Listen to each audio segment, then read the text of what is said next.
All right, y'all. First fight of the evening. Let's get this thing cracking right now. We got the first fight of the evening going on right now. And we got Talita Allisner. Okay, so we're back in the Apex Centers now. How about that, man? Back at the Apex Center. Yay. Hey, look, let me tell you something, man. The Apex Center has brought some pretty good fights during the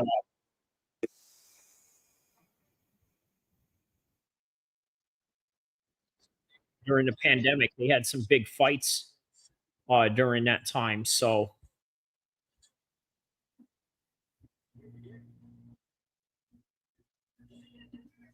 all right, here we go. Round number one. Carnelossi versus Alencar.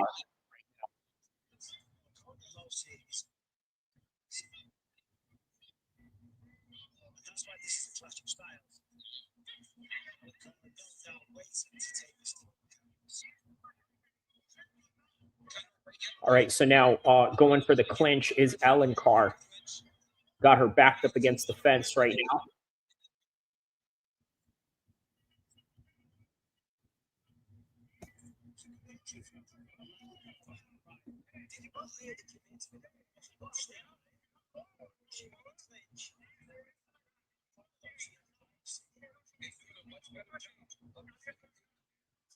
Maintaining this clinch position right now.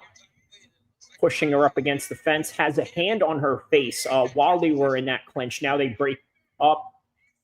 3:55 into the first round right now.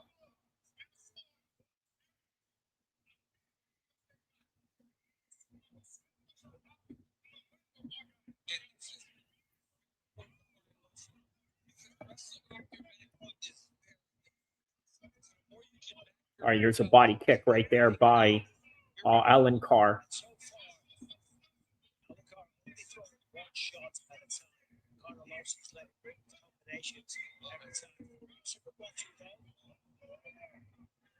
But if she wants to get taken off, she's not to get aggressive so that then she can drop up and get into the hips. Has her back up against the fence right now. Clinching towards the fence right now. Everybody around the world, don't forget to hit the like button, hit the subscribe button. We are covering UFC Fight Night. Steve Garcia versus Onama right now, guys.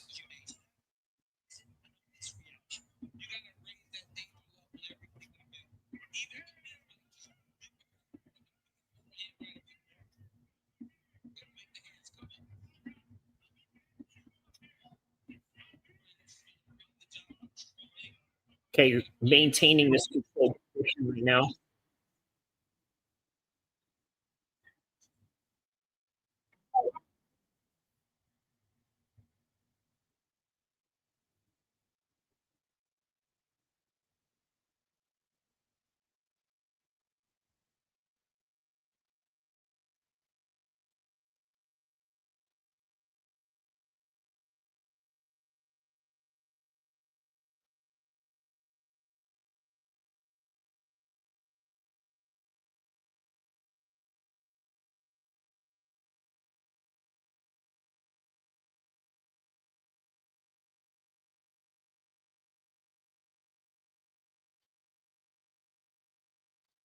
All right, so now still Alencar with the clinch position maintained right now.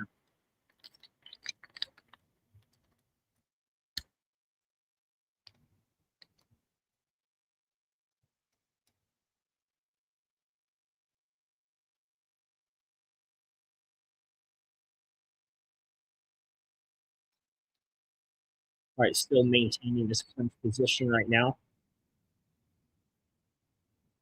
Okay, now she's going for a single leg. How about that? Goes for a single leg. Now gets it. They are now backed up against the fence right now, clinching up again.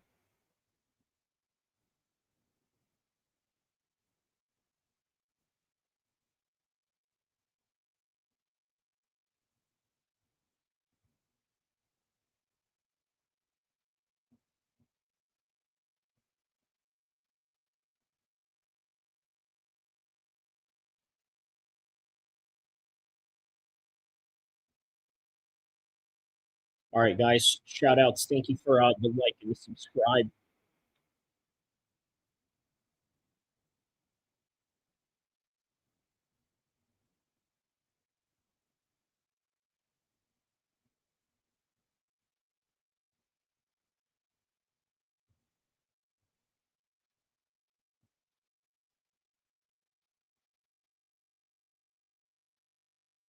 Okay, now Carnelossi maintaining top position right now.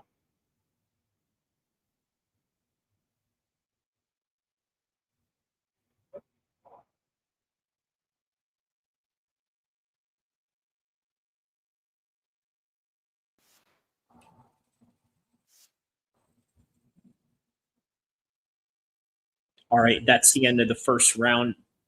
Going into the second round right now, I'd probably give that first round to Carnelossi.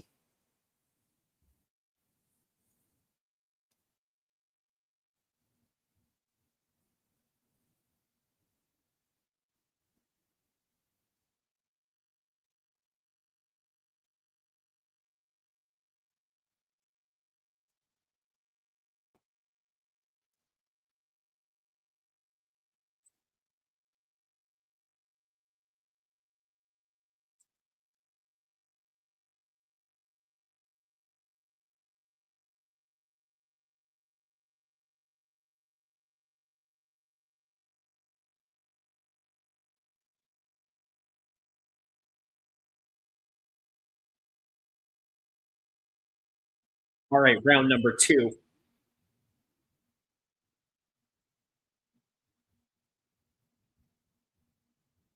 Opens up with a body kick right there.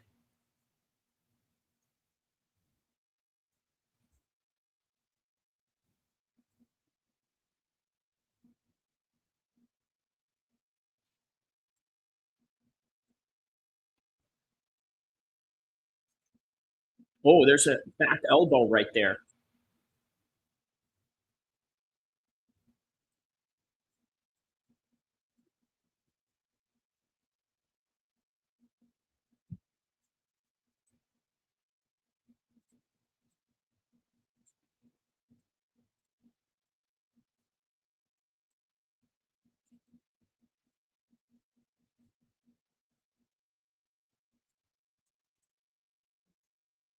Overhand right. Good overhand right there. Okay, their teep kick.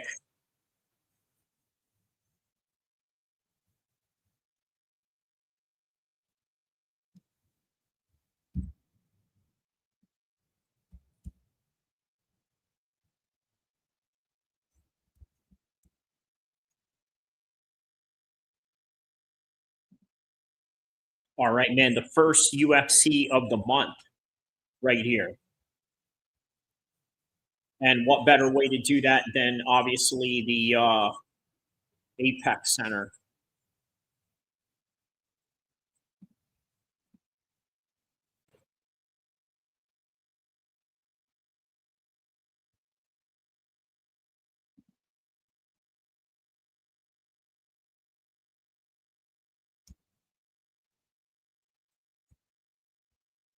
Yeah, very flat-footed style for Alencar right now.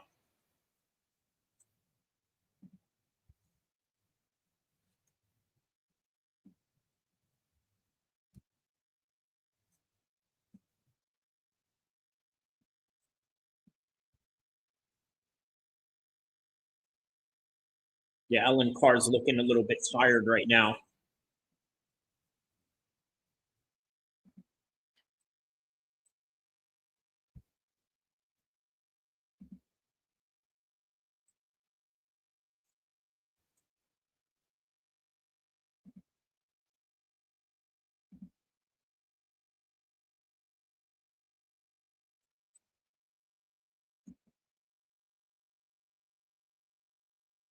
Oh, there's a good shot right there. Oh, man, she just took down Alencar right now.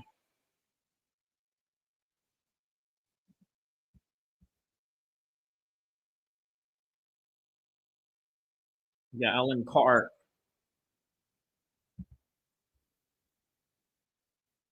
got her in a cradle.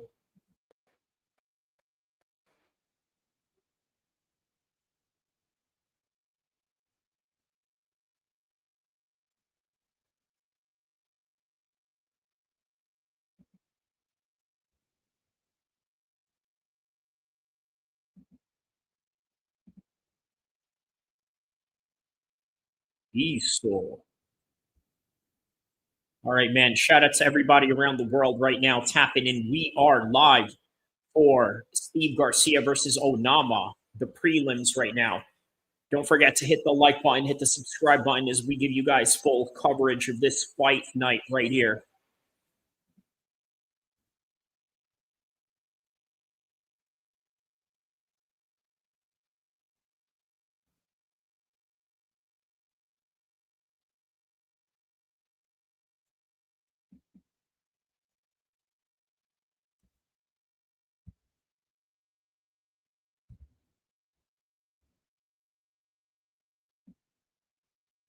There it is, man. Some elbows right there by Alencar.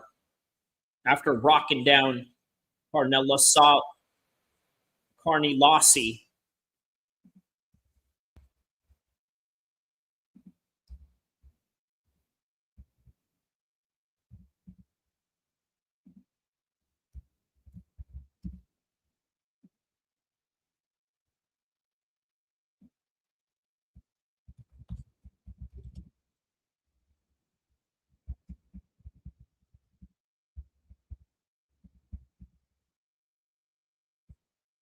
5 seconds left. Wow, she's got it tight.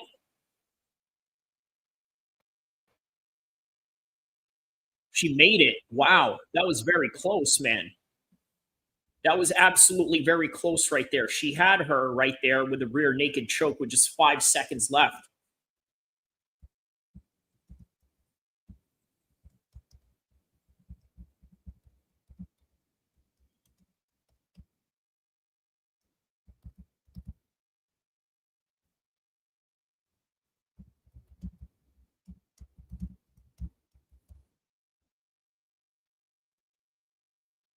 It's always those fight nights that creep in as one of the better ones. So never underestimate this one right here.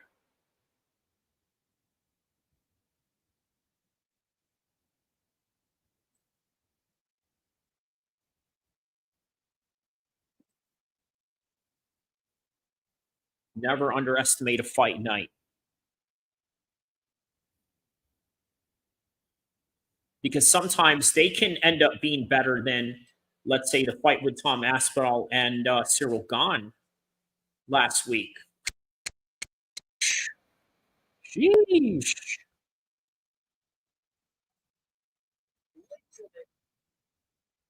Yeah, say bye to Bell it is.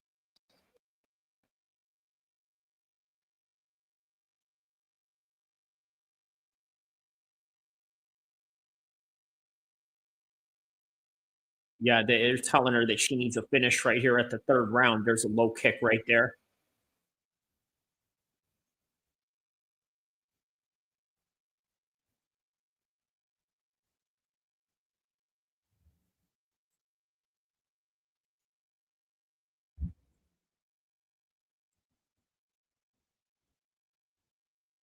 Wait, 1-2 shot right there by Carnelossi. Carnelossi, that's how to pronounce her name. Man, I don't know why I have a hard time pronouncing a name like that. It's an Italian name, and growing up with a lot of Italians in the East Coast in New Jersey, I should probably be able to pronounce this. I guess not, but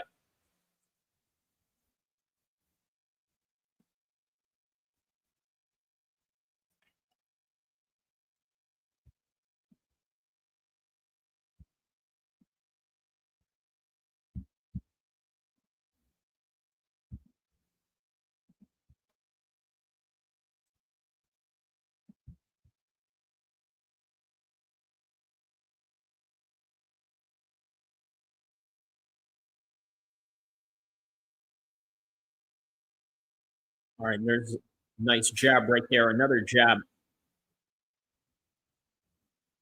Yeah, Alencar is definitely tired for sure. All right, takes her down.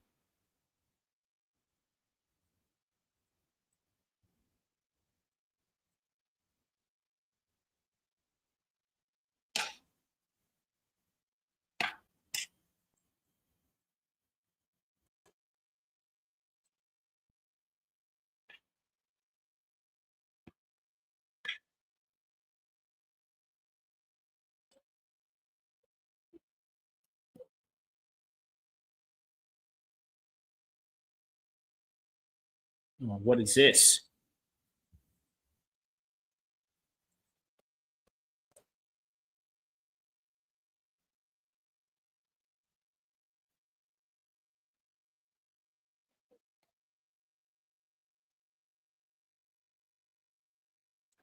Now Alencar right back. Top right now.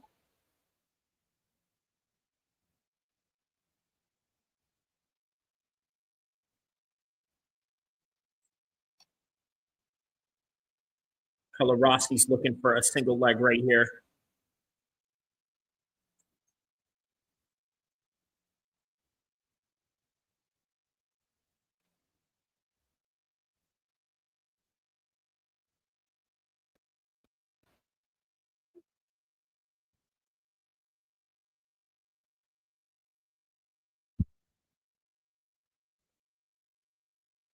Yeah, Alencar is looking for a triangle here while she is right on top of her.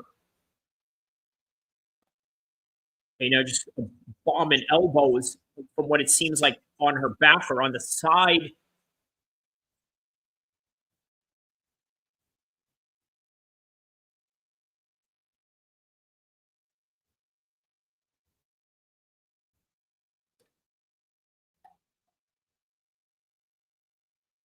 All right, so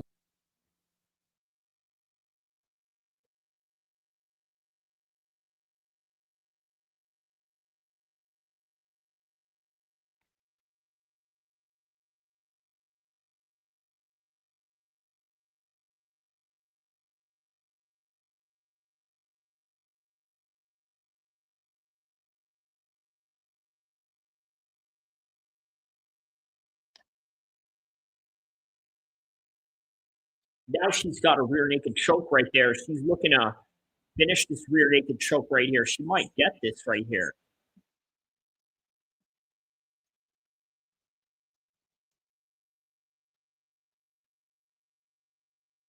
She's going to submit her. All right, that is it. Right in the third round right now, Alencar with the submission.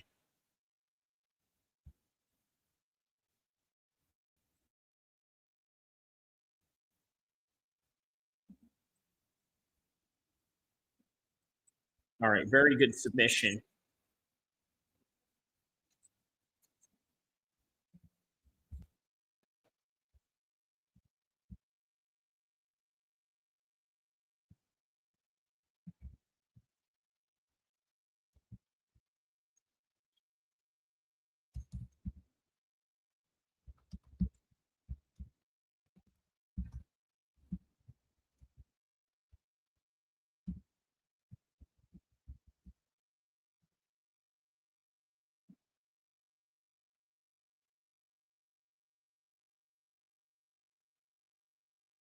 All right, man. The jiu-jitsu champion of the world, Alencar, shows exactly why she is the jiu-jitsu champion of the world.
All right, Charles, we're back.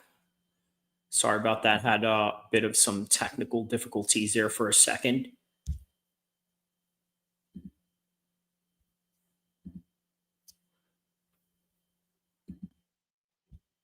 All right, man. So impressive win by Alencar, obviously a jiu-jitsu world champion, and showing exactly why.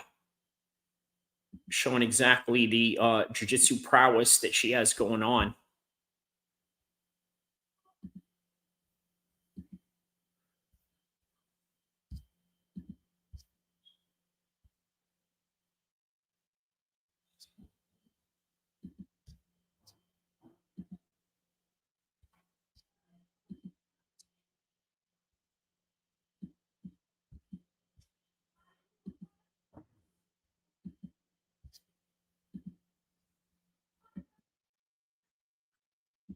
All right, so on to the next fight coming up right now. What do we got coming up next right now? We got Philip Rowe. All right, man. One of my homies trains with this guy, Philip Rowe.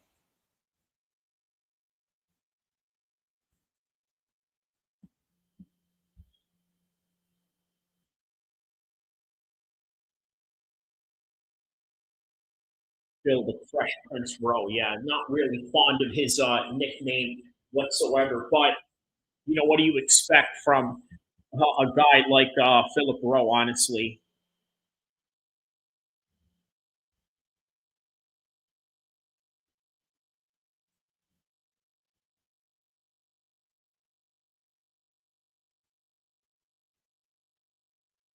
The Korean Tyson, as they call him.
Imagine being called the Korean Tyson, the type of moniker you would have to live up to.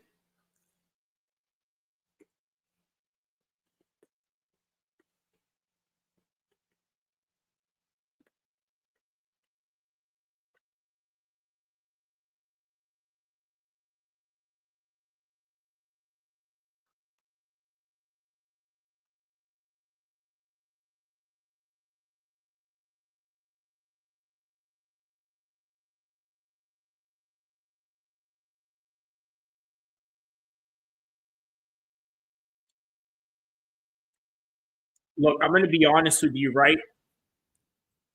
Philip Rowe naming himself after Fresh Prince, it's horrible, man. I'm not with it.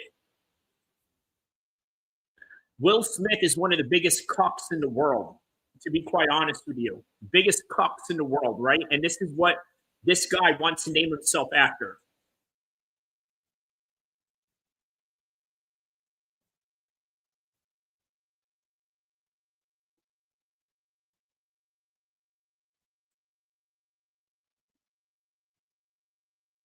Now, I completely get it. I completely get it that you grew up watching Fresh Prince I can even understand if you grew up watching Will Smith movies, but to name yourself after him, man, that's straight cuck behavior.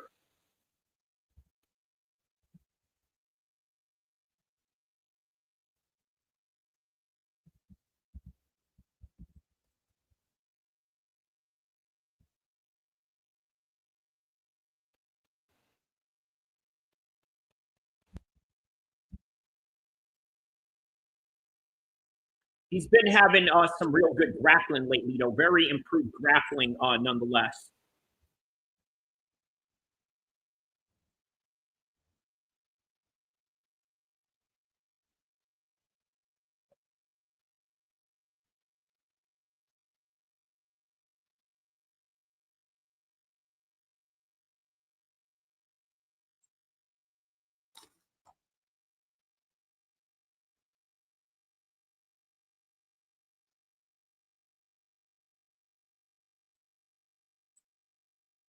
All right, here we go. The Korean Tyson.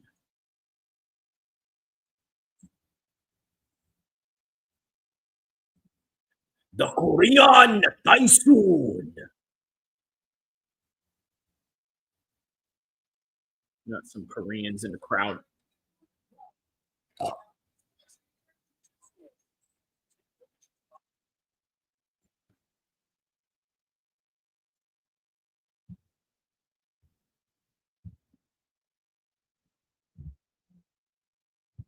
Fights out of Orlando, Florida.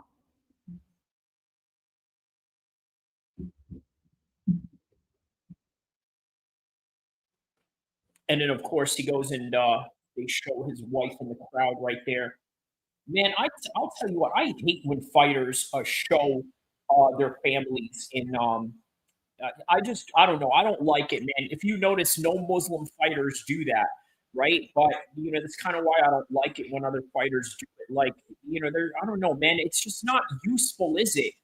Like, do I really need to know who Philip Rowe's wife is? Like, granted, I have him as a friend on social media. I see all of that. That's one thing, but it's like, man, you gotta like put it on television for the world. But anyways, man, here's round one right here with Philip Rowe and KO Tyson right here.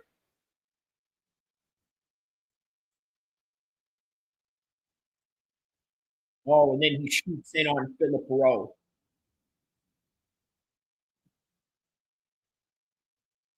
right on his back too.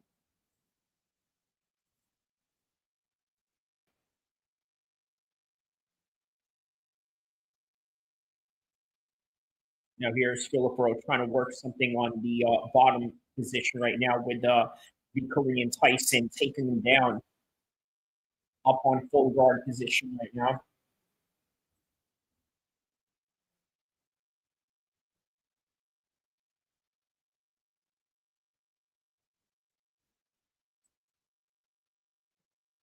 Yeah, there is no sense of urgency with Philip Rowe right now. He seems content, or maybe he's going for something in this bottom position right now. It looks like he's going for a triangle.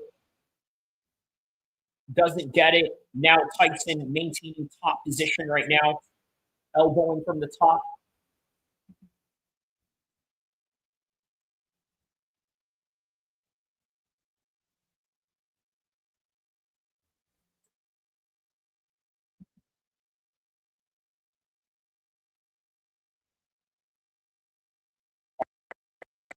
Continuing this top position right now on half guard, which I told you half guard is one of the most important positions in MMA. But in pure grappling sports, yeah, they will absolutely stand you up if you somehow, you know.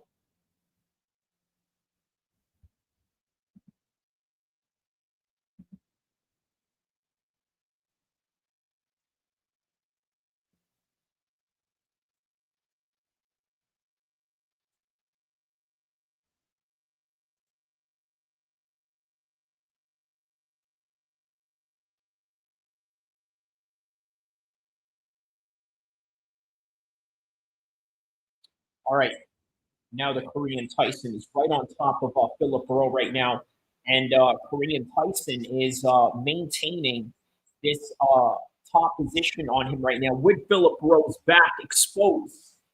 And at any minute, he could potentially go for. At any minute right now, he could go for a rear naked choke. Okay, now they're sort of standing up right now towards this body lock position. There's some knees right there.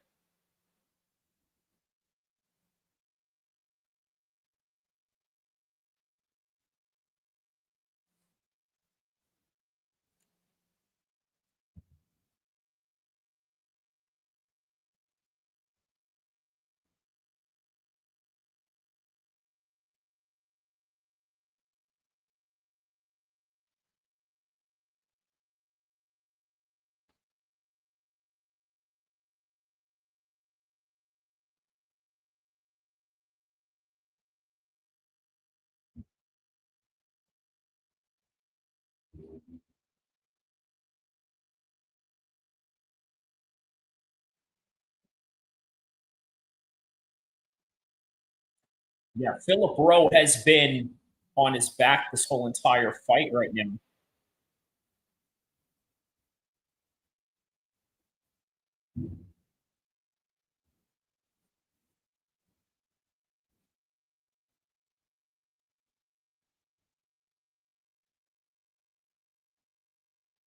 All right, so still maintaining top position right now, half guard position at that.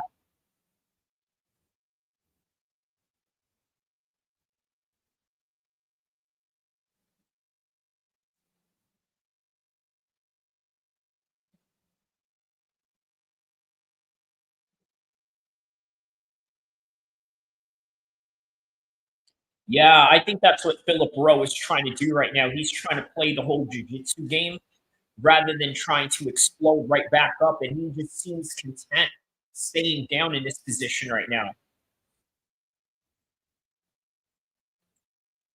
But you can't play the jiu-jitsu game when you've got a guy that's really trying to out wrestle you.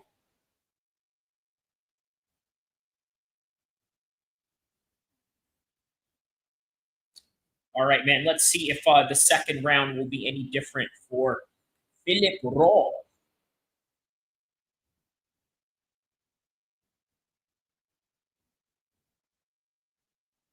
I don't know why I said his name with an accent. I mean, he's an American, like as if I'm trying to make some kind of accent of like, yeah.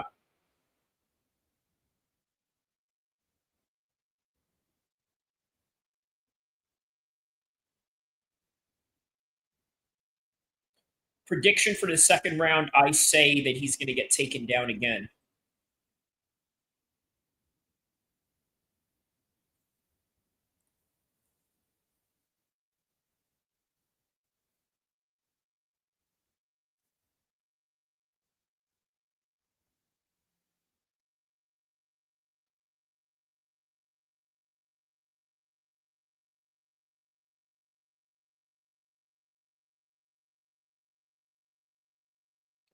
All right, round number two. I think it's going to be all the same.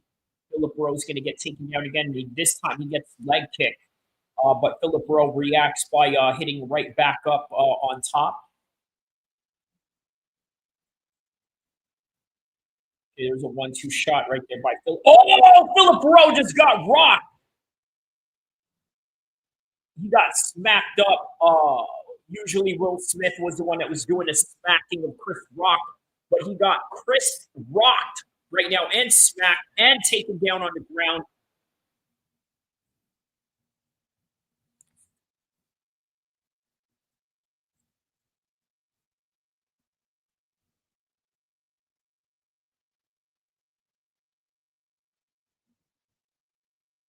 Yeah, Philip Rowe looks horrible right now.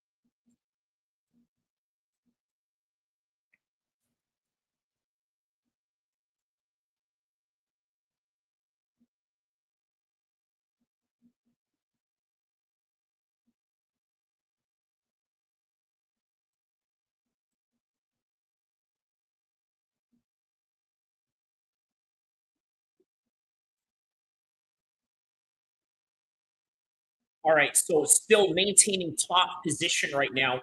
I would say the amount of control time that Korean Tyson put on him would probably be at the 8 minute mark right now, close to 10 minutes.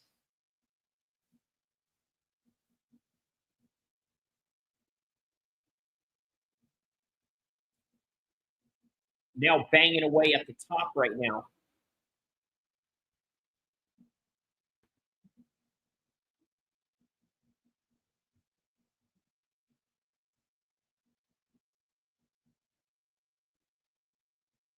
All right, there's some good elbows right there up top.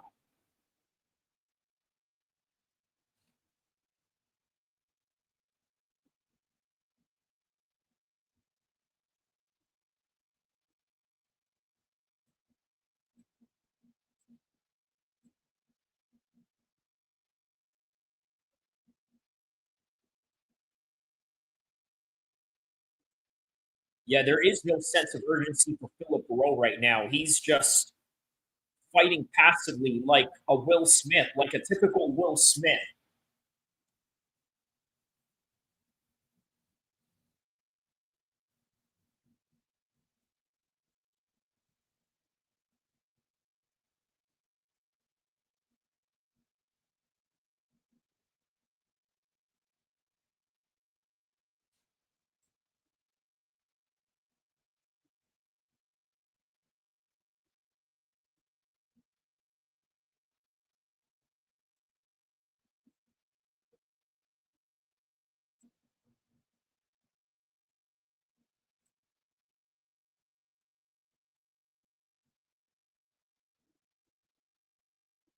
All right, so maintaining top position right now. Look, we're talking about 9 minutes of control time on top right now. 9 minutes of control time going into 10.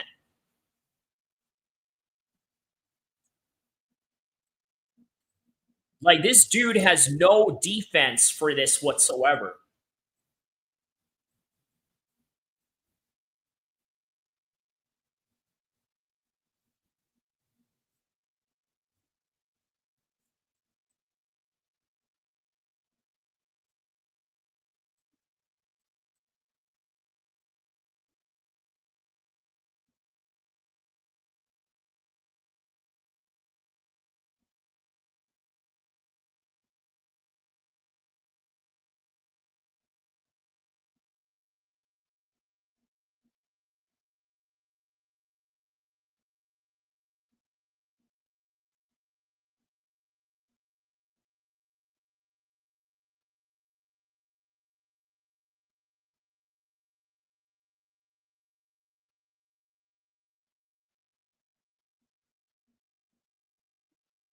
All right, well, there it is, man.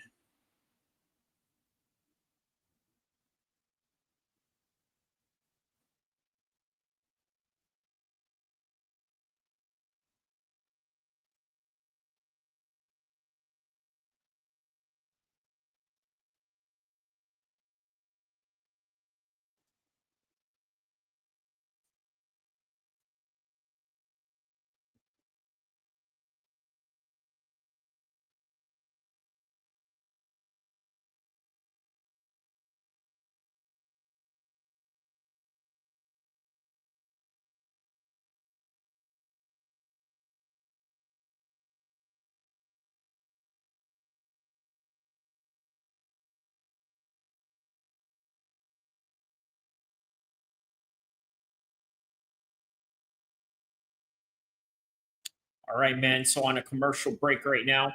Here we go. Round number 3. Let's see if it falls the same for the Tyson, the Korean Tyson. I think it will.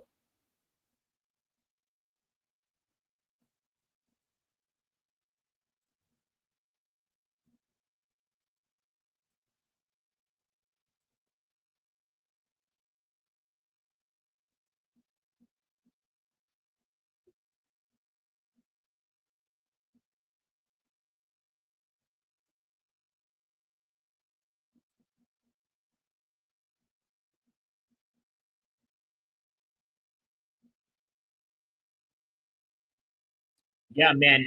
Phil is not fighting with a high sense of urgency the way that I would like him to. And Tyson is exploiting that. And then there it is. A single leg takedown takes him down again.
Continuing once again, man, Philip Rowe has no answer to this whatsoever.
All right, so a little bit of some reversal right here by Philip Rowe. A little too late, man. I think that he already lost this fight.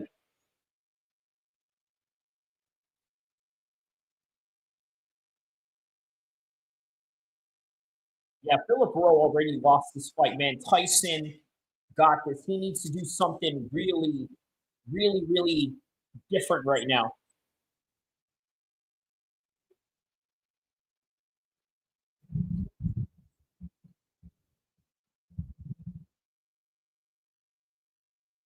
Man, Philip Rowe sucks, bro. He will never be world champion. Ever.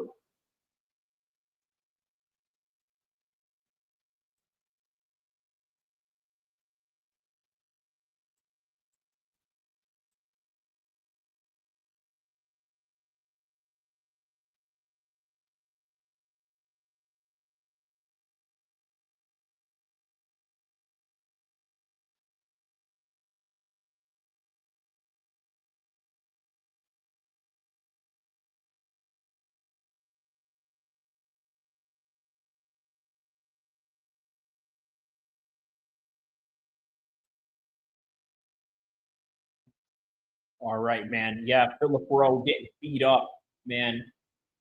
Quite disappointing, but at the same time, I'm not really surprised.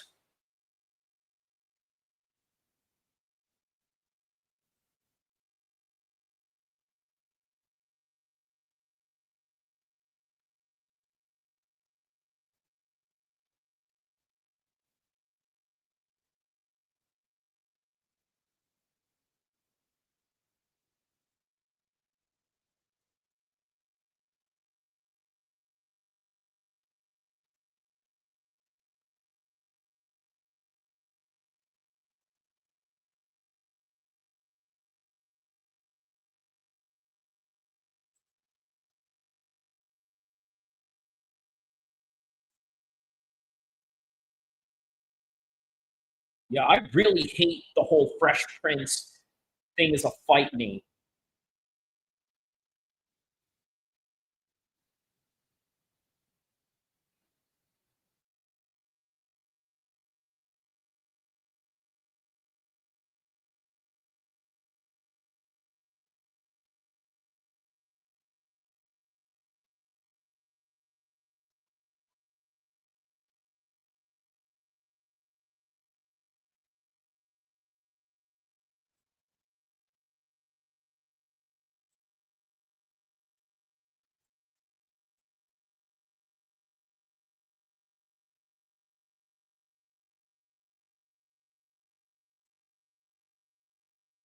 All right, man. There's the Korean Tyson. The Korean Tyson. Yup.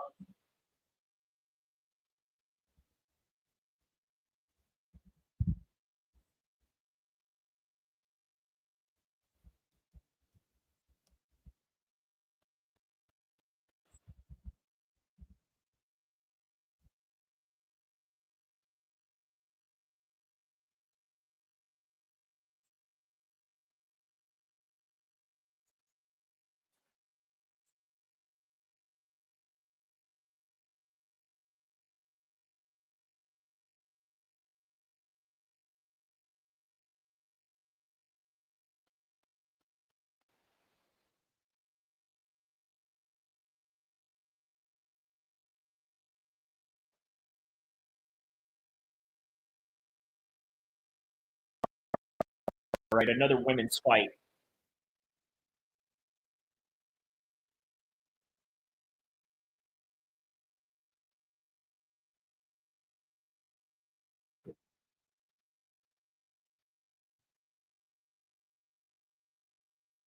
Oh wow, man, 2 years been out, huh? That's crazy. 2 years out.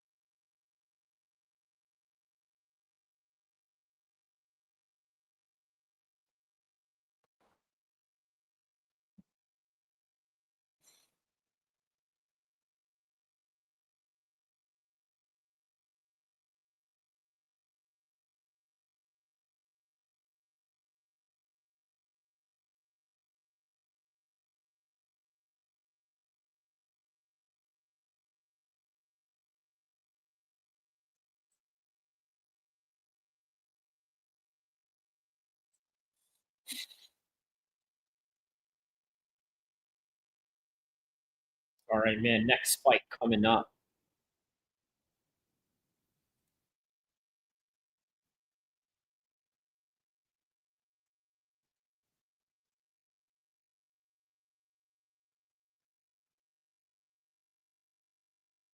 All right, Charles.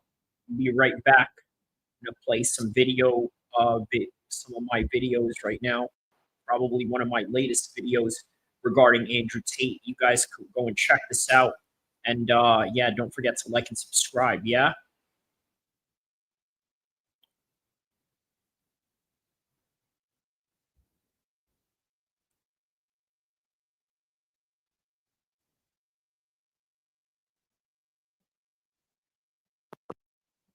Andrew Tate has not fought for a very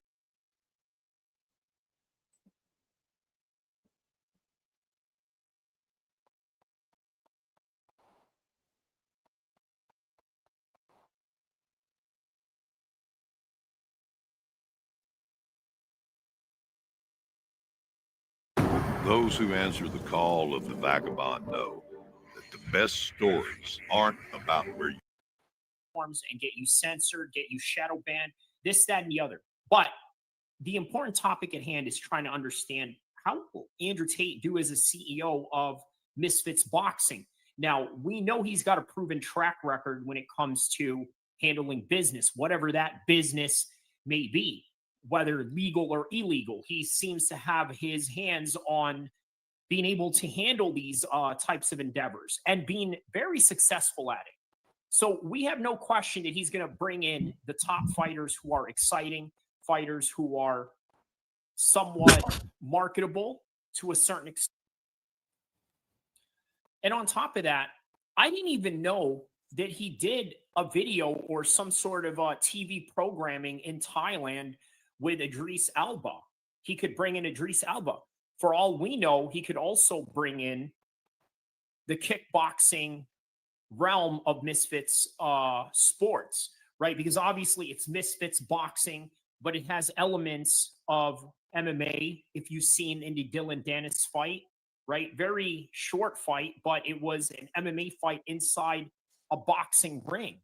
So there's an element of that. He can bring in kickboxing, which I'm sure Idris Elba would love to compete in. Well, now let's talk kicks and punches, or at least in this particular matter of boxing, just the punching side of things. We all know that Andrew Tate has a kickboxing background, right? Comes out of Storm Gym out of Luton.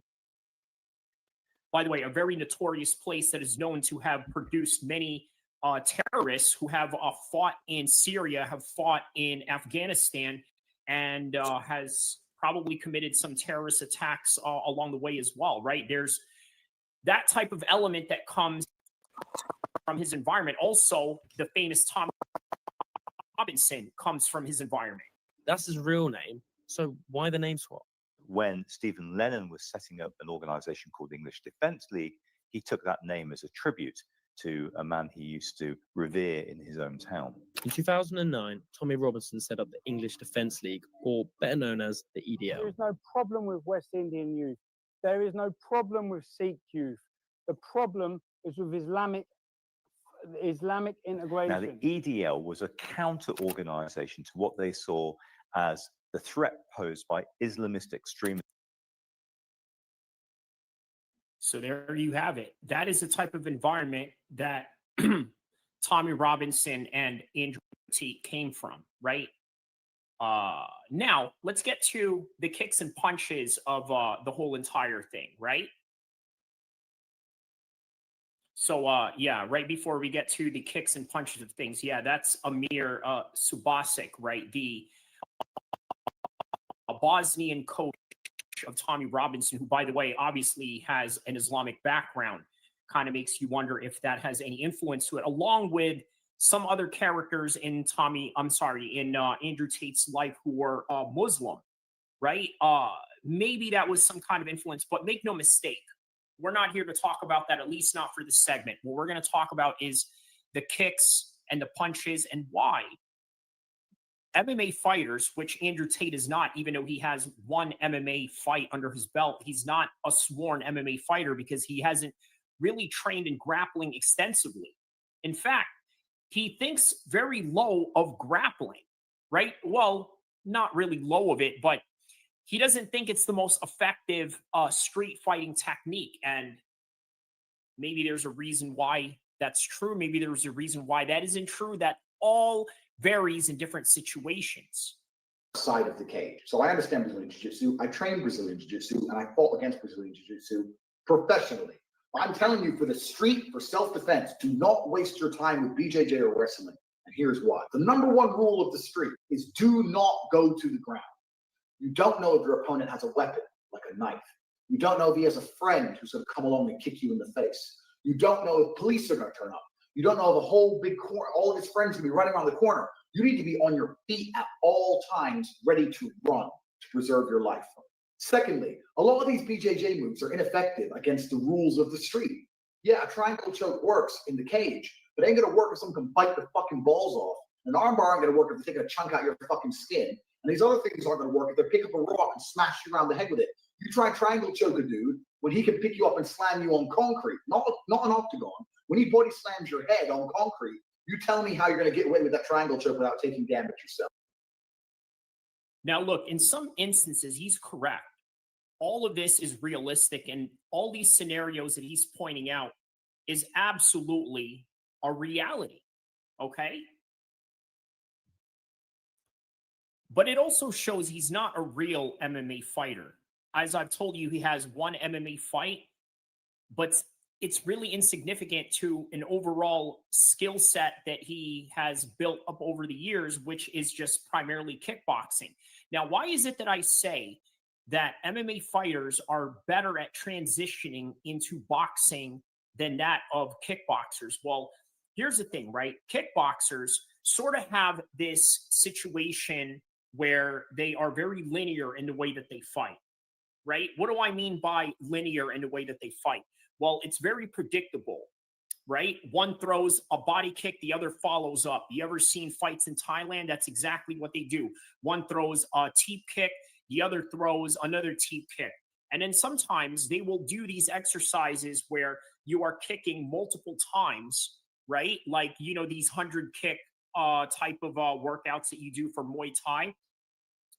I mean, look, it's great for conditioning, but highly ineffective in fight strategies, because it's very rare that you're going to kick a guy multiple times, okay, at a single instance, right?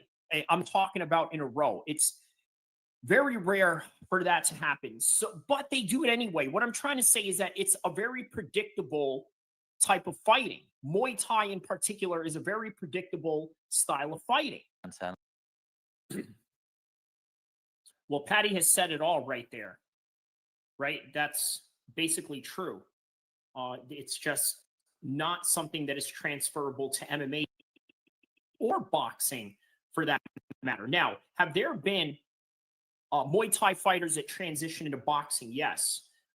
Honestly, not as successful as MMA fighters going into boxing. For one, take a look at Darren Till, who, by the way, is a member of the Misfits roster, right? He's fought in Misfits. He's knocked out Luke Rockhold. He's been in there with Darren Stewart. He's had a few boxing fights with them. He's now challenging Carl Froch to get in there and actually has a chance of winning.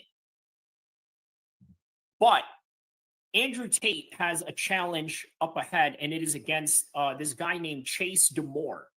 What do we know about Chase Demore in terms of how this fight is going to go with him and Andrew Tate? Moment. Oh, you know, like we're still throwing you. Oh, there's the miss swing. Jesus.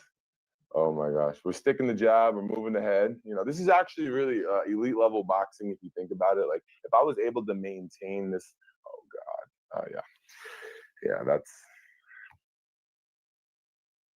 Vistaprint prints everything to get your brand in front of your fans, like t-shirts, water bottles, and totes, so everyone can gift it, work in it, and take it. Whether it's one of a kind or one for your whole team, if you need it, we print it with 20% off for new customers at Vistaprint.com.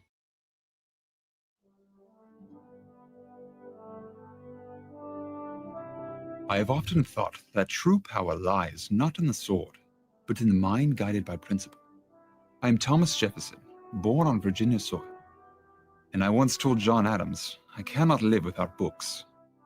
When Congress called upon me to draft our Declaration of Independence, I had but days to put quill to parchment, and the weight of centuries pressing on my shoulders. When the ink dried, the world shifted.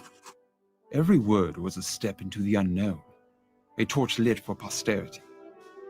As president, I spoke softly, but I had grand plans for this nation. In 1803, I nearly doubled the size of the country with the Louisiana Purchase.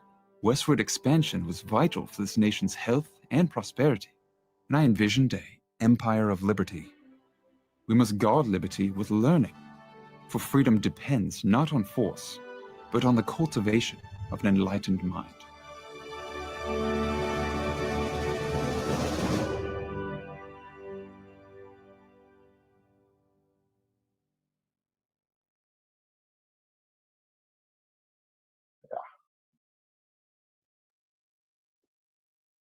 So what I'm really trying to emphasize with this is how even this matchup is going to be. Look, he's had some knockouts along the way. If you take a look at Chase Moore, plus he's 6'5", he's got knockout power, improving, right? Very similar to Jake Paul. Obviously, he was an influencer. This guy was a TV, but Andrew Tate has not fought for a very long time. Look, he's 4-2-1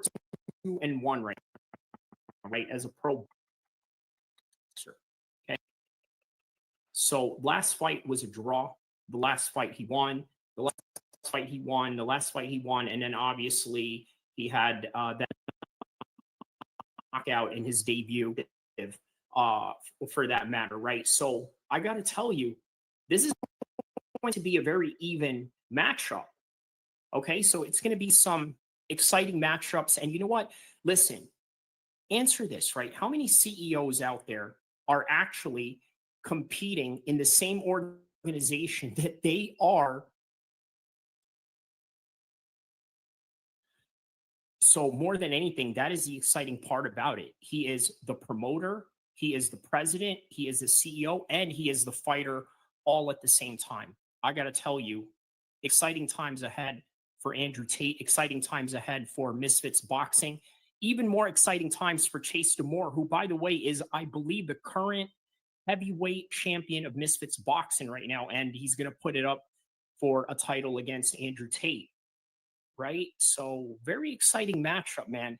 And hopefully they do throw in that Adam Solly kid, because obviously there's a new sheriff in town, and, well, it doesn't necessarily mean that DAZN and Misfits are going to see eye to eye with that. But who knows? We will see. Very interesting times ahead. Let's see what they're going to do. By the way, guys, don't forget to like and subscribe. I'll see you in the next one, inshallah. MMA needs, if you want to find predictions, news, and everything that deals with MMA, shout outs to Kyrie, Abu El-Kheer MMA, Sacramento, California, represent. That's right, Kyrie. I appreciate you, my nigga. You came in here, you was talking that shit. That's right, bro. Much love, Flo. I appreciate you for always stepping in, bro. Be safe out there.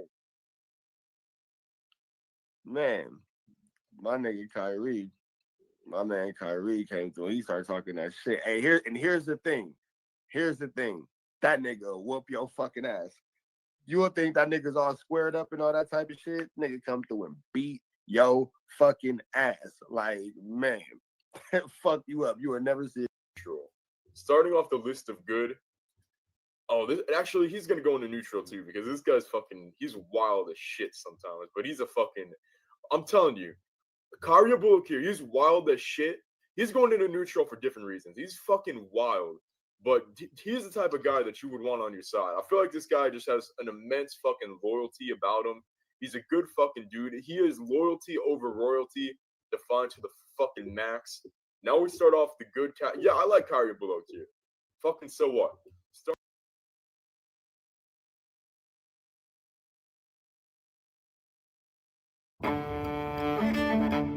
Currents of change.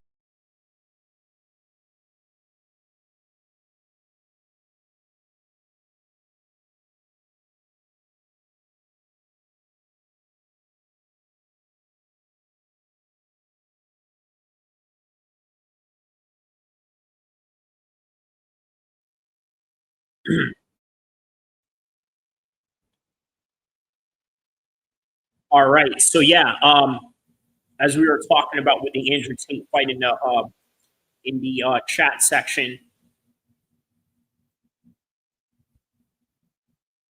yes, he will be boxing that gentleman that you saw on the video, right? He will be boxing December 20th. By the way, that gentleman is the current heavyweight champion of Misfits, for all that's worth. Obviously, that is their own promotional champion.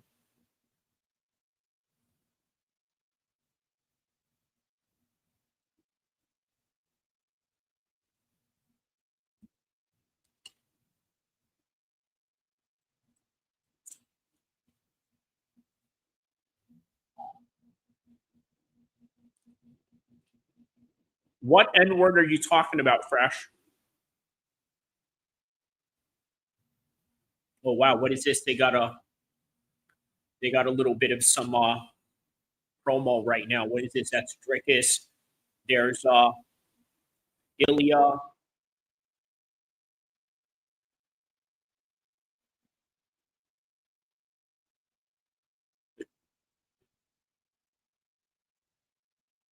He who says the N-word.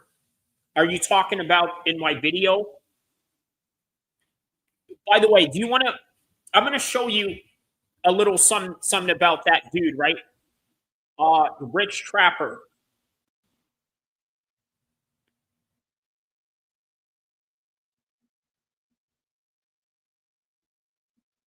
Right now, Rich Trapper has beef with this guy named Poetic Flacco. And Poetic Flacco is he's a hip hop journalist that works for Adam 22. You guys know Adam 22 of No Jumper, right?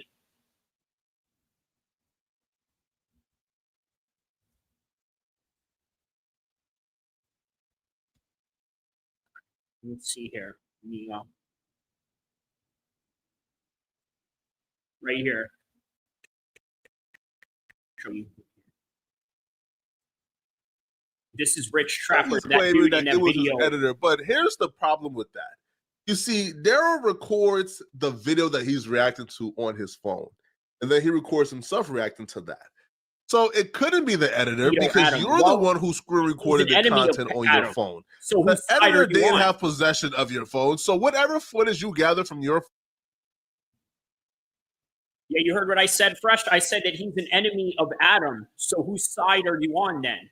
You know what I mean? Because, yeah, Adam's a pedo. Adam is a cuck. You know, you can even say that Adam perpetuates wars between black community. phone is footage that came from you. And I saw it was Grindr, which is a gay dating app that Trap is on. He's on there, right? And he's just scrolling through, scrolling all the shit. Yeah, look, this is right. They were saying about that, but it's that is fake right there. Here he is again right here. Like people gotta work 9 to 5 and all that. It's different. Like you wanna do it so bad, but they ain't got no money for no studio time. You know what I'm saying? It's just different stuff. Like, but it's like you going for legacy act. So have you ever given anyone else a great advice to see you single? You on 4 singles? You know what I'm saying? On 4 singles.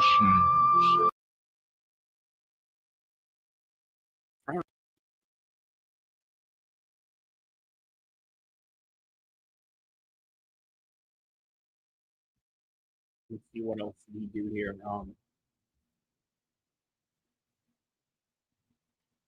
He said, side. Did you see Elon on Rogan? I did. I did see Elon on Rogan. Not all of it, but, you know, obviously I started from the very beginning where he talks about how he wants to see him, like, all jacked or whatever, right? Like Jeff Bezos.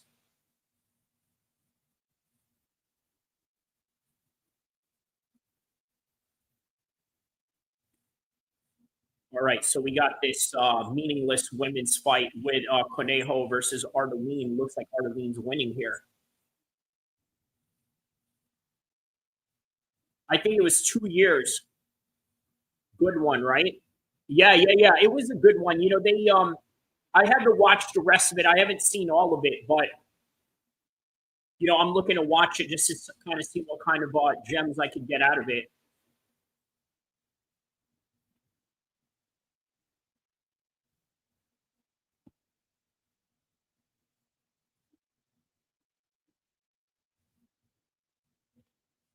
All right, 143 in the third round.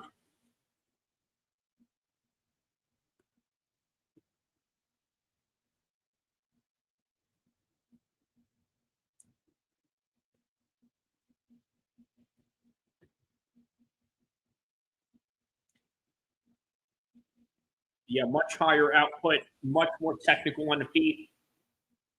There's Ardelean in the black, Conejo in the white.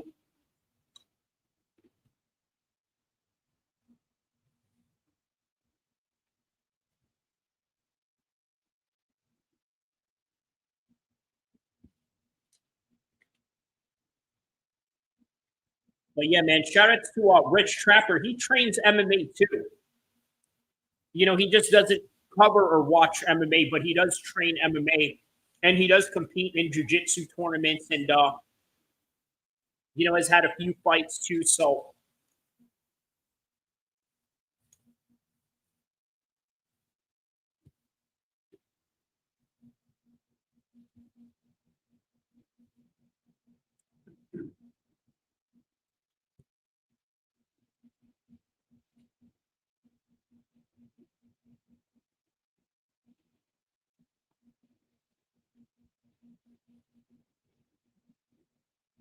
All right, last 10 seconds.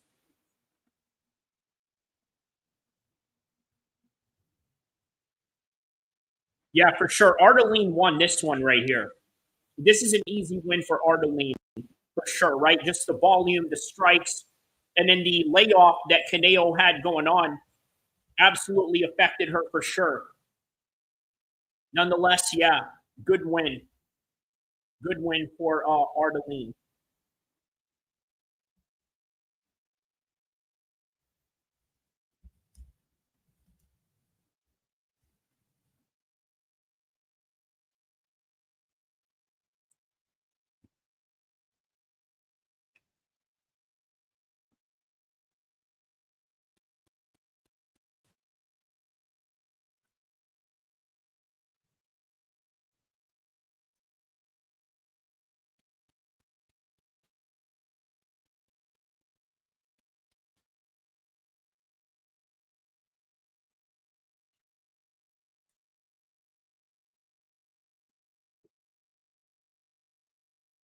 All right, man.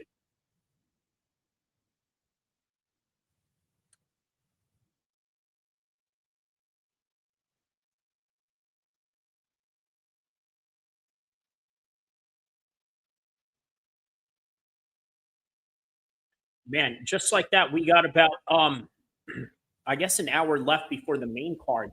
Not that it matters, right? With these types of fight nights, it really doesn't matter when the main card is, because the prelims and the main card sort of bleed into each other.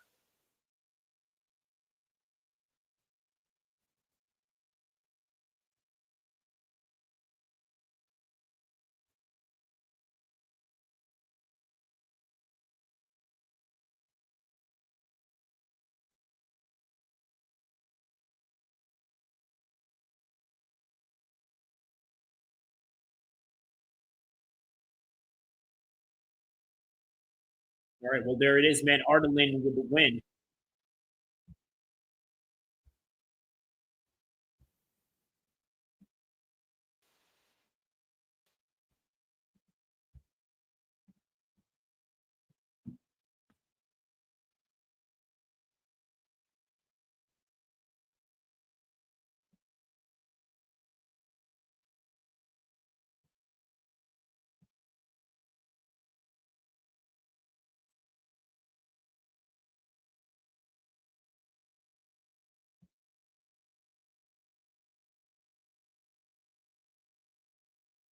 All right, man. So next fight coming up.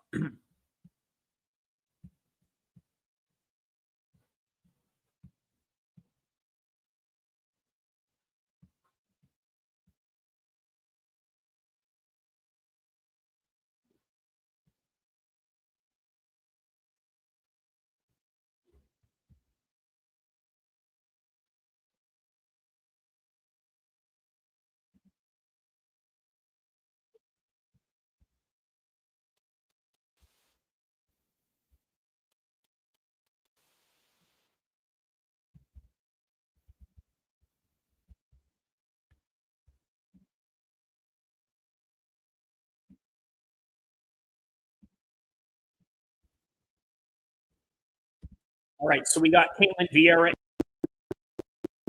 coming up right now.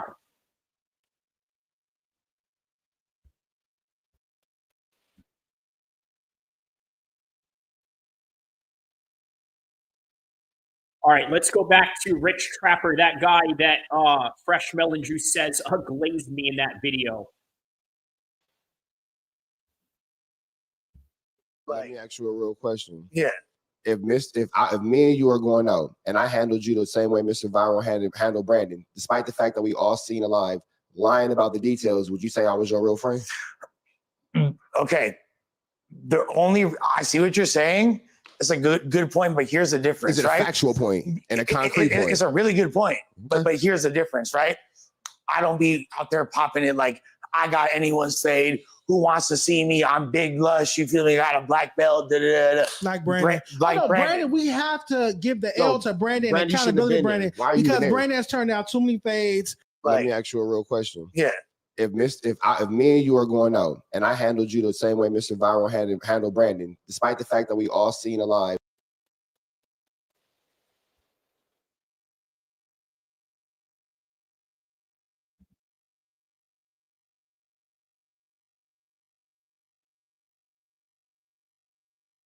They're always talking about how, oh, she went through a divorce or this and that. Like they somehow, like, I don't know. And it's weird, some of these things they highlight about these people.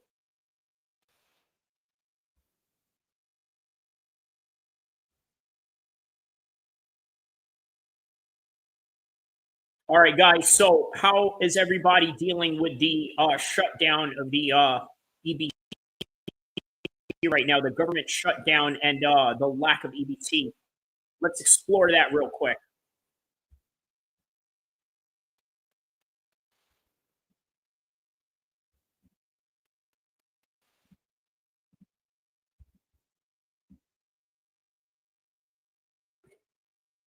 Our seat covers aren't just engineered for comfort.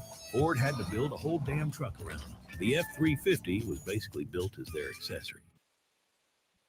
That suspect, he's still moving. That is a plus. They are definitely going to. SNAP benefits are pausing for millions of Americans on November 1st due to the government shutdown. And some recipients are contemplating resorting to theft to feed themselves and their. I don't like where it's going. I'm going to be honest with you, because it's going to lead people into desperation. I know there is this common belief amongst people of conservative values, which I completely understand, that you got to get off your butt and do what you need to do.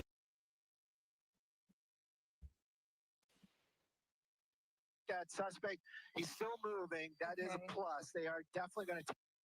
SNAP benefits are pausing for millions of Americans on November 1st due to the government shutdown. And some recipients are contemplating resorting to theft to feed themselves and their. I don't like where it's going. I'm going to be honest with you, because it's going to lead people into desperation.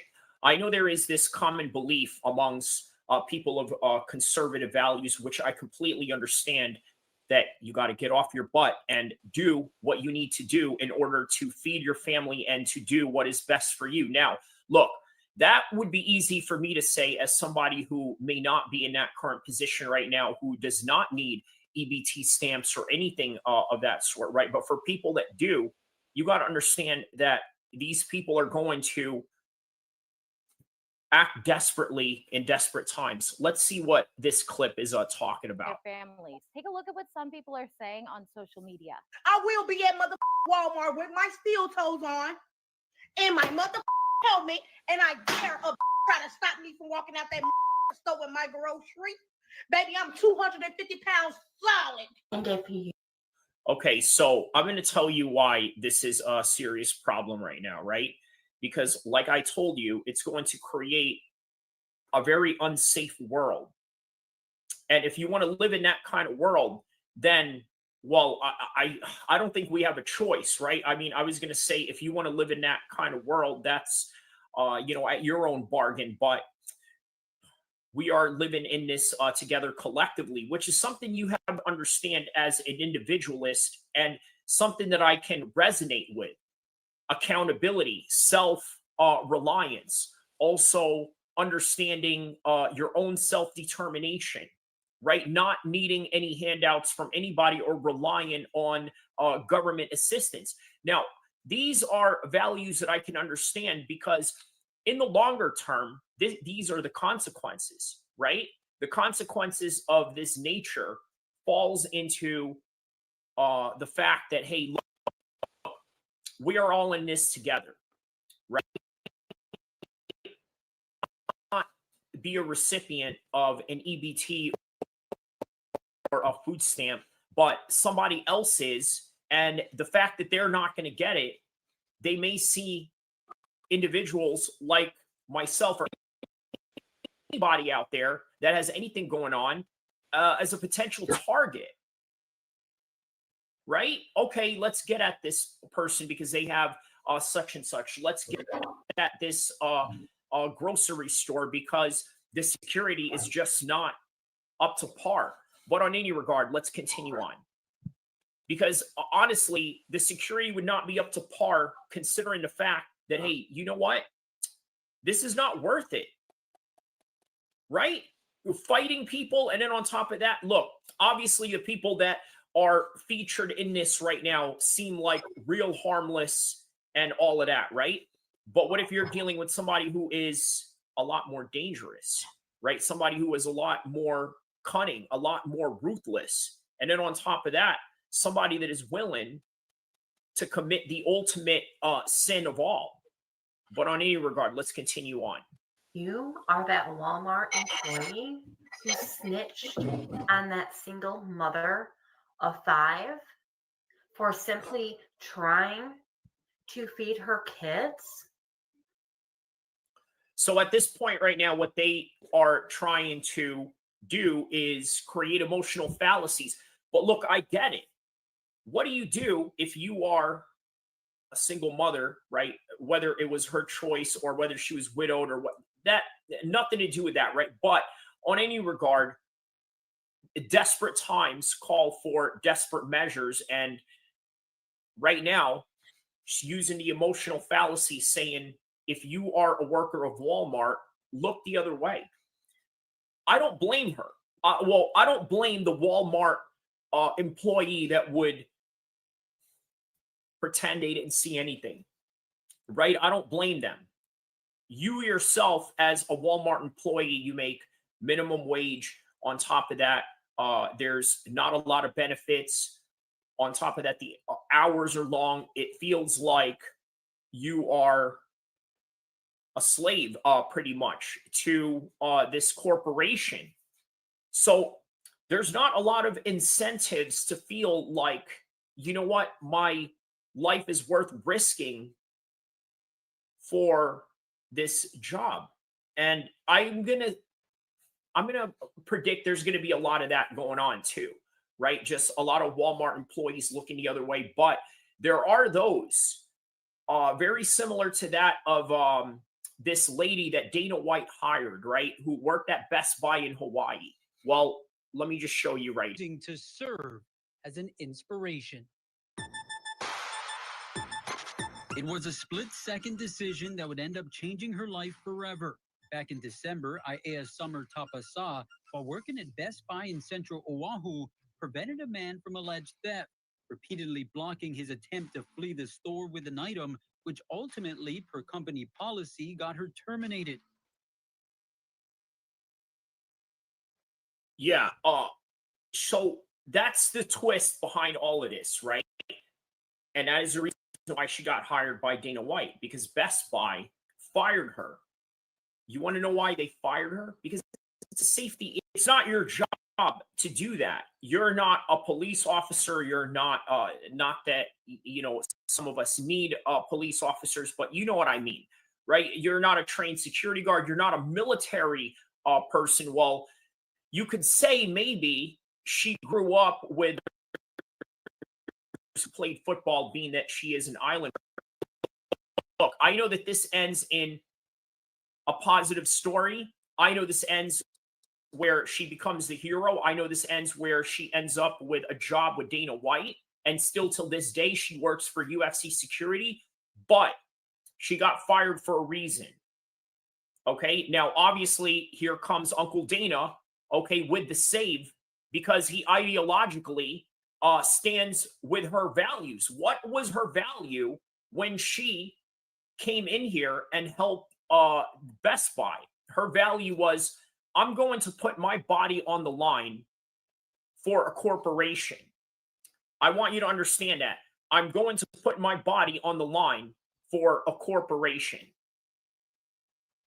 But in the days following, found herself under a worldwide spotlight, which casted a shadow of support. Everyone pretty much had so much positivity towards what I did, and why I did it. There was so much understanding from even from the Best Buy managers, which really helped me a lot. I'm happy that I did it, not because of the attention, but because at that time when Hawaii was going through the purse snatching and the people going through houses and robbing people, by doing that one simple thing, stopping this dude, it helped my island get a little bit safer, and I'm proud of myself. Now, among the many that celebrated her strength and character was, of course, Dana White. Okay, and then here comes Uncle Dana to the rescue. So this is logical reasoning behind her motivation. That's completely understandable. He had an ideological motivation, was that there were a lot of robbings, a lot of natural disasters that are going on in her island. By the way, shout out to Jamaica right now. May Allah bless Jamaica and all the strife and all the things that are going on down there in this current moment of time as this video is being made.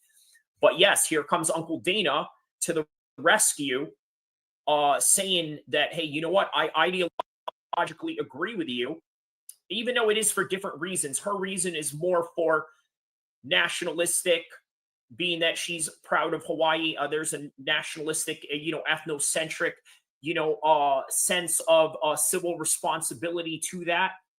But at the same time, Dana White also sees that as a value because it is something that he can use for his corporation. But let me tell you right now, it is not worth risking your life for a corporation by any means, right? And that is the reason why she got fired from Best Buy, but because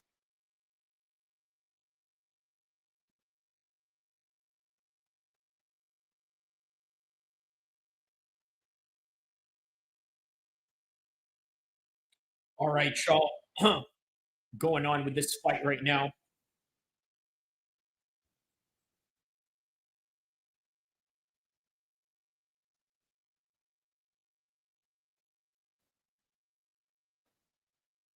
We got Viera and Dumont.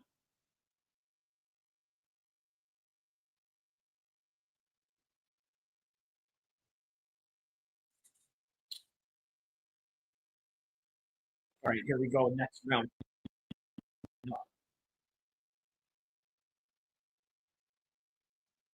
Round number 2.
To 330.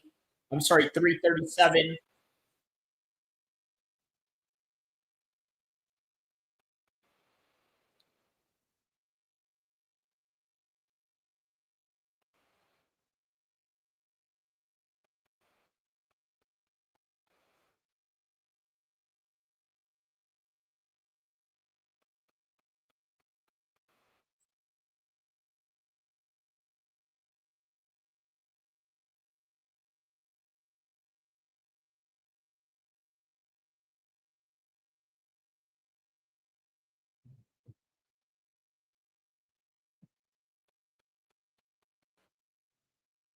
Good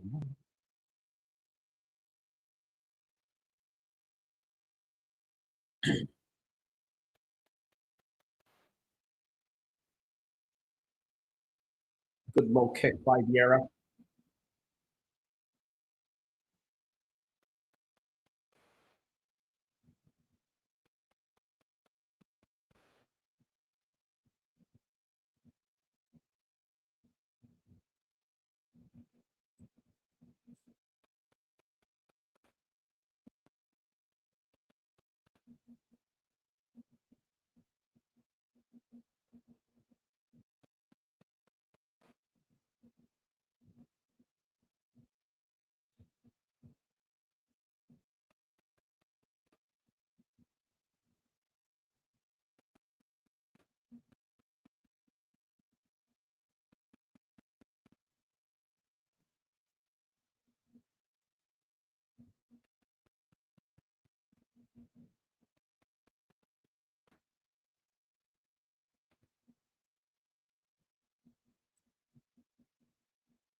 All right, so Caitlin Viera is right on top position right now,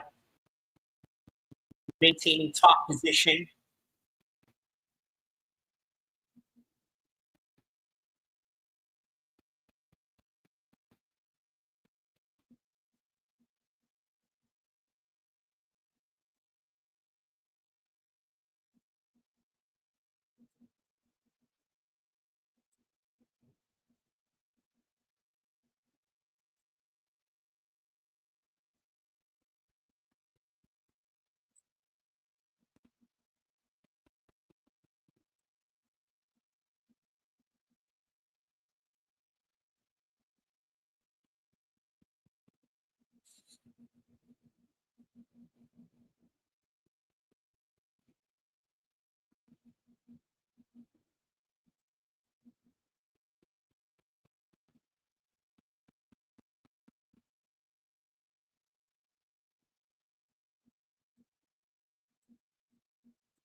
Caitlin Viera is maintaining top position right now, going into round number 3.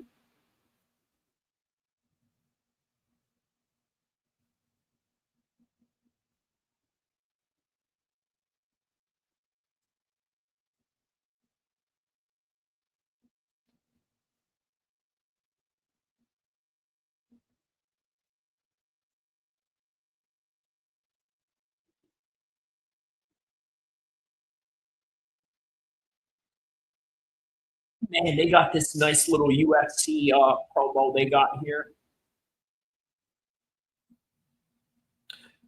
We are UFC.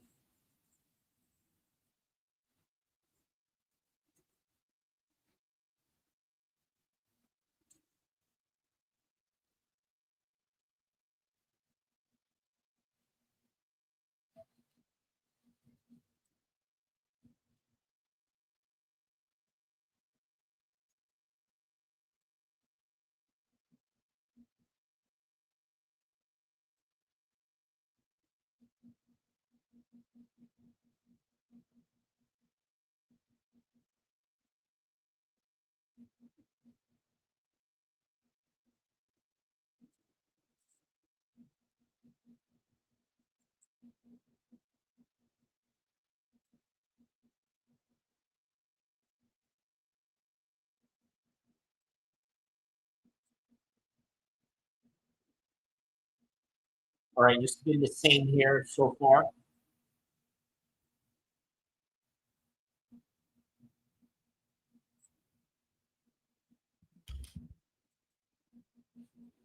No takedown defense here. All right, 1-2 shot right there by Dumont.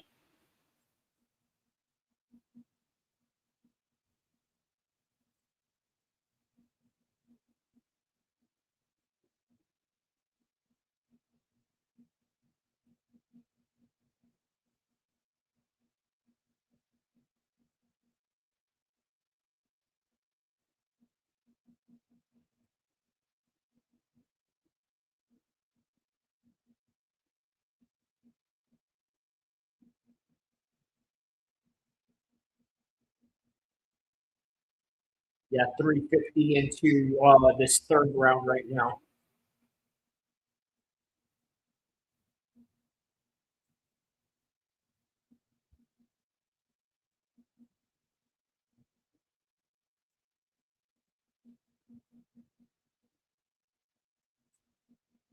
Yeah, Viera's way ahead of the scorecards right now.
All right, he's got tie clinch position.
All right, man, they got about a minute to go left right now in the third round. There goes with the right hand.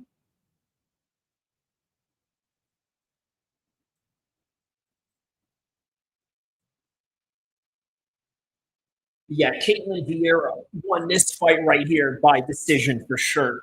Man, good job on Caitlin Viera maintaining this fight the whole entire 3 rounds.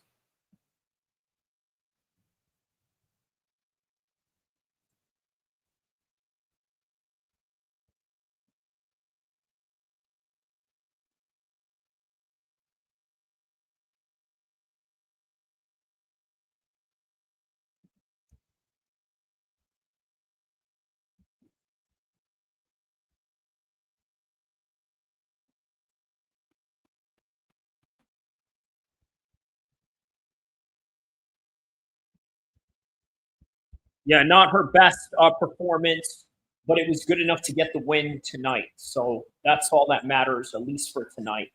All right.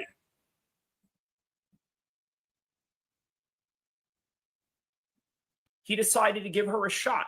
And that is the, well, not the moral of the story, but at least the cherry on top story at hand. This is the first nonstick with no coating. The Titanium Always Pan Pro. Normally with a nonstick pan, you would not be able to heat it up to temperatures that are hot enough to really give a good sear. With the Titanium Pro, there's no coating, so you can heat it up as hot as you want. The surface is all clad with titanium, which is naturally nonstick. There is literally nothing there to flake off. In a normal nonstick pan, you would not be able to baste like this. The Titanium Pro has no coating, so you can safely use metal utensils. The pan can go straight from the stovetop into the oven. This is cookware that lasts and lasts. It's not precious, it's not fragile. Was UFC president Dana White, who a month later flew Summer to Las Vegas, giving her VIP treatment at the Conor McGregor Cowboy Cerrone bout. This is Summer. Summer is Cowboy. While even giving her... Okay, so 2020, Donald 20. For the job to serve as security at the highly anticipated... And look at Donald Cerrone. He was emulating what she did to the would-be robber. He's like, yeah, so you did it like this, huh? Weigh-ins. That weekend was probably one of the best weekends of my life. Uncle Dana, literally. And there's Connor right there. From the moment I stepped onto the plane, from the moment I stepped off of that plane coming home, it was just super amazing. Everything was perfect. Now, when the event was over, the UFC's offer wasn't, as Summer was extended a full-time job with the company, which she recently accepted as UFC corporate office security in Las Vegas. It's been amazing. Everyone, you know, they're super, super nice. Fighters, I had a couple fighters take pictures with me, like John Jones. Wow, it's been pretty amazing since I've been here. Now, Summer's long-term goal is the... Listen, one of y'all chuckled really hard when you heard John Jones, right? You were like, oh, dear Lord. Oh, no, John climb Jones. the All corporate right. ladder with the company, but also while taking her position as an inspiration very seriously, responding to countless messages from people around the world that found motivation in her moxie, including one in particular. A mother reached out to me and she said, my daughter is big and built beautifully just like you. She keeps asking me, I'm sorry. Every time I think about this message, I always get a little emotional because that was me. She's wondering if she can be a great person just like me, and it literally brought me to tears because as a kid, that was me. That was me asking, how come I'm built like this? How come I'm so big? So being a big girl taught me to toughen up, taught me to have thick skin, especially with all the bullying going around. I didn't stand for it. That wasn't me. That's how I am. That made me super. All right. So, man, yeah, that's the Samoans and that I'm, you know, kind of, you know, an understanding of, you know, of that experience being around them. But yeah, that's how a lot of Islanders grew up. They had to grow up tough. They had to grow up fighting. Obviously, a lot of them, not that, you know, I'm trying to promote this in any kind of way. It's just a matter of fact, bang, banging, all of that. It's just, you know, part of, you know, their history, at least within living in the United States. Even in Australia, they're really no different than that, right? They, you know, got Samoan and Tongan hoods out in Australia and New Zealand, just like they got out here in California. But yeah, man, that security guard, I didn't want to get too elaborative into her life. Obviously, you got a little emotional there. But yes, that is virtually some of the experiences of different Islanders, Polynesians, Tongans, and Samoans. Shout out to all of y'all. But on any regard, going back to this topic at hand, right? Look, this is not good. This is not good whatsoever, right? All these threats that are coming in terms of, you know, the robberies that are going to happen based on people acting out of, you know, out of desperation. It is not good whatsoever. But let's get back to what these people are saying they are going to do as a result of this government shutdown and not being able to get their EBT. So, all right, let's get to this. Mind your business. Social media's got a bunch of mixed reactions. Some worried, some angry, some trying to cope, but not everyone is thinking about breaking the law. Many people are actually sharing creative ways to stretch their dollars, like affordable recipes using items from dollar stores. Oh, there you go. So there is a bit of some positivity there, right? There are people out there that are saying, hey, you know what? There's better ways to do this. There's ways where you can stretch your money. Look, I get it. It's the only thing that you can do right now, right? But at least there are some positive solutions out there rather than just going out there and committing crimes just for the sake of survival. Not necessarily where I would want America's society to be, but it is where we're at in the unfortunate.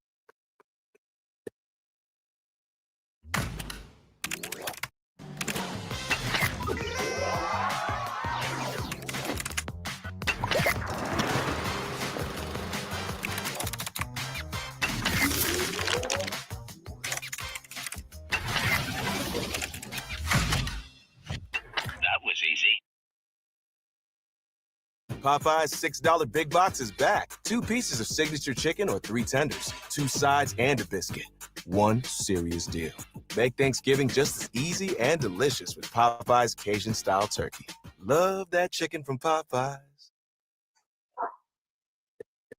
the government Even shutdown. rumors that Walmart was going to close down for a day on November 1st, but a spokesperson quickly cleared the air on that one. So how many people is this affecting? Well, according to the USDA, nearly 42 million people relied on SNAP benefits just in the month of May. That's about 12% of Americans. Now, the Trump administration's refusal to use emergency funds to keep benefits flowing has sparked major backlash. In Arizona, Governor Katie Hobbs called the move appalling, noting over 923,000 residents could be affected. She and Senators Mark Kelly and Ruben Gallego are pushing for the $6 billion contingency fund to be released. In Massachusetts, Governor Maura Healey warned that about 1 million residents could lose access to food benefits starting November 1st, blaming federal inaction. Now, this pause affects both red and blue states, including Texas, Oklahoma, California, and New York, with officials issuing warnings even before the USDA memo became public. Because of this, states are stepping up with their own solutions. Minnesota Governor Tim Walz directed $4 million in emergency funding for food shelves across the state. Virginia declared a state emergency to allow possible use of state funds.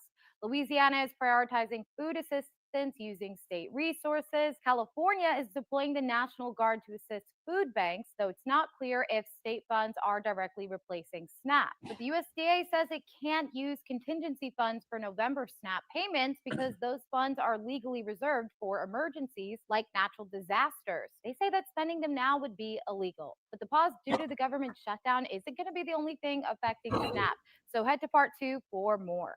SNAP benefits are pausing for millions of Americans on November 1st due to the government shutdown, and some recipients are contemplating resorting to theft to feed themselves and their families. Take a look at what some people are saying on social media.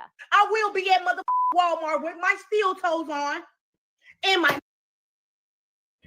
Appalling, absolutely appalling, right? That many people have to resort to that. But enough about that. Let's get to some more positive news. Well, at least a lot more positive than this. Not so positive for Tom Aspinall. Obviously, the doctor has confirmed that Tom Aspinall's eye is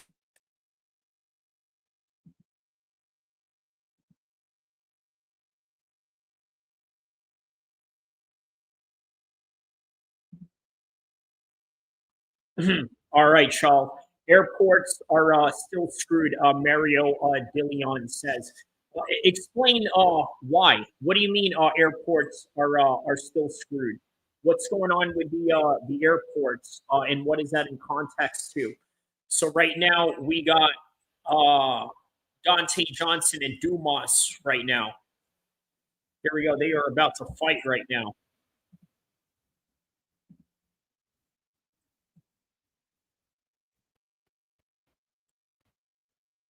Donte Johnson fought at heavyweight. This is his middleweight debut. Let's see how he does against Cedric Dumas.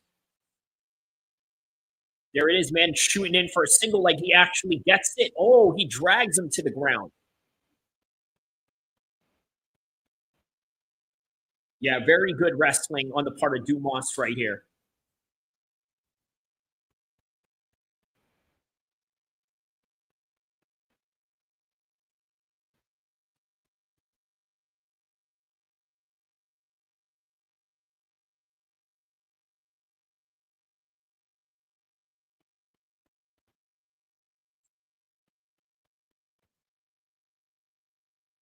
All right, maintaining this front lock position right here, looking to throw some knees from this position.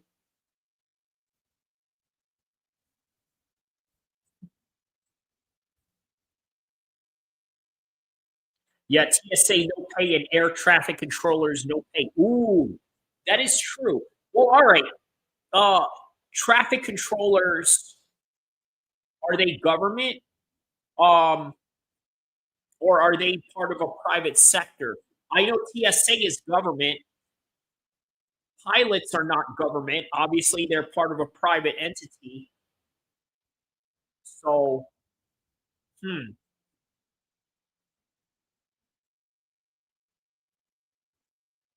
But yeah, I'm not quite sure how that's going to work. I have not traveled in the recent times. You know, I mean, I have traveled before, but just not in the recent times to how this is affecting X, Y, and Z.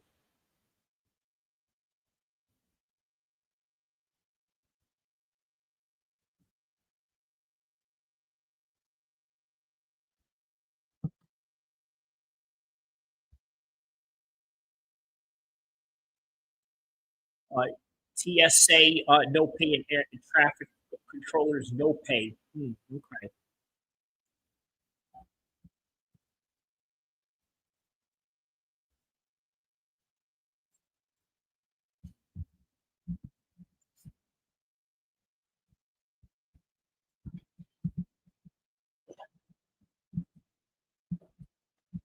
All right, so now it is Donte Johnson that has sort of reversed course here.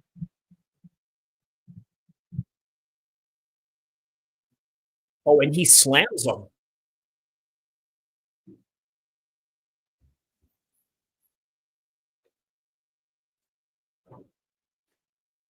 Donte Johnson has a body lock on Cedric Dumas right now.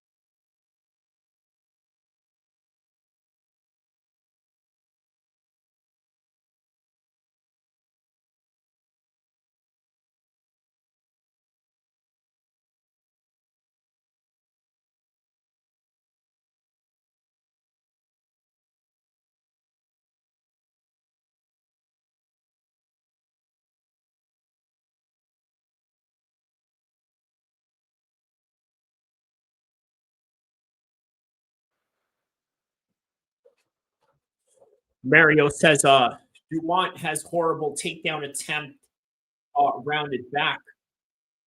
Yeah, man, he put him right back down, and he was doing good earlier, taking down Johnson. Right, he was doing quite good, and then obviously, here we are now. With a body lock, Donte Johnson with a body lock on Cedric Dumas.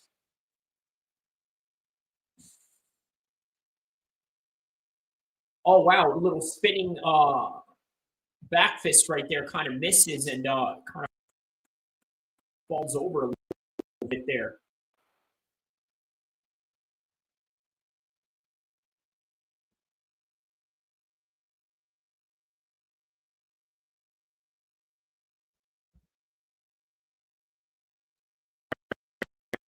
So now they're right back on the ground right now with Donte Johnson right on top.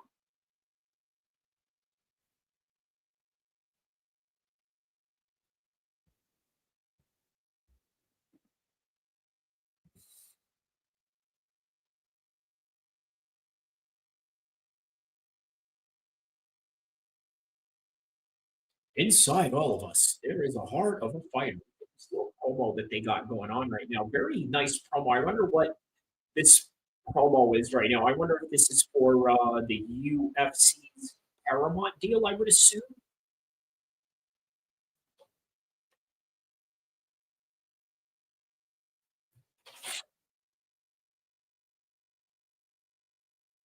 He says Dumas is gassed. Yeah, for sure.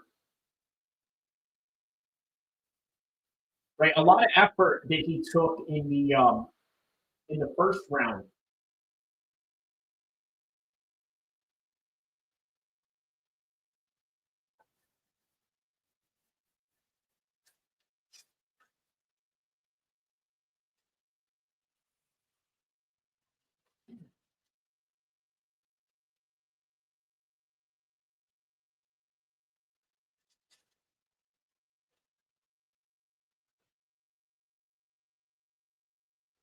All right, round two right here.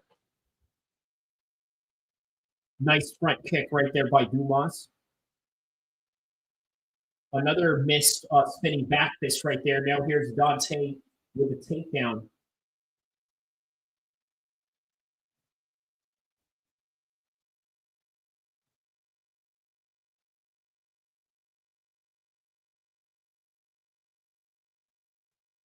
Yeah, very good point on DC, right? A lot of these actions are going to fatigue him just based on the fact that he's not known to be a high cardio fighter the way that Rob or Nick Diaz are known to be.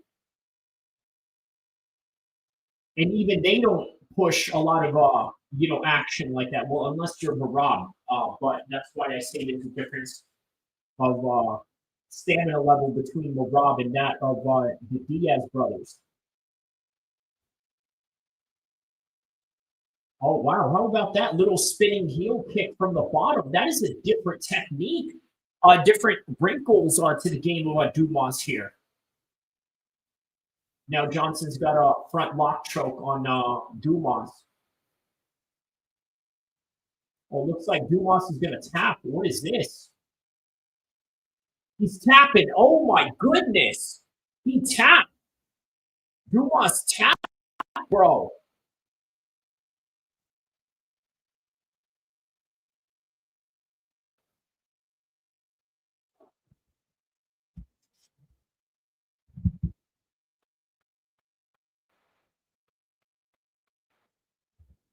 Yeah, that's very strange, man. What kind of tap was that, man?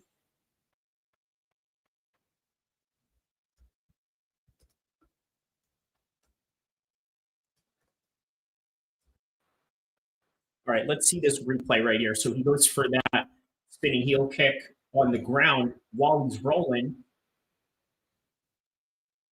He hooks it in. He tightens it up.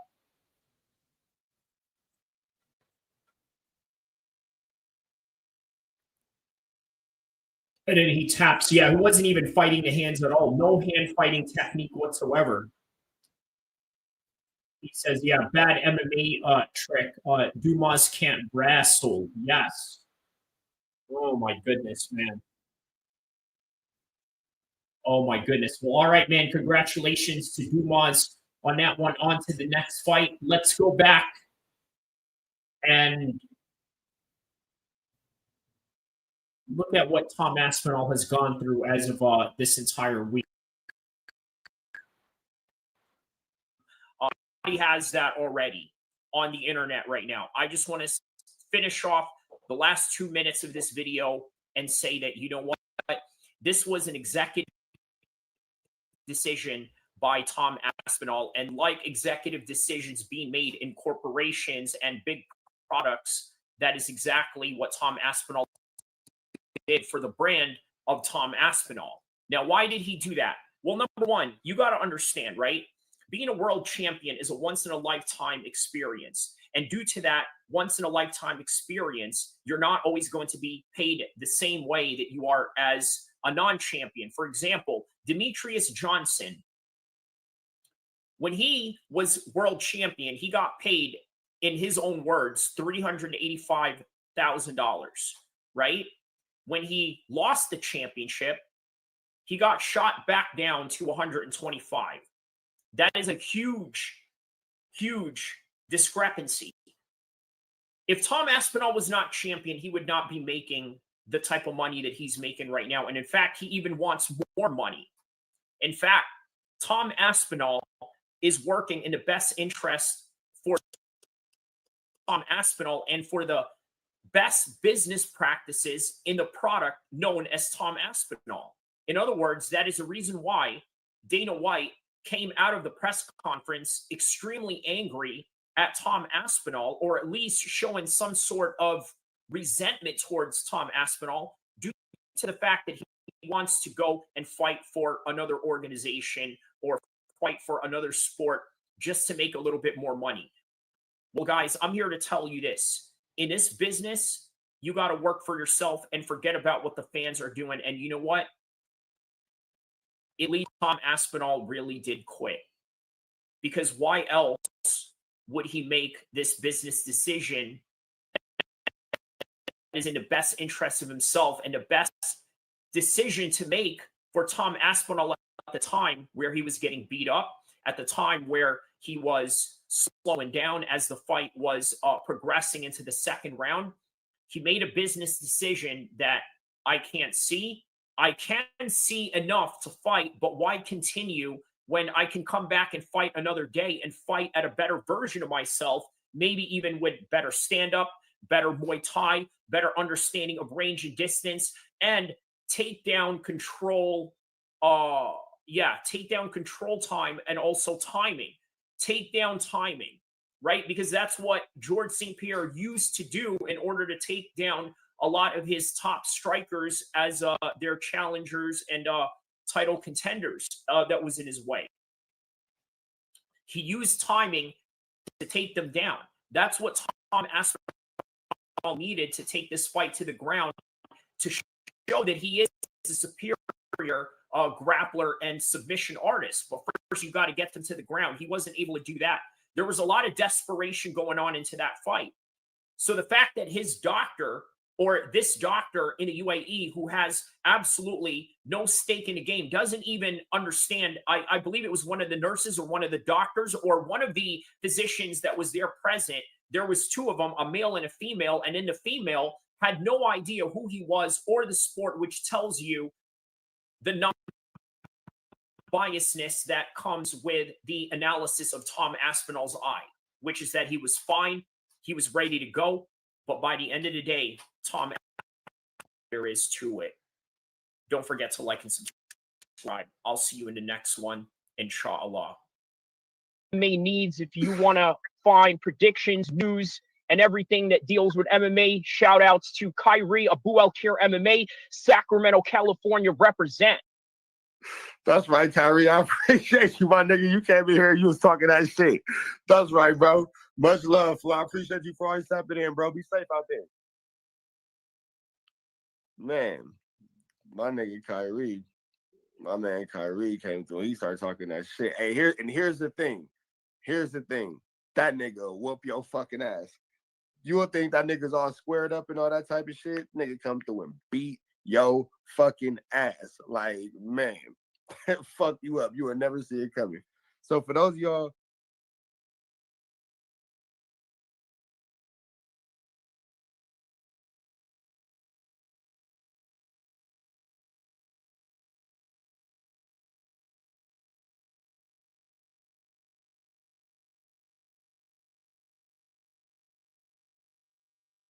All right, here's Cuamba right now. Cuamba.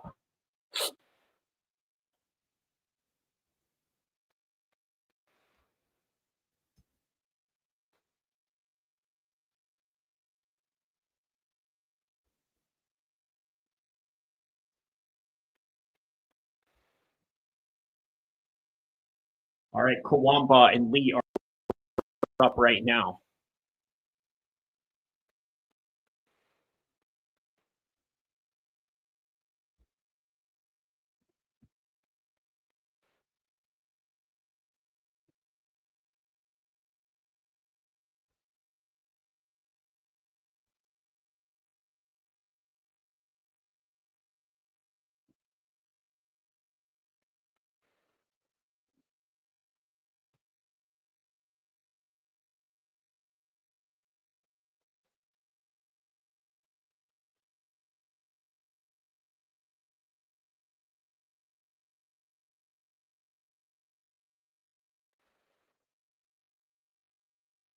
All right. Are you making fun of the African name? Mufasa Zamunda. Yeah, shout out to you on that one.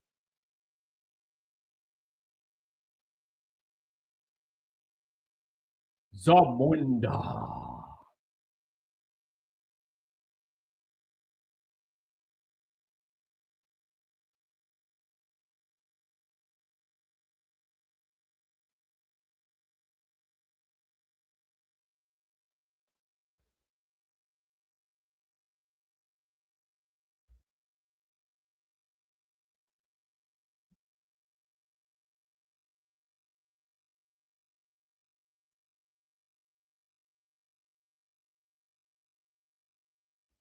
All right, let's go, Lee. Let's go, Lee and Cuamba. Zamunda. Zamunda. Zamunda.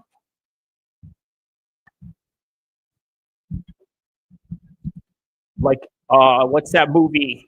with Eddie Murphy coming to America. I was a good farmer in Zamunda. I come from a very humble background. And the next thing you know, you own a whole entire country, and he's got like currency with his face on it. All right, here we go, guys. Round number 1. King Zamunda.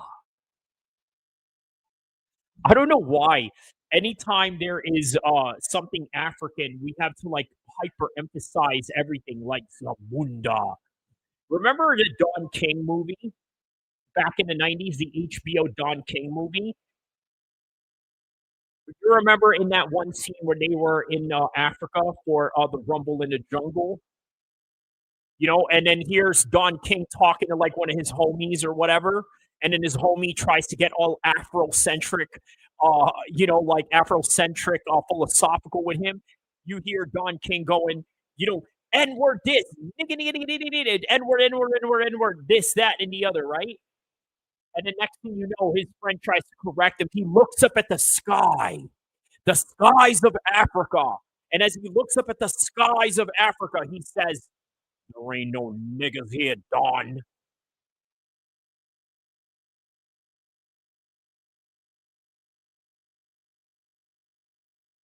So there it is. All right, so Lee is right on the back of Cuamba. Cuamba. It sounds like a Caribbean dance, honestly. Kawumba, ra, ra, kawumba, ra, ra, kawumba, ra, ra. The way Lee's got him on his back is going kawumba, ra, ra. He says, yeah, Africans don't like blacks. When you mean, well, you have to be specific. When you mean blacks, you mean African Americans, right? Because obviously they are black as well. There's also British black people. There's French black people. Also, there's a small black community in Russia. I don't know why it came up to my live feed where it said something about a small black community in Russia. It came up on my feed. I don't know why. Maybe because you got me over here talking all this African stuff. But that makes sense because, the Russians, they hire a lot of mercenaries on their side, right? So, if they're operating on African soil, for sure they're going to try to hire some proxies to fight on their side. And then what is their reward? Maybe a bit of some Russian citizenship. And yeah.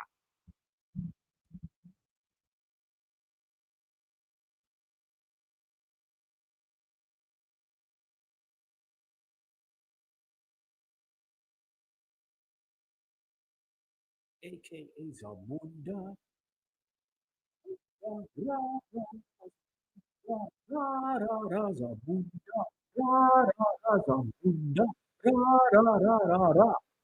right, and then here's Lee on the back of Cuamba. I need to stop doing that. I'm enjoying his name a little too much.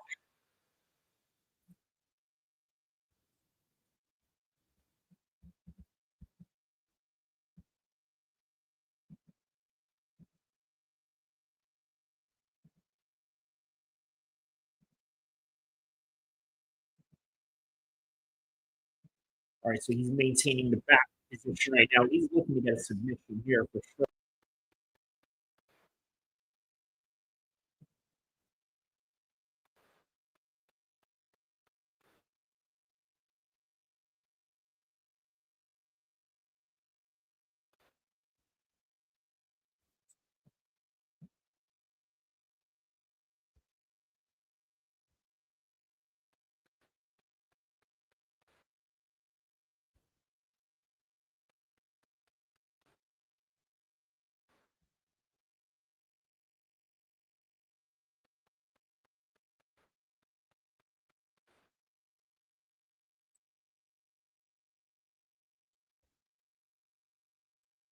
Yeah, this is draining on the legs for sure when you have somebody in a body lock position like this for quite a while.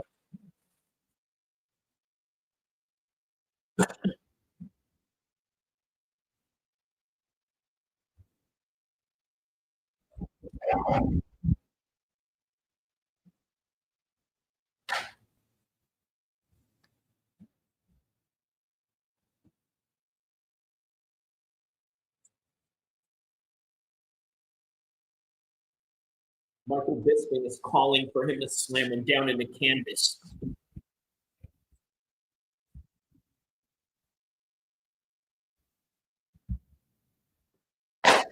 All right, and that is the end of the first round. I think that round is all Lee. Obviously, with all the control that he had going on there.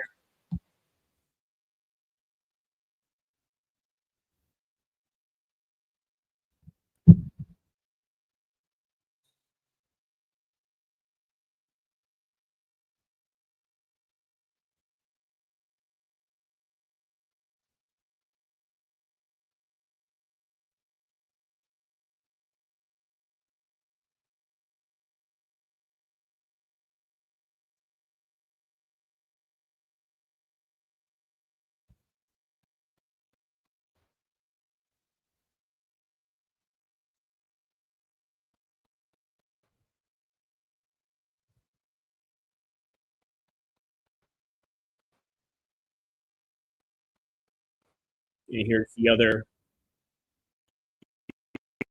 another UFC propaganda commercial right now.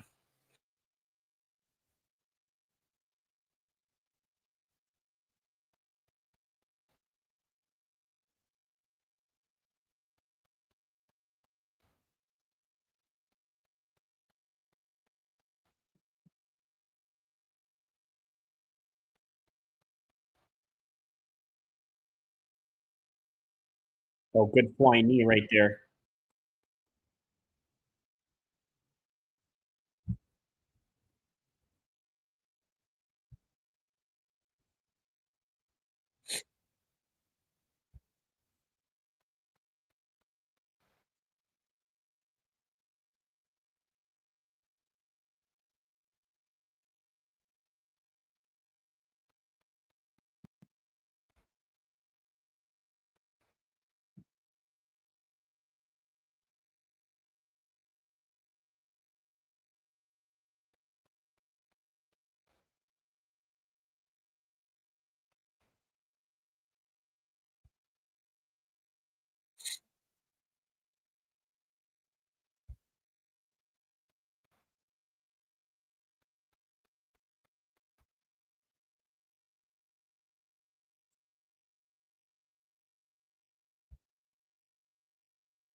All right, so still Lee is maintaining constant control here.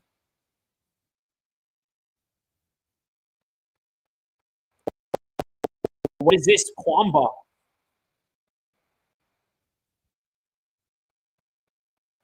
What has he got here?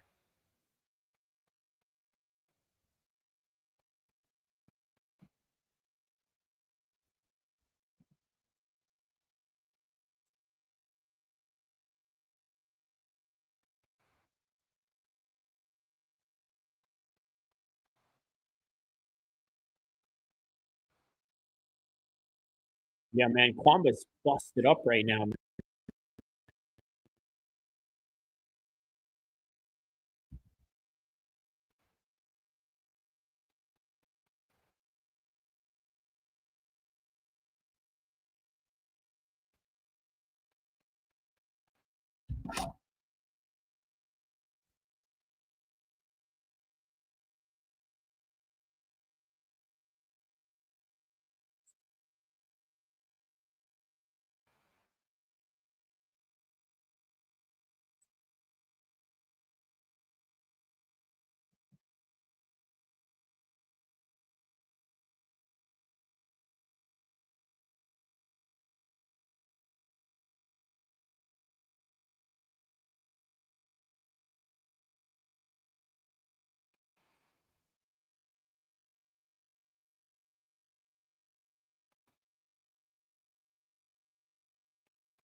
All right, so Cuamba now has the best of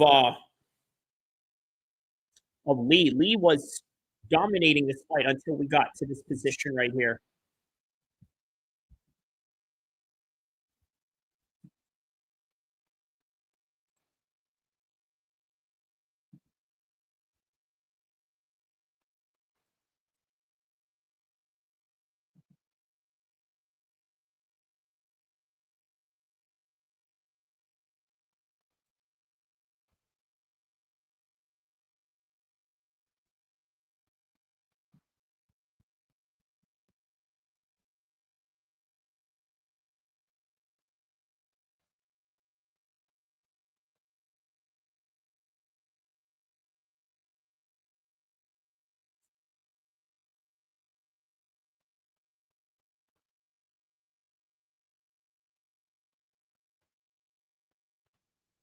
What do they got going on right here?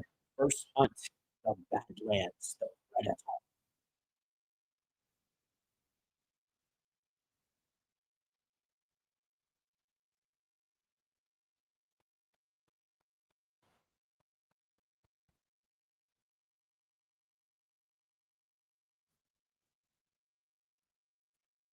And there's the other UFC propaganda again. We are fighters. We make impact. No, you don't. You beat people up for a living and you collect a check.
Oh, wow. Lee knocks him down with that shot right there.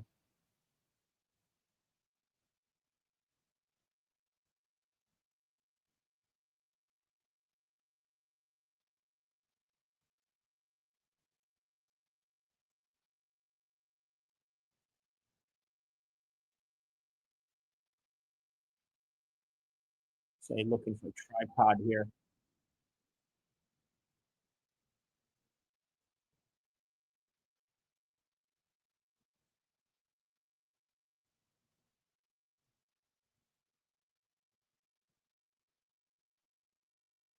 He's looking for a Kimura lock in this position right here.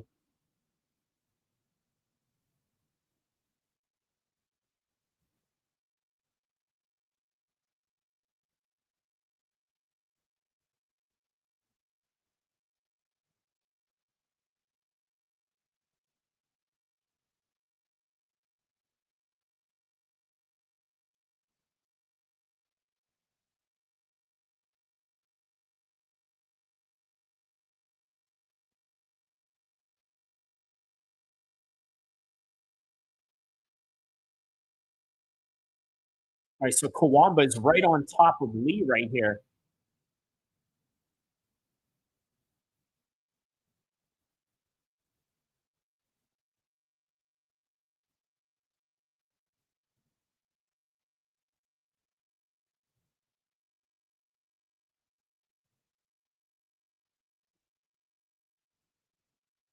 Man, yeah, real rough round 3 right here.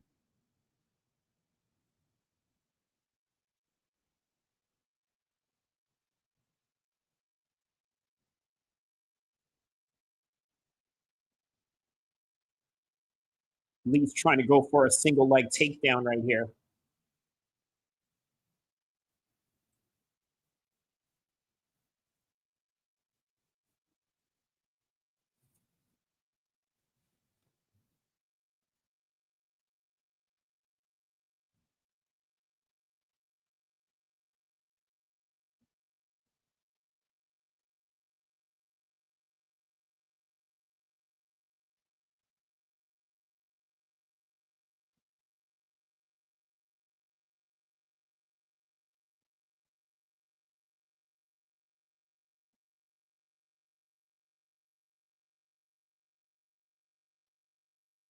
All right, so still maintaining the back position right now. Man, very hard fight to score, honestly. Very difficult fight to score.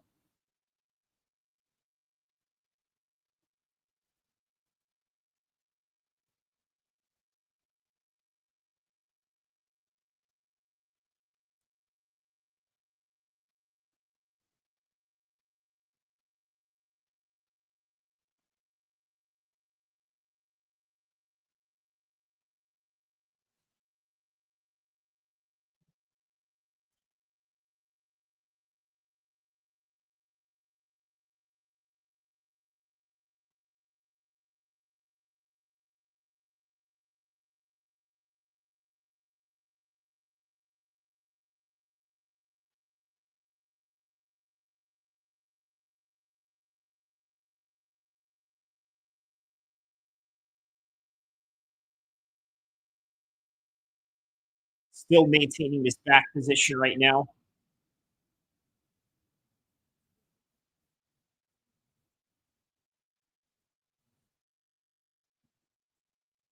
Yeah, man, Cuamba's have made a turnaround during this fight.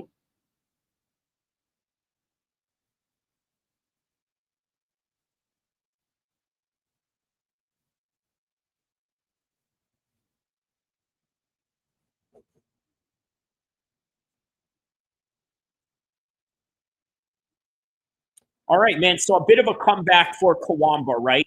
He was getting out grappled in the first round, only to out grapple Lee in the second and third round. So let's see how the judges are going to score this one.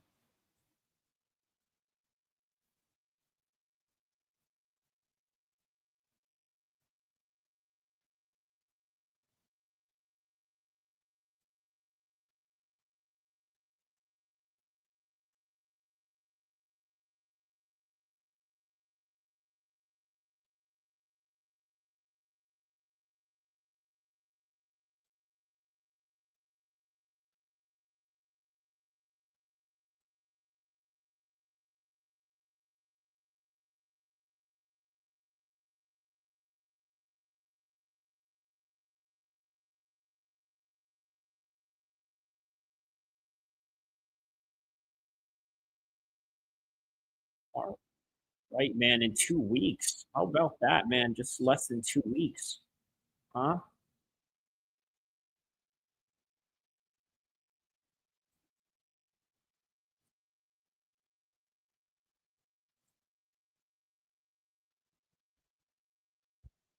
All right, so Cuamba won that one. Cuamba won that one, and I'm going to play you guys an exclusive members only video that I have, right? I'm going to show you guys a members only video, and I'm going to show you what kind of content I do for members only. You guys are going to enjoy this, okay? So let me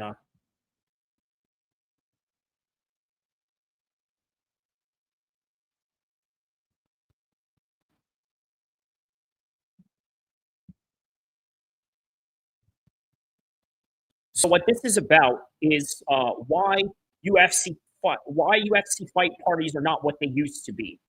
That this card right here is boring, right? Like many other cards aside from the main pay-per-views. But I'm going to show you exactly why, and we're going to talk about it. So, and the next coming up is Billy Elekana versus Kevin Christian.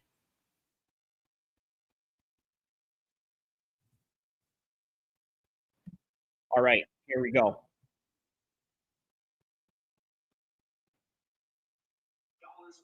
don't know what the actual price is. I'm not here to. Damn. Life-altering stabbing by Elekana. False numbers or anything like that, right? I'm only guessing as to what would be feasible, right? It can't be more than 30. But if it is, man, I would be very surprised in this world's economy. But on any regard, what is this also? If you want to see the rest of that, obviously it is content that I had made about UFC signing the deal with Paramount, which, by the way, is ending pay-per-view in terms of the UFC's model. So is that a good thing? Is that a bad thing? We're gonna find out. We're gonna find out if that's a good thing later on. But let me just make sure that I have my volume. We're gonna find out if okay, good. The volume is going on with this one. So okay. So members only stream, right? What I want to talk about in this particular topic is the old pay-per-view UFC parties that none of your friends go to anymore. Do you remember back in the days when Anderson Silva was the champion? Do you remember when GSP was the champion? I could tell you what I remember during that time was some wild UFC parties, okay? Insane UFC parties that I don't think is happening anymore. And I'm not much of a bar guy. I'm not much of a club guy. I would imagine that these things are still being played in bars, of course, with probably some sort of entrance fee before you get in, right? So the one thing that I sort of, understand, with the economy today is that I don't think people are out having as much fun as they used to, right? I had a buddy of mine in England. His name is Michael Kelly, right? He's a bar guy. He's one of these guys that constantly goes to the pubs and this and that. And so I found something interesting that he posted about not too long ago, right? Something to the extent where he feels that there is no longer any clubs, any bars, anything of that sort going on anymore, right? And he feels like it's a dead time during 2025 right now, as opposed to, let's say, back in the mid-2000s. Well, the reason for that, I got to tell you, is because the economy back in 2006 in comparison to, let's say, 2008 and 2025 are all contrastingly different, right? What I remember back in 2006 was that if you had a job, man, you had money to get out and get it popping right after maybe the weekend or so, right? One of my first experiences living in California was working as a nursing assistant. While I was working as a nursing assistant at the time, I had made pretty decent money for what nursing assistants people make, right? So I worked in convalescent hospitals, worked in old people homes and things of that nature. And well, you know what? It was how do I say this? It was an interesting job because obviously, I got to see death in up close and personal, especially if you worked in a hospice, right? But on any regard, as long as you had a job back in the days, you were able to do all that. Now, obviously, fast forward years later, no longer a CNA, in different fields, got a college degree on top of that. Now, just in a completely different bracket with my family, right? So with that, I don't think that you could survive in that type of income that I had back in the days as a CNA, right? It would be very difficult, right, to maintain, a 2-bedroom apartment, without having, some sort of mishaps. It's just a different economy that we live in today. So why I'm saying all that is because I think that it truly affects the mindset of people wanting to go out and have fun or have extra expenditures. Okay, that's the key word right there. Extra expenditures to have extracurricular activities, being that extracurricular activity is predicated on being, free on a Saturday and having parties with your friends and things of that nature, right? Yeah, but it's just a completely different world that we live in right now. So furthermore, I'm going to elaborate on this in a second.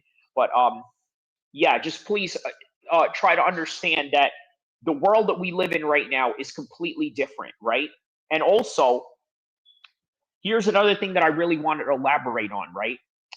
The reason why we don't have the UFC parties that we used to have back in 2011, 2012, I think has a lot to do with the saturation of mixed martial arts today. It's just on every week, right? Last week it was Anthony Hernandez that was on. This week it was, going to be Kamzat and Drickus, and even though that's anticipated card, the undercards seem to fill a lot of these slots of people that would usually be in a fight night anyway. So not a lot of excitement, to go with that. So that's just what it is. It's just we live in a completely different world now, right? If you're 40 years old, my age, or maybe even in your 30s right now, okay, please understand that you, my friend, are living in a completely different world than that of which you had lived in the mid-2000s.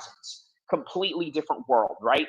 And for these new kids that are out right now, I think that they would have, the most difficulty understanding just how much fun we had back in the days in comparison to now. Now, the only difference is that today, and here's what I think has a lot to do with, how our neurons are fired, how our, sense of excitement fires in our brains and things of that nature, right? It goes something like this, right? Understand this. The gratification that we get today is instant, meaning that, the instant gratification that we get, we can now access that within light speed. And I think that's a problem. So the anticipation of, hey, what's going to be the big fight this weekend? Is it going to be George St. Pierre and Jake Shields? Prior to that event, they didn't have a UFC event after like maybe a few, maybe a few fight nights here and there. Maybe they didn't even have a fight night back then. They just went on with, the numbered UFC pay-per-views. But I tell you what, now that the Paramount deal has set in place, I think that's going to kill that even more, right? And let me explain why. Back in the days when you and your friends were pitching in for, from what I remember it to be, a $50 pay-per-view. Now it's like in the 80s, right? They'd be like, hey, give me $5, right? Give me $5. One guy gives $5. The other guy gives $5. Everybody chips in, or maybe some guys chip in a different way. They bring the drinks or the food and things of that nature, or maybe the blunts or, alcohol. If you're into that kind of thing, this is just typical, UFC parties that they do, right? So it's a different world now. It's a different world now. People are living in different means of survival than whereas back then you had a little bit more opportunities. And then what happened in 2008? Obviously, the economic crash happened, right? And what did that result to? Well, that resulted to a lot of people foreclosing their homes, a lot of people having to take second jobs and things of this nature. Look, man, from just what it seems like, it just doesn't feel like this society is set for you to win in any kind of way. And that's, unfortunately, very sad. But, on any regard, what is even more sad is the fact that we don't really have a lot of things to look forward to anymore, at least for a lot of people, right? A lot of people right now are struggling in bills. A lot of people are struggling with their daily life. That consumption of MMA just seems to be, the back of the list. Now, look, I want to try to take this in a more optimistic route before I land this plane home, right? Is it ever going to go back to those days ever again? The answer is we don't know. What we do know is that right now, the world has a completely different relationship with mixed martial arts than back in the days. At least I'm talking about with the hardcores. Because look, with Paramount, with the fight at the White House, with all these new TV deals that's going to make MMA a lot more accessible to people around the world, we're not talking about the casual fans. But if you are a hardcore fan in the 2010s, that era, and maybe even in the mid-2000s, or maybe going back to the 90s, you knew a different world of MMA, and it's not the world of MMA today as it once was. Not for the fighters, not for the people who consume it, not for the coaches and staff, not for the people who own gyms. It's just a completely different world overall, and that also sort of includes the temperament of of people nowadays. But that goes into another subject for another time. But for now, this is the members only content that I wanted to drop for you. And let me know in the comment section below for all the members that are watching this right now, let me know what are some of your fondest memories with having pay-per-view parties, and were those pay-per-view parties very similar to today, or was it different? Was it more exciting back then, or was it less exciting now than it was, or vice versa? Let me know what you think, and let me know on the comment section below. This has been a members only exclusive. Don't forget to tell everybody to not only like and subscribe, but also join the members only content where we talk about real life situations in hopes that we can all learn.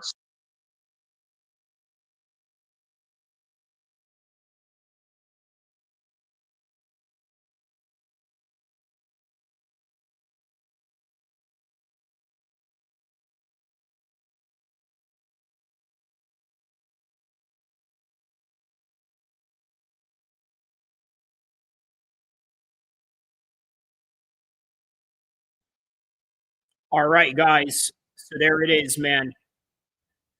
And El-Kheer comes in there with a submission.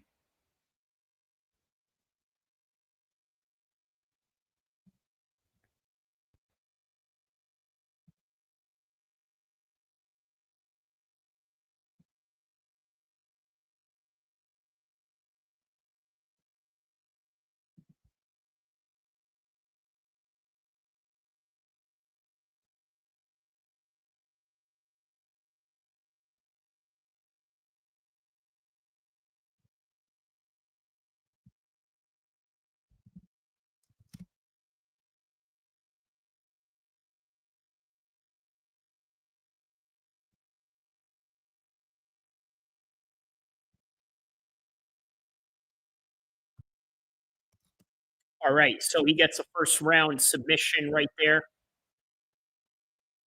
Just right after we got into that members only stream.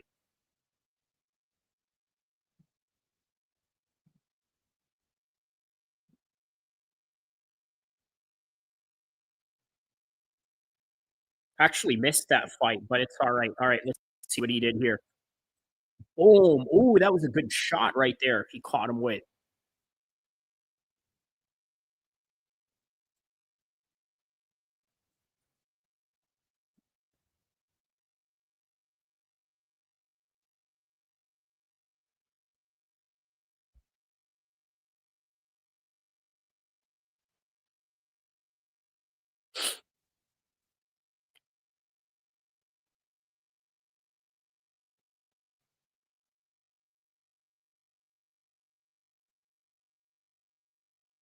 All right, man. Well, there it is, guys. So we are on to the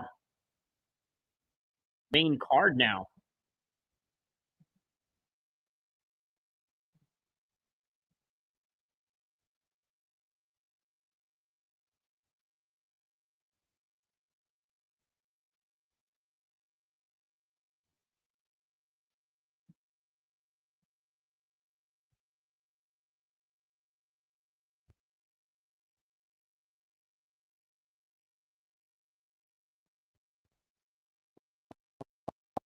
All right, man. So we got the main card coming up.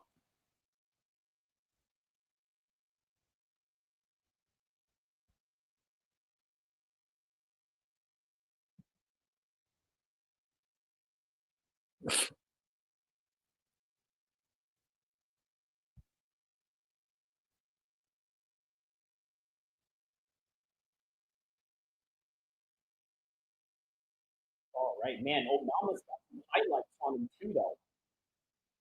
Yeah, Onama's got some highlights, bro.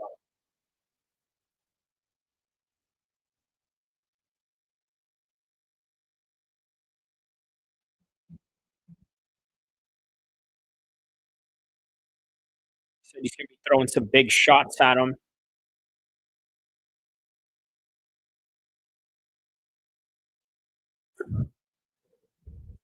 LAC 25, is this going to be streamed? Yep, we're streaming it right now. Don't forget to hit the like button, hit the subscribe button. Also, go to the members only section of this channel, hit the button join, and it's only worth $1.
Look at Sean Strickland with the ice outfit. I'm looking at a picture of Sean Strickland wearing an ice outfit right now, and I'm like thinking to myself, dude, all right, I get it. You know, you're a world champion fighter, and then on top of that, you're strapped 24/7.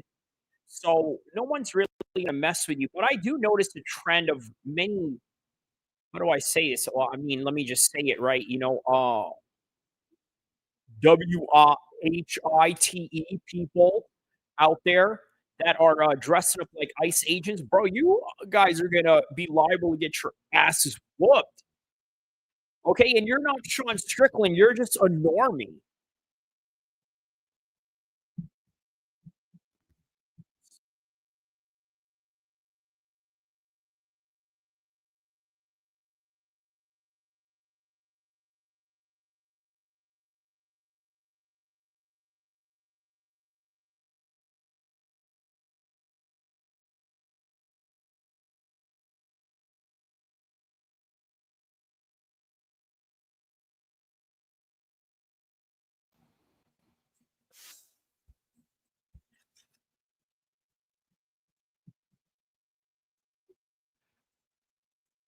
Yeah, man, I couldn't believe that Dumas tap right there.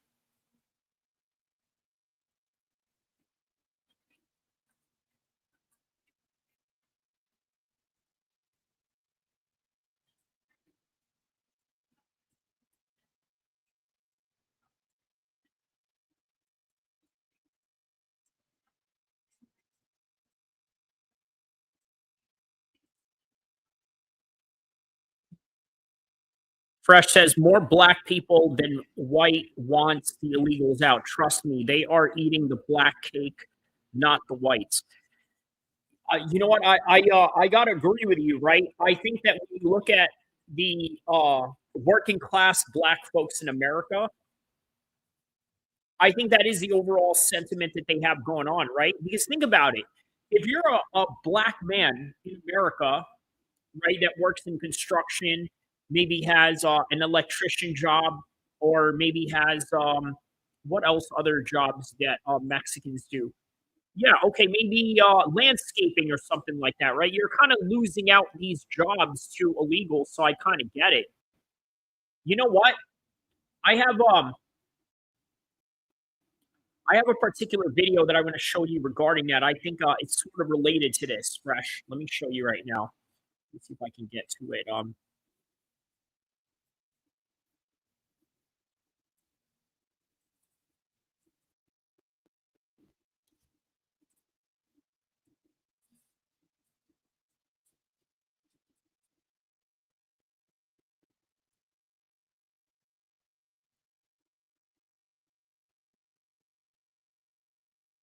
And they got Michelle Waterston working the desk.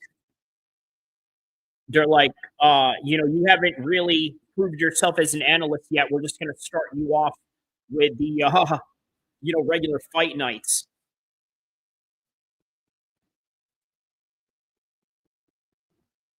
Oh yeah, I didn't forget about you, Fresh. I'm still looking for this video that I wanted to show you.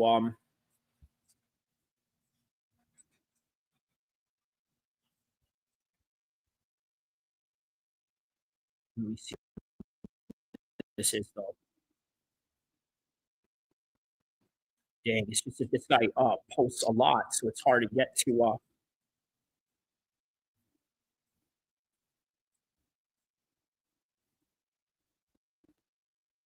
Where is this video?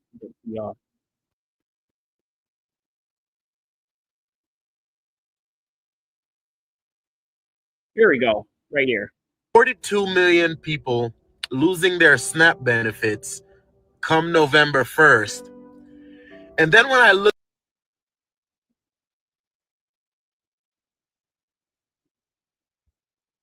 2 million people losing their SNAP benefits come November 1st. And then when I look at the numbers of the amount of people and where they're from, I'm going to say this is a much needed process, bruh. Because you're telling me of the 42 million people, only like 30% of that 42 million are actually Americans. And I mean 30% of the 42 million are actually Americans who are born here, who are disabled, who are veterans, who are actually people who literally and actually. Yeah, truck drivers. That's right. That's a good point, Fresh.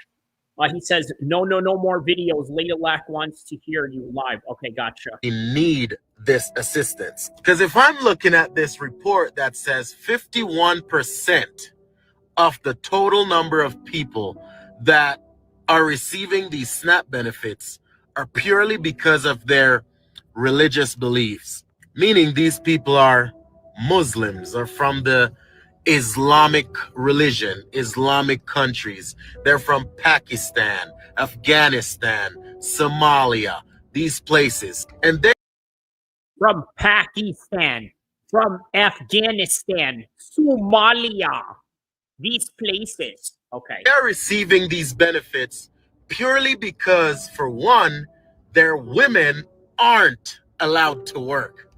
Their women aren't allowed to have multiple children.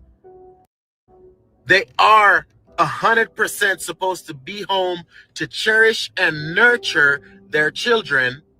Their husbands are allowed to have multiple wives, and with those multiple wives having multiple children, meaning they're getting multiple thousands of dollars per month. And if you think about it, it makes total sense why. Okay, so about that, right? Yes, it is true that in Islam you're allowed to have multiple wives, right? The problem is you can't do that in the United States, right? So how are they really practicing that in the first place? The like Americans that are getting the pocket change. What the brother to be suggesting here is that that is allowed in America legally, and who are not having kids, and even if they're having kids, they got like 2-3 kids, and then their 2-3 kids are disabled, right? And then they're the ones making all the noise because they're getting pocket change when these people from the Fresh, he doesn't have curls. I think those are dreads tied in into a baseball cap. But yeah, it's not curls, my man.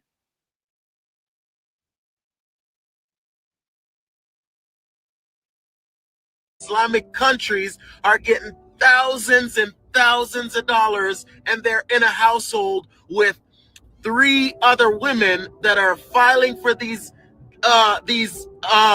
benefits as head of the household. So in the one house, there are 4 wives getting like 4 or 5 grand a pop. What the hell? That's kind of genius if you wow. That's kind of genius if you think about it. Dang, too late. Because they have like 4 or 5 kids a pop, right? And their husbands are just going out to these meetings trying to convert more people. But at the end of the day, they're getting like $15,000, $20,000 a month for the one household. And who knows how many bank accounts they have. No wonder when I see these people going out on vacation, they're just so comfortable. And it's like irritating, but at the end of the day, this shit needs to stop, because a lot of these people came here, right? They came here seeking better, but then they came here to live the same way and the same rules, live by the same rules that made their country turn into shit in the first place. And it's not just the Islamic people. Okay, so he's got a good point here, right? He's got a good point here when he's saying that, like, what they did in what happened in their country that turned it into shit, okay, is happening here. But here's the thing, they're not thinking about that in the current moment of time. You see what I'm saying? They're not thinking about that right now. They are thinking about right now is like, all right, we're here in a country that's giving us. They don't really know what's going on in our country right now. We're tapped into the same things that we're tapped because into. there are a lot that are from the Caribbean, who are doing the same shit. And like I said, it is wild to me because they came here to seek better, but their version of better is to come here and lay up under these roofs and make these babies and live off of hardworking taxpayers. The crazy, crazy part is the loud ones are the ones benefiting or getting the least of the benefits that are being handed out. This is fucking crazy. 42 million people losing their SNAP benefits come November 1st. And then when I look at the numbers of the amount of people and where they're from, I'm going to say this is a much needed process, bruh. Because you're telling me of the 42 million people, only like 30% of that 42 million are actually Americans? And I mean 30% of the 42 million are actually Americans who were born here, who are disabled, who are veterans, who are actually people who literally and actually need this assistance. Because if I'm looking at this report that says 51% of the total number of people that are receiving these SNAP benefits are purely because of their religious beliefs, meaning these people are Muslims or from the Islamic religion, Islamic countries. They're from Pakistan, Afghanistan, Somalia, these places. And they're receiving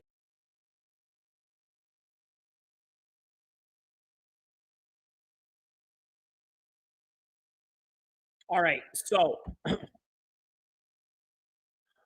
Fresh says all the benefits are Democrats buying votes and scamming taxpayers.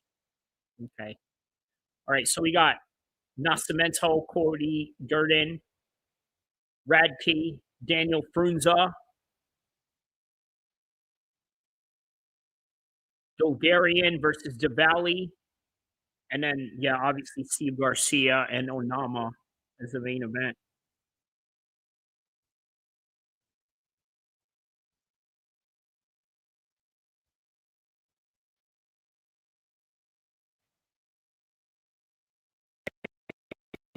Nascimento coming up.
All right, so on to the main cards now.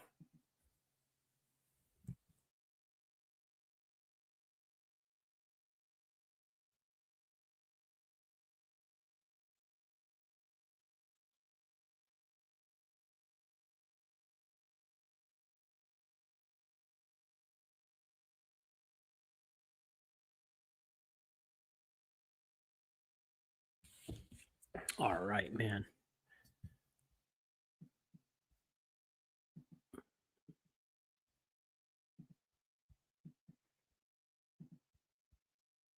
First main card fight of the evening.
right, here we go. Nascimento versus Cody Durden. It's a catch weight fight. Looks like they either didn't make weight or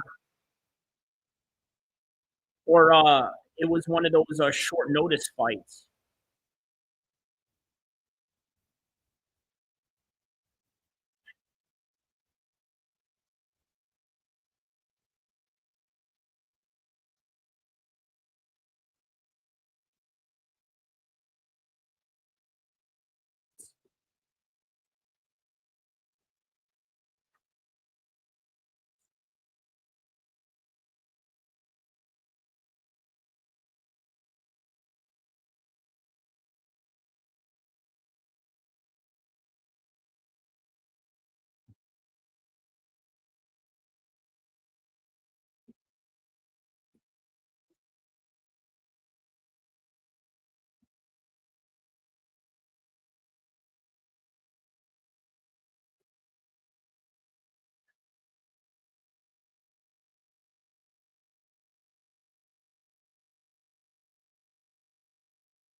All right, here we go. Round number 1.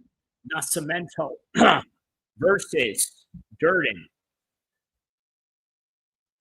Nascimento versus Durden right now.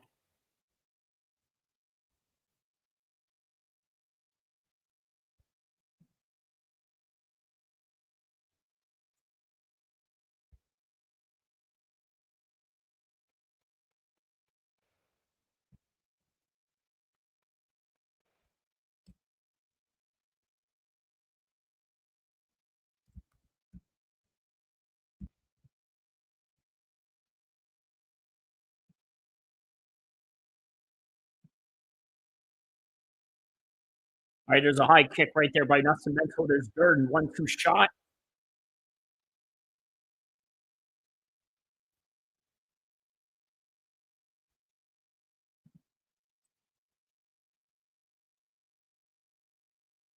Yeah, Nascimento's got that chin up in the air. There's Durden right there with the takedown. Can't believe this guy was beaten by Muhammad Mokaev, and it is Muhammad Mokaev who is no longer in the UFC.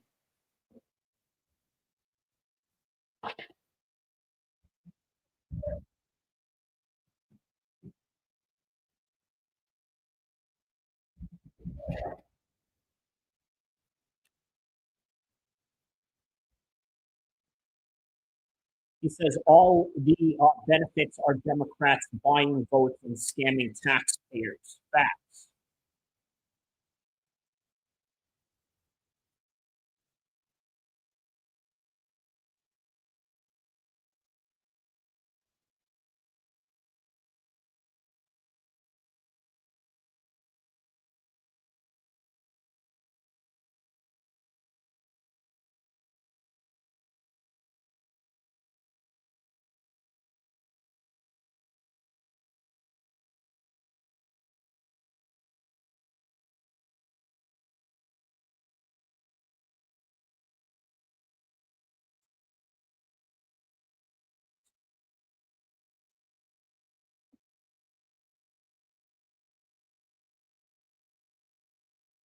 Nice high kick by Cody Durden.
All right, man. Cody doing a very good job with the jabs here.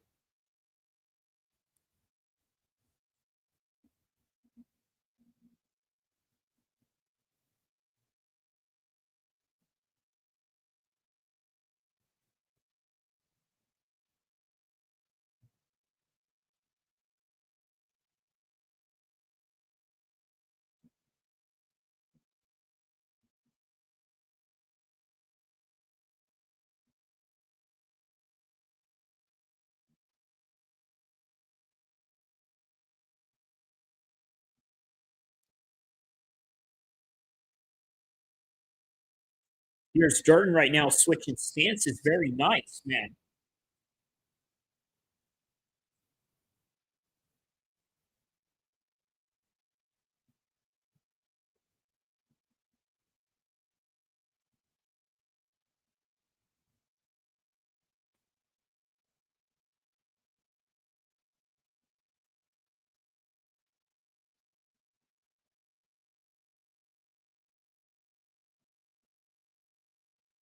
Yeah, real action-packed first round right now. Ooh.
We are committed. We are relentless.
All right, good front kick right there by Nascimento.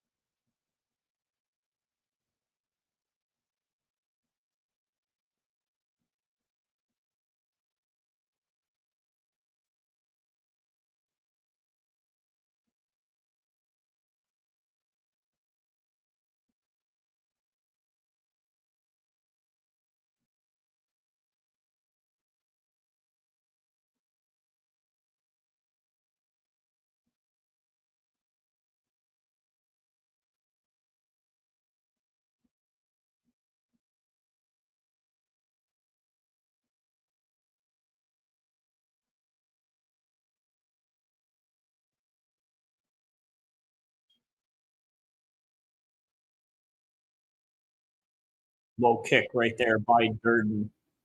And Nascimento, rather. Oh, good jabs right there by Cody Durden.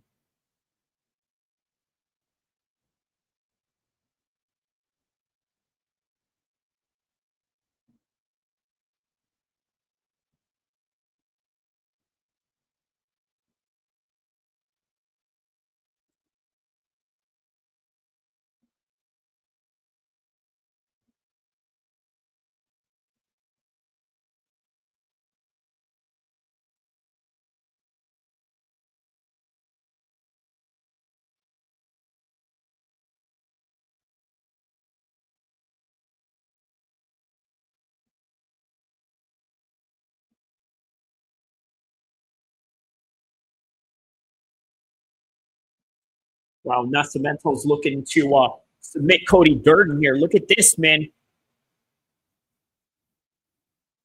Oh, he's out. He's out. Cody Durden is out. Is he? Oh, no, he's not out. He's still fighting it off. But he's going to get submitted, man. I don't know how he's going to get out. He's going to tap right here. There it is, man. Nascimento with a submission. Nascimento gets the submission right there. In round 2 as well.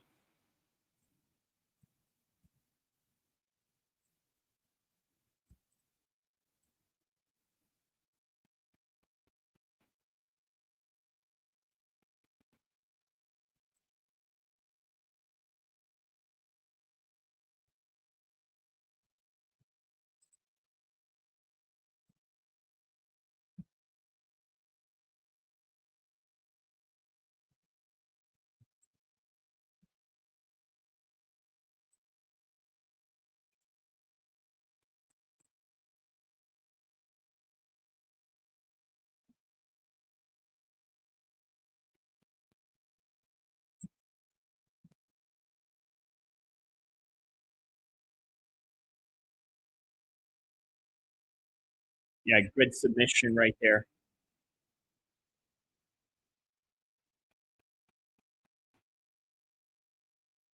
All right, man. Wow. Not bad. Not bad.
All right, man.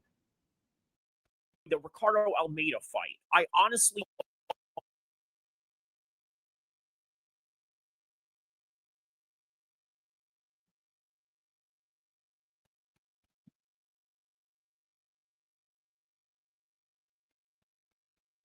California, with Prop 50, you have the power. You have the power to stand up to Donald Trump. You have the power to give America a fair midterm. For all of us in all 50 states. Yes, on 50. It's time to ask more of our browser. Hey Copilot, adjust all these recipes for 7 guests and combine them into one cooking schedule. Also, I'm out of milk. Here's a cooking schedule scaled for 7 guests and also milk-free. Freedom.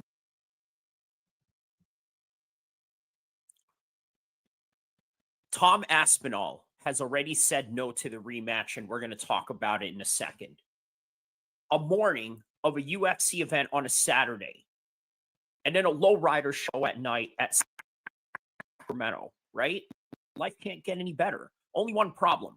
The UFC main event of UFC 321 Abu Dhabi ended in a no contest, which means a non-definitive ending to a California Saturday morning. But it was a great Saturday night nonetheless. Imagine waking up 5 a.m.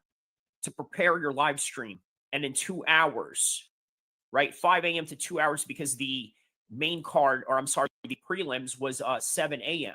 And then 9 hours later, it's the main event, and it ends exactly like this. I feel is how deep it was now. You already got one twice, at least once with poking. Keep his fingers close, the ref said. And he's nearly put me in the eye before. Feels like the back of my eyeball hurt. Stinging. It's not even stinging now, it's painful.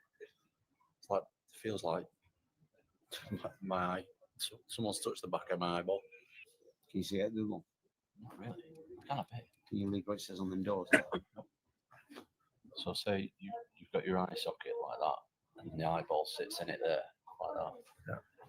It felt like his finger hit the back of the eye socket when he pushed it in. I just couldn't see. It will go after 2 minutes. That's the way with me. Yeah, it just puts everything into perspective. Like when we're going in, I can't see well. Dangerous sport, man. You were saying it's scarier than It's way scarier than what I did to my knee. Because you know that the knee's just going to be all right. Whereas your eye, still don't know how it's going to be. You weren't near enough. Well, now this creates an even bigger confusion in the heavyweight division. I want you to imagine from the time when Stipe was champion, then it became DC, and then it became Stipe again. And right after Stipe, then there's the era of John Jones. Okay, there's the era of Francis Ngannou before that, before John Jones. And then there was Cyril Gane taking on Francis Ngannou. Afterwards, Francis Ngannou had a little bit of those contract negotiation issues with the UFC, which eventually led him to the PFL and got him those two high-profile boxing matches, which was very lucrative for him outside of the UFC. Okay, but that created a lot of confusion in the world of MMA because here's this supposed badass of the world in Francis Ngannou, and he's here getting knocked out by Anthony Joshua and getting outpointed by Tyson Fury, even though he did hurt and knock down Tyson Fury, which showed the strength and prowess that Francis Ngannou had going on. But then Francis Ngannou was gone. Next thing you know, after Gane takes on Francis Ngannou, and now he's gone. Then now Gane takes on John. And after Gane takes on John, guess what? John leaves a lot of questions in a heavyweight division. Confusion. Whereas in boxing, everything is very definitive. We all know it's Alexander Usyk all day. All day, baby. He is the world champion in the world of boxing. And there's no disputing that. That is why they call it the undisputed. He is undisputedly the champion of the heavyweight division. Now, there are instances where Usyk, let's say, has to drop the IBF belt, the WBC belt. I believe this weekend, saved in British combat sports by the name of Fabio Wardley beating Parker. Okay, I believe that he had won the WBO interim or regular championship, but an offshoot to one of the belts that Alexander Usyk is holding right now, right? Man, Fabio Wardley really saved the heavyweight division this weekend in the world of British combat sports, and in particular, the heavyweight division. Look, is it safe to say that the heavyweight division in boxing is a lot better than the heavyweight division in the UFC? And the proof is in the pudding this weekend. You see, Gane got finished by John so easily, and then here's Francis Ngannou, who out-wrestled Gane, but then the guy who's supposed to be the greatest heavyweight of all time right now, Tom Aspinall, can't even do that. Did you see the fight? He had a hard time getting some takedowns. It was like as if we were watching an amateur go into the pros trying to wrestle, because Tom did not grow up wrestling. In fact, his wrestling level is that of the minor leagues, just like what we're watching right here. We are watching where the Oakland A's now play, right? This used to be a minor league baseball stadium for the Sacramento River, whatever. I don't know what the local team name was, but it was the minor leagues, right? Nonetheless,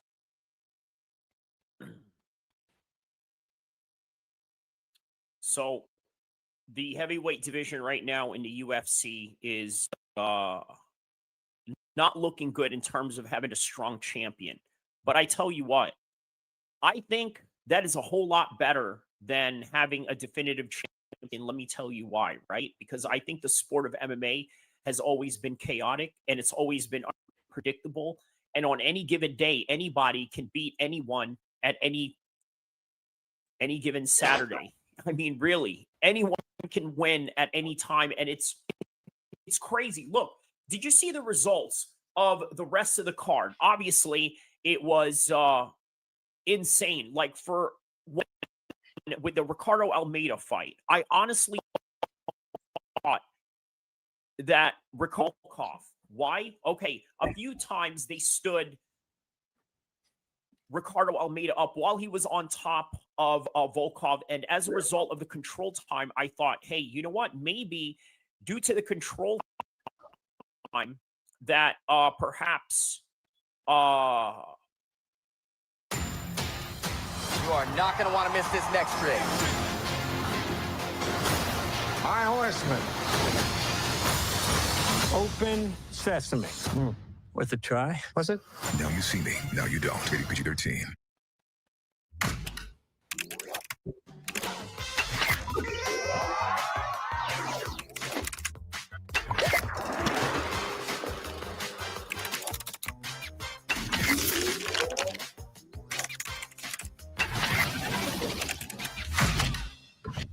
That was easy. He's going to win this fight. But that's not the case. See, the judges saw something a little bit different. What they saw was a person trying to get on top and not really work at anything. And I guess that kind of goes the same with the Jandiroba fight as well, which, by the way, Mackenzie Dern won. And honestly, I think that was probably the best case scenario for the UFC, right? Because Mackenzie Dern is obviously a much more marketable and a great storyline, considering that 10 years ago she had won the ADCC Jiu-Jitsu Championship in that same country, and then 10 years later she comes back and wins a championship in the world of MMA. But even in that division, it's not definitive because it's Weili Zhang that is the definitive champion in that, but they have to move her up a division to fight Shevchenko, and that's just what it is. So moving on from that, you got Omar Nurmagomedov. I honestly thought that he was going to have the easiest win in that whole entire card. That wasn't the case, right? Mario Batista showed that he belonged there. I saw in the comment section on the live stream that I did that they should rematch at some point, right? Well, I tell you what, I could see a world where Omar gets better, levels himself up to the point where he now can beat Merab and keep up at the pace of Merab. Let's say in a hypothetical world, he evolves and then he becomes the champion and beats Merab in a miraculous fight, right? Because that's what it's going to take to beat Merab right now, which, by the way, I kind of contest the idea that maybe Omar may not be deserving of a title shot right now. But nonetheless, Mario Batista could come in as a #1 contender at that point. You see, I can see a world where Mario Batista and Omar Nurmagomedov fight for a title. Yeah, really, I don't see why not. Mario Batista showed that he belonged in there. So what else was in these fights? Obviously, I went and, covered the entire full card as well. Great live stream, by the way, that we did. And, well, let's get to the rest of the cards and then more on this Tom Aspinall situation, because we still have to get to why he does not want a rematch with Cyril Gane. And at this point, can you blame the decision? Just as I predicted, I thought this fight was going to go to a decision.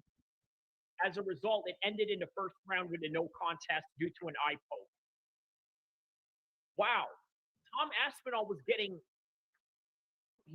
lit up a little bit there on the feet, just as what we would expect it, right? Tom Aspinall had a very hard time trying to get to Cyril Gane in terms of trying to get him down. He wasn't able to take him down. As a result of that, what happened? They kept the fight on the feet.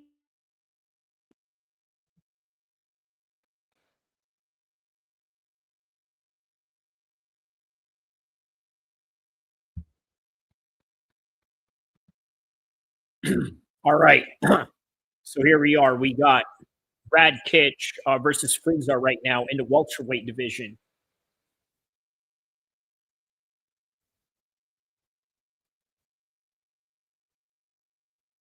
Oh, good 1-2 shots right there.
So here we go, man. Radtke's still maintaining the top position right now.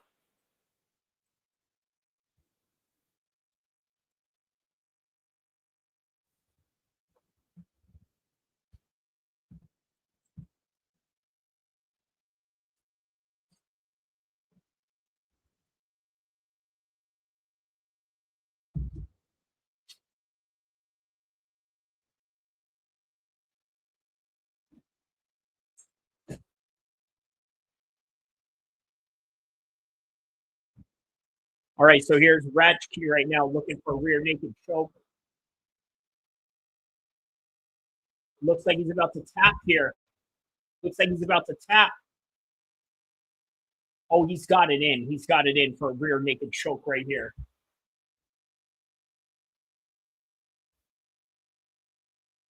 He's got it in, man. He's got it, got it, got it, got it.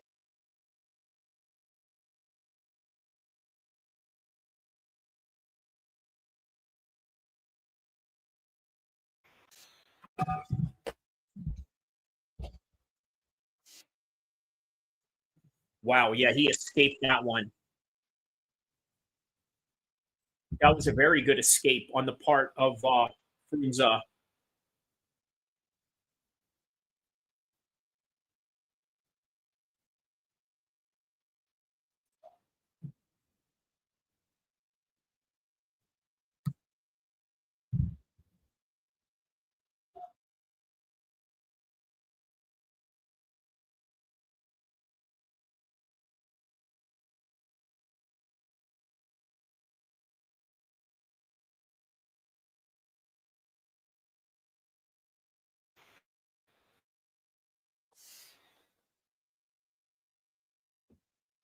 All right, so that's the end of round number 1, going into round number 2. Yeah, man, the absolute ground control time that he had on him right there was very close with that rear naked choke and was able to escape out of it, man. That was very nerve-wracking. Yeah, that was nerve-wracking on the side of Frunza.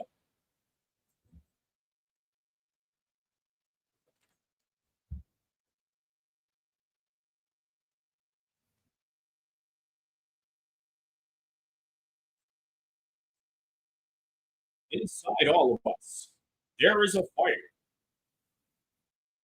a desire to transcend limits, and make the impossible possible. We are relentless. We are UFC. Ooh, I like that. And they had Rob is like the face of it all, man.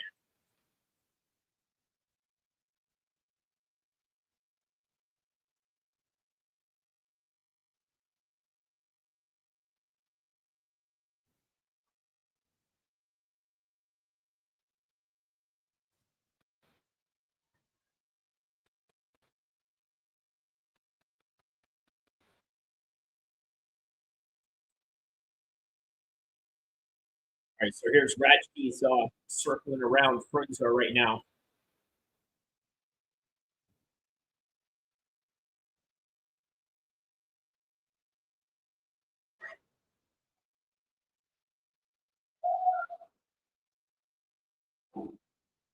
All right, there's a front kick right there by Frunza.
All right, so now Radtke maintaining the top position, looking very well rounded, right? He's got good footwork, good ground control.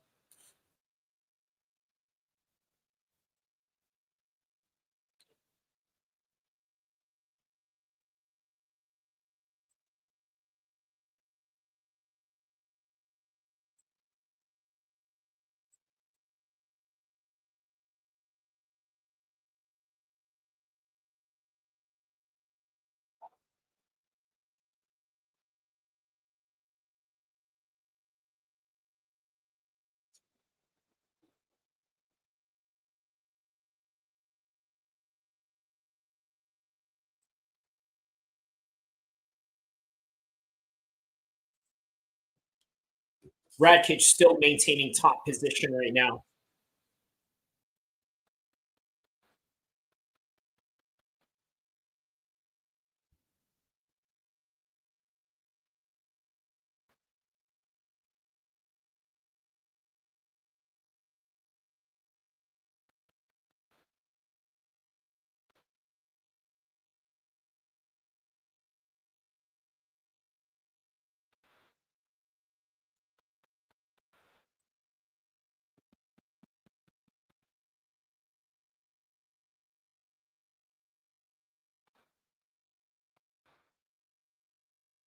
All right, trying to wall walk from this position right here.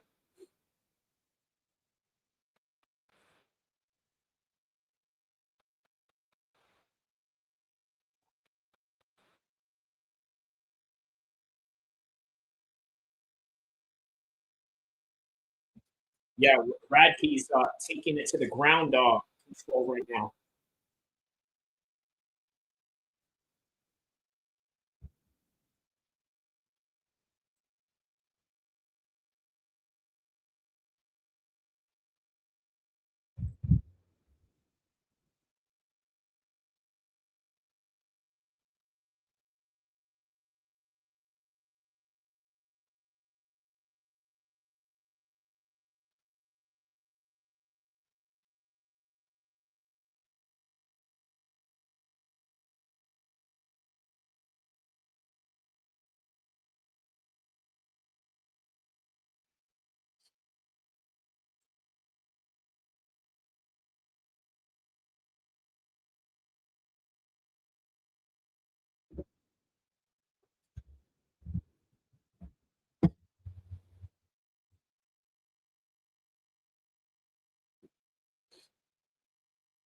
All right, so that is the end of round number 2. Radtke is winning this fight with ease right now.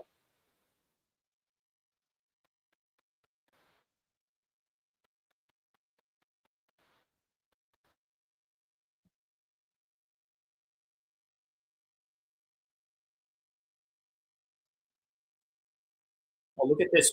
Robert Whitaker sort of selling some performance, what do you call it? Performance like creatine of some sort.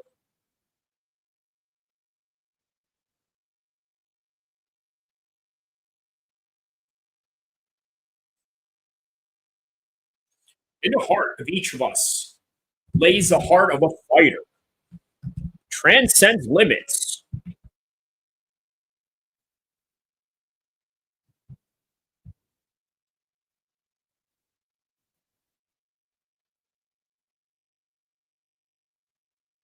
We are UFC. I like that. It's kind of epic.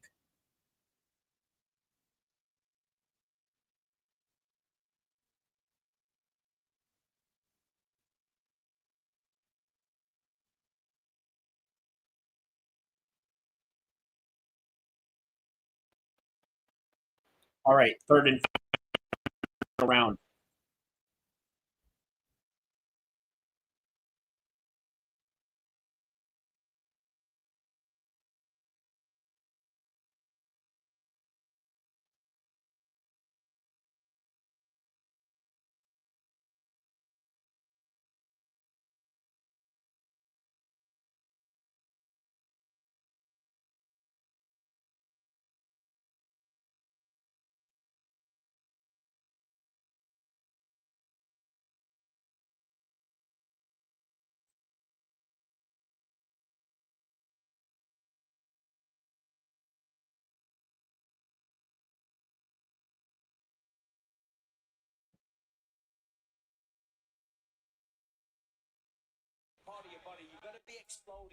All right.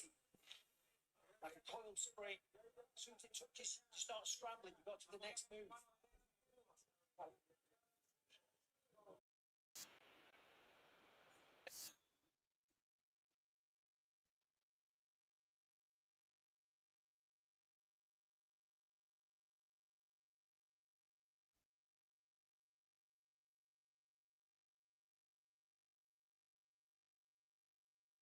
Radtke once again maintaining top control position.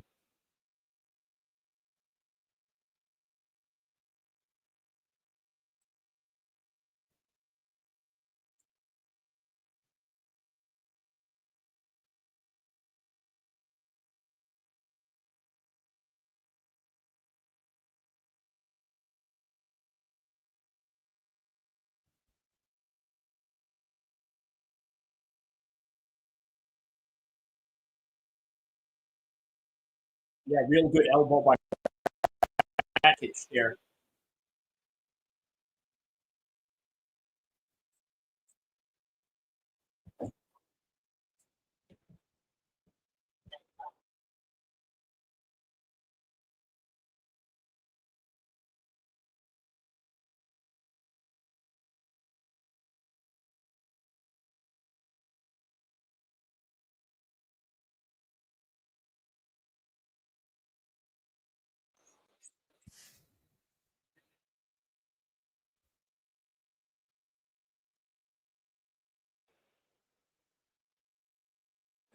Yeah, that's true, man. A lot of people are just too well trained in the mount position right now. It's not the best position to keep somebody in MMA.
All right, there's Radtke right now looking for a rear naked choke. Are we going to get another submission here tonight? Been a night of submissions here. Yes, it is. We got a submission. We got a submission right here by Radtke.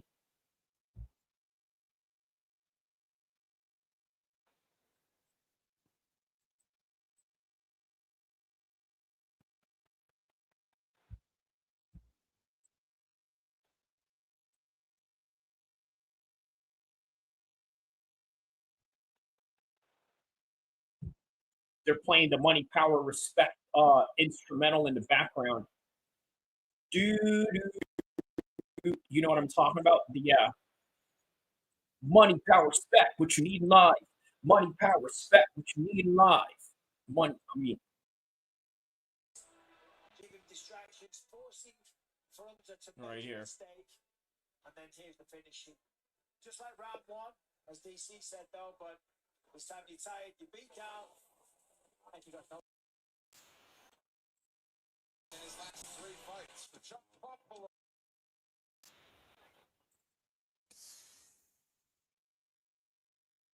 All right, man.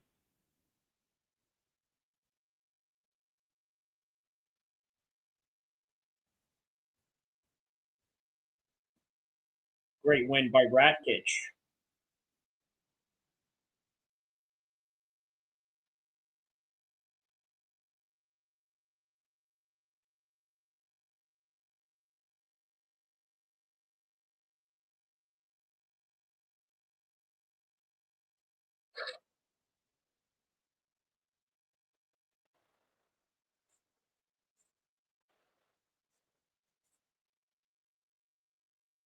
All right, well, let's get back to Tom Aspinall.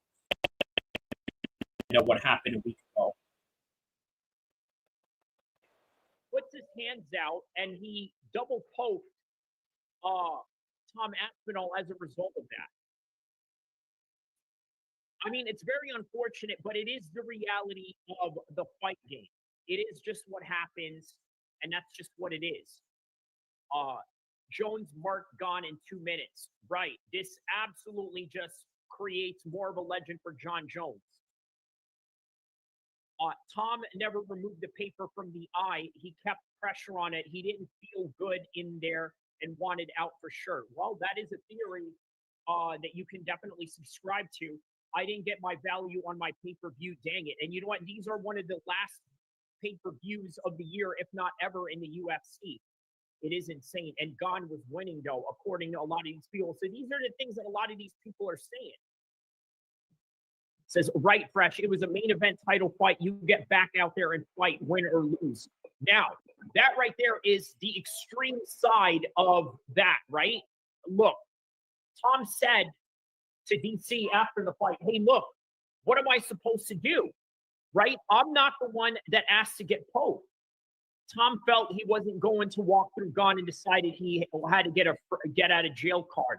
He says, I'm not a doctor, but you're supposed to flush the eye and not put pressure on it. But put pressure on it, not pressure on it. Okay. I mean, he did something wrong there, right? John Trump dancing off his butt right now. Look at this. They're showing the replays right now of the eye poke, man. That is vicious right there. What did we learn out of this main event?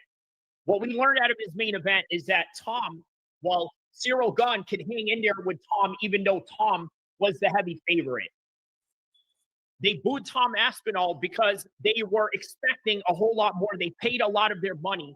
But at the same time, there is a reason why in MMA and in the UFC in particular, there are strong undercards just for this reason alone.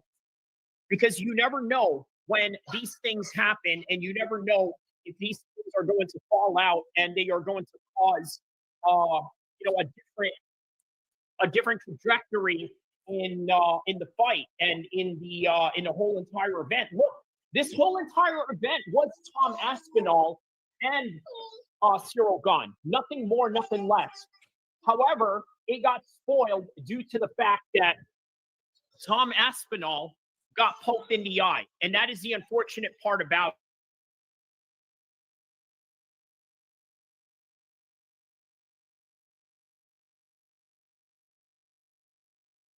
My horseman. It is very good to be back. Still got it. We're going to steal the most valuable jewel in history. Hey guys, dead end. Open sesame. Worth a try. Was it? You need us. Are you in or are you out? The closer they look, the less they'll actually see. Upside down room. Cool. Cool. I love the way your generation sums things up so eloquently. Now you see me, now you don't. Rated PG-13.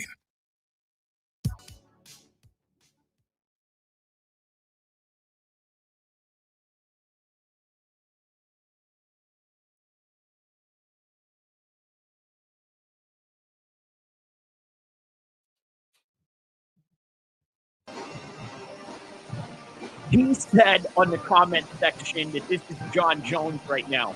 This is John Jones dancing post Tom Aspinall, Cyril Gahn, UFC 321. All right. Clap it up. Salute. Okay, now let's get to the full card and salute the rest of the fighters in that card. Main event of the evening and ends to a no contest due to an accidental eye poke. We've been over this before the fight was ended in the way that it was. A lot of people were saying that Cyril Gahn was winning this fight. And you know what? They are right. But Cyril Gahn made one mistake. He threw a body kick. After throwing a body kick, he accidentally put his hands out there and poked Tom Aspinall. And as a result, but make no mistake, Tom Aspinall was busted up in the nose and had some bleeding that had nothing to do with the eye poke. But his eye poke was bad enough to stop the fight. And that was the unfortunate thing. This is very rare in a title fight, let alone a heavyweight title fight. And that's just really what it is. Decision from Mackenzie Dern. Look, man, Verna was winning this fight, in my humble opinion, in a way where, you know what? She was taking her down, controlling her, had the ground control time. I don't understand what it is that the judges saw, but hey, nonetheless, it is what is on the record books. Mackenzie Dern becomes a world champion 10 years after she wins another world championship in BJJ in the same country. There it is. Mackenzie Dern, now the new vacant strawweight champion of the world, as a trend that a lot of champions are taking right now, not getting a double championship, but vacating the belt so the divisions can start moving and then moving up to the next weight class and claiming a double championship in that kind of way, but not in the official of the But Omar Nurmagomedov, I thought this was going to be the easiest fight of the night. I honestly thought this was going to be the easiest fight of the night. But guess what? Omar had one of the hardest fights of the night.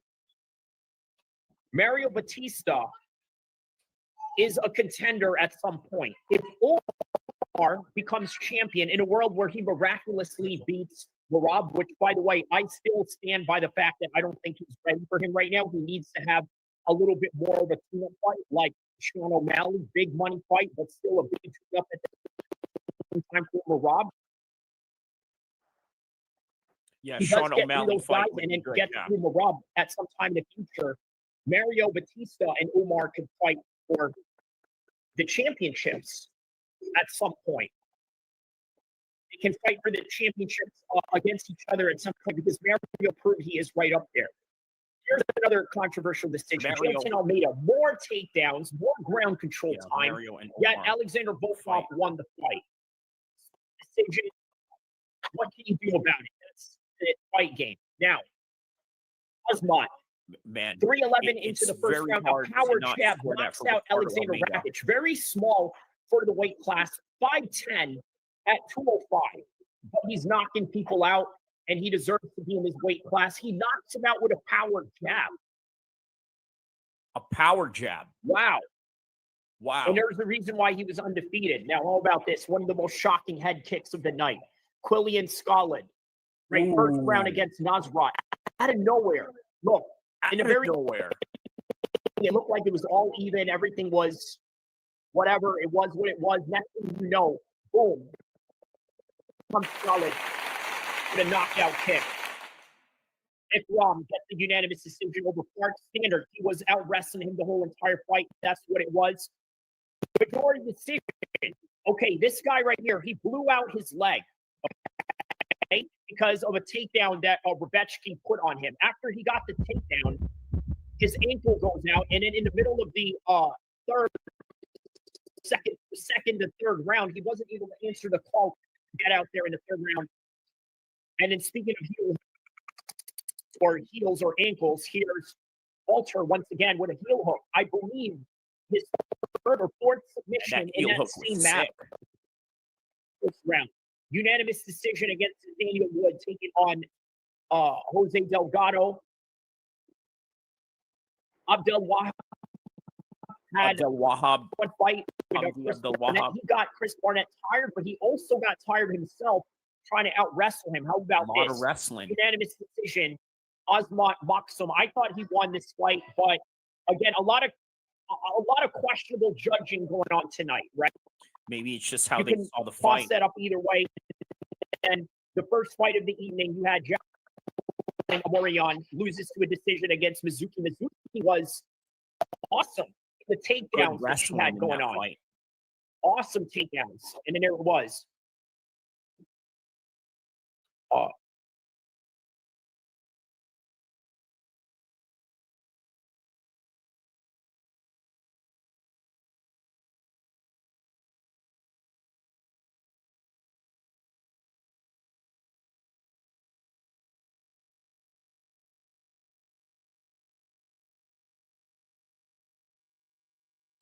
All right, here we go.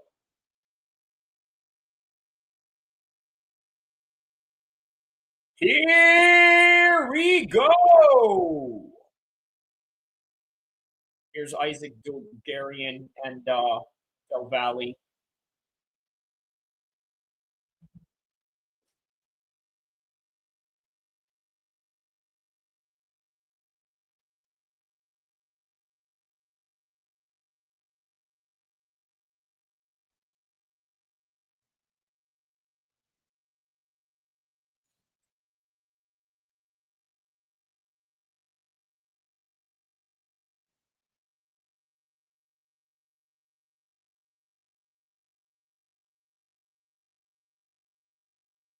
All right, here we go, man. Round number one.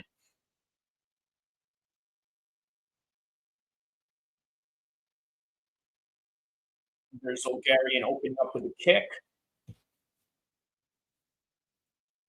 Dulgarian circling around. He shoots in very early into the fight. Del Valle is doing a very good job of preventing this takedown.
All right, man. So Del Valle is right on top right now. Look at this, man.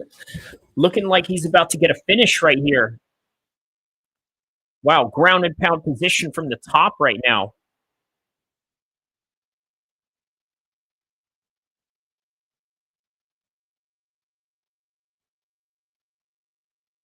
He has his back, and he's just ground and pounding away. Oh, but he's now getting the rear naked choke. What is this? Another rear naked choke. Okay, he's thinking about it. Yeah, he's going to get it. He's going to get it, man. There's no hand fighting with these guys, man. Yeah, he's going to get the rear naked choke right here, man. He's going to get the rear naked choke. Yup, here it is. Here it is. Good night.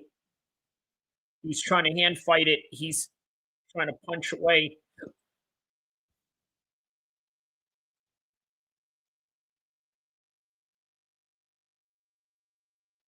There it is, man. Okay, there it is. A little hand fighting there, and now he's got the neck underneath. Oh, wow. Oh, wow. There it is once again.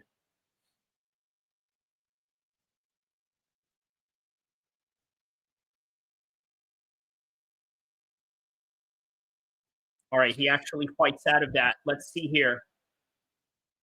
Let's see here. He's about to... He's been fighting it. That's it, man. That is it. With the finish, bro. With the finish. Yeah, he was really looking for that the whole entire time, and there it is. He finally got it, man.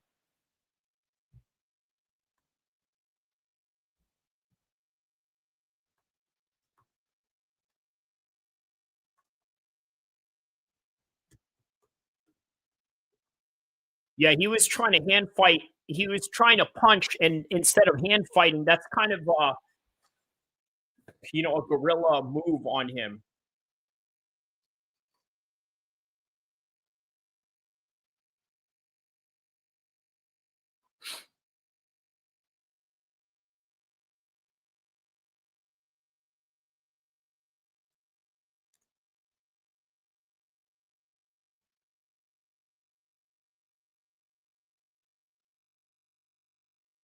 Yeah, another submission, man.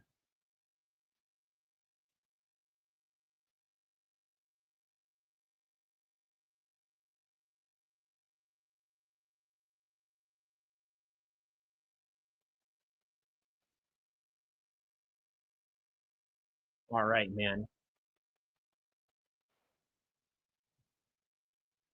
People that go to war with one eye, and they say, you know what, I still gonna fight until the end, yes. But because he is the world champion, he feels he has to go and make girly excuses. Okay, throwing a little Arnold in there. Victory's laughing. He says, just want to point out that Kyrie was wrong about his prediction. Yeah, well, there you go, right? In terms of me saying that this was going to go to decision. Had the eye poke not happened, I could still say, you know what, it could have gone to a decision. He says, yeah. It says Kyrie selling Wolf tickets here. If John is smart, he would fight Alex at a catch weight, never at a fight heavyweight again. Heavyweight is dead, and Aspinall turned out to be another can, not worth fighting. Wow. So there you have it, guys. That is the sentiments of people around the world, and that is literally the event that we just covered right now. With that in mind, guys, that is all that I have for you on this one right now. 9 hours of streaming. Don't forget to like and subscribe.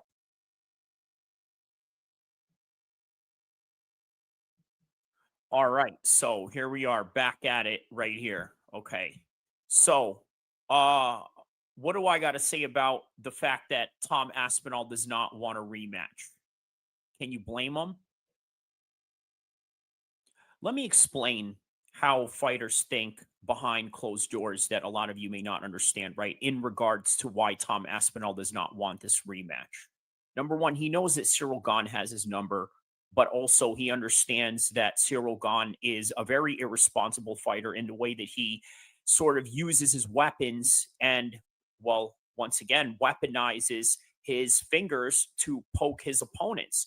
Now, that is a problem for Tom Aspinall's long-term career. Look, there's a lot of fighters that have had serious eye issues based on eye pokes, okay? And they've never been able to see the same ever again. Dominic Reyes was one of them when he fought John Jones. Remember? Afterwards, what happened? He just kept getting knocked out. And then, of course, he got into a good winning streak right afterwards after the Dustin Jacoby fight, and then leading up to the Carlos Ulberg fight, but nonetheless, it affected him in some kind of way. I mentioned Michael Bisping, Dominic Reyes. The list goes on of fighters that have had their eyes poked out in some kind of way, right? So Tom Aspinall has to look out for his best interest. Also, you got to understand that there's going to be a lot of people out there that are going to be keyboard warriors and believe that somehow, okay, he should have taken the tougher route, right? And there's a lot of legitimate fighters that are saying that about Tom Aspinall too. On the crazy side of that, they are legitimate fighters that are saying this, like Chael Sonnen and Anthony Smith, the comments that they made about Tom Aspinall's choices. Look, guys, in all honesty, I do not blame the choice of Tom Aspinall. I don't blame him at all, okay? Now, you may blame him because you, as a fan, you want to see a definitive ending. And quite frankly, I don't blame you. But that is not how the sport goes sometimes. It is very unpredictable. And people are saying right now that the heavyweight division is in shambles. Well,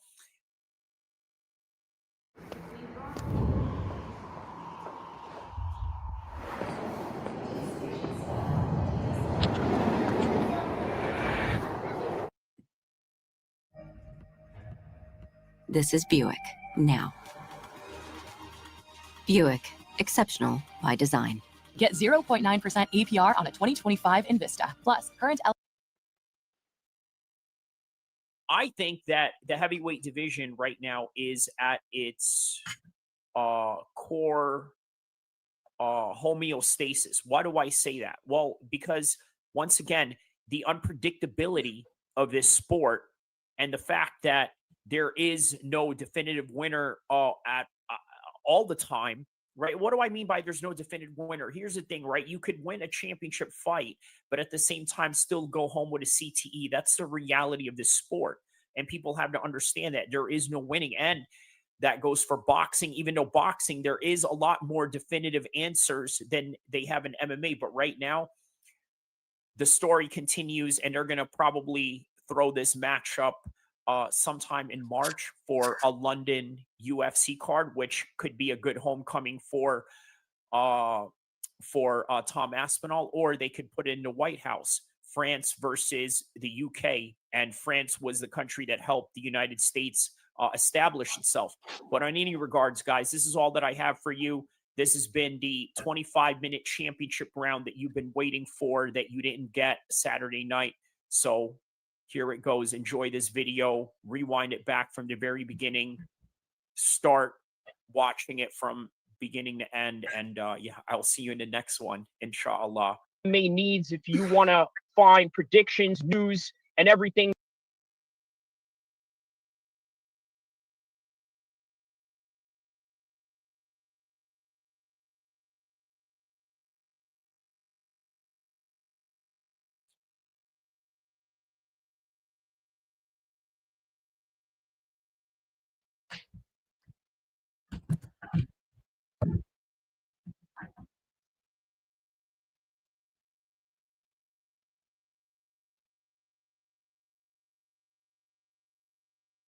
All right, man. So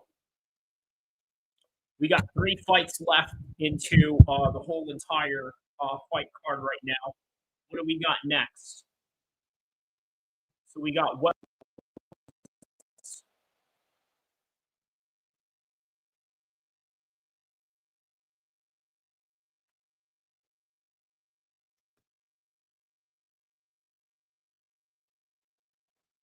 Gorimbo.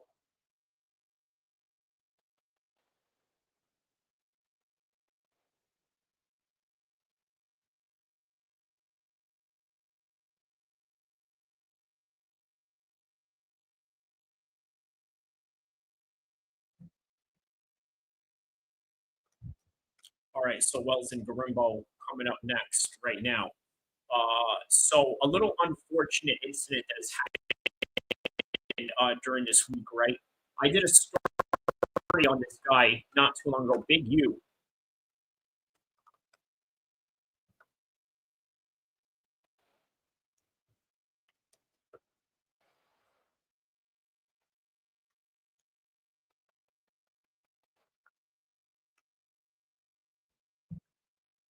Let's get to some all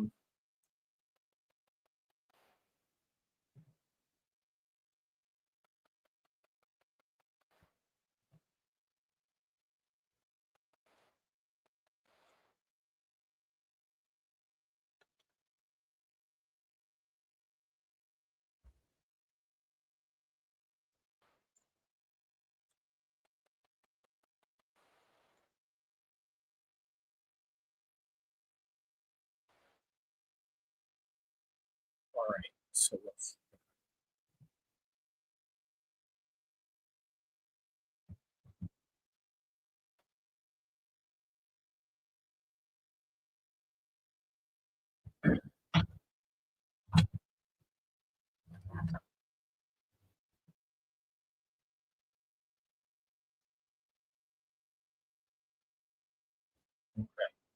start with 5.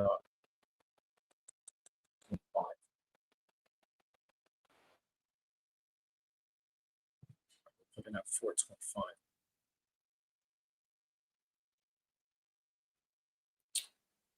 4, 3, 2.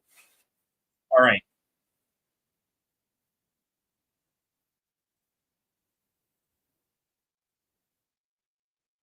Unfortunate news. Obviously, Big U's son has been unalived yesterday during Halloween. What I would probably assume has something to do with a Halloween party, right?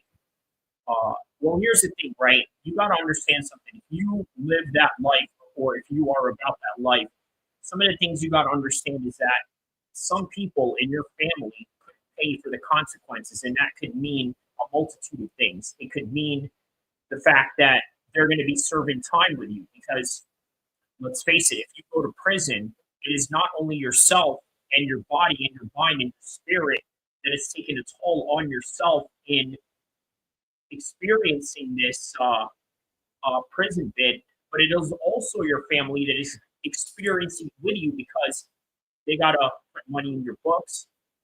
They have to think about a world where you are not around, or you're not able to contribute, and even worse if you're a parent or a husband to someone. So that's not the only thing that you got to worry about as well. If you are living about that life, you also got to worry about people who are looking to come after you, people who are looking to end your life, and also potentially end the lives of your family as well, if they feel that they are responsible in any kind of way for the beef or the conflict that you are involved in. Well, anyways, let's get to this content right here. I want to show you exactly what the world is talking about with this particular situation right here. So I'm going to try not to show any graphic videos, but at the same time, yeah, we're going to, keep it rocked into as much as where we can. So here's rock right now. I'm reporting on this story right here.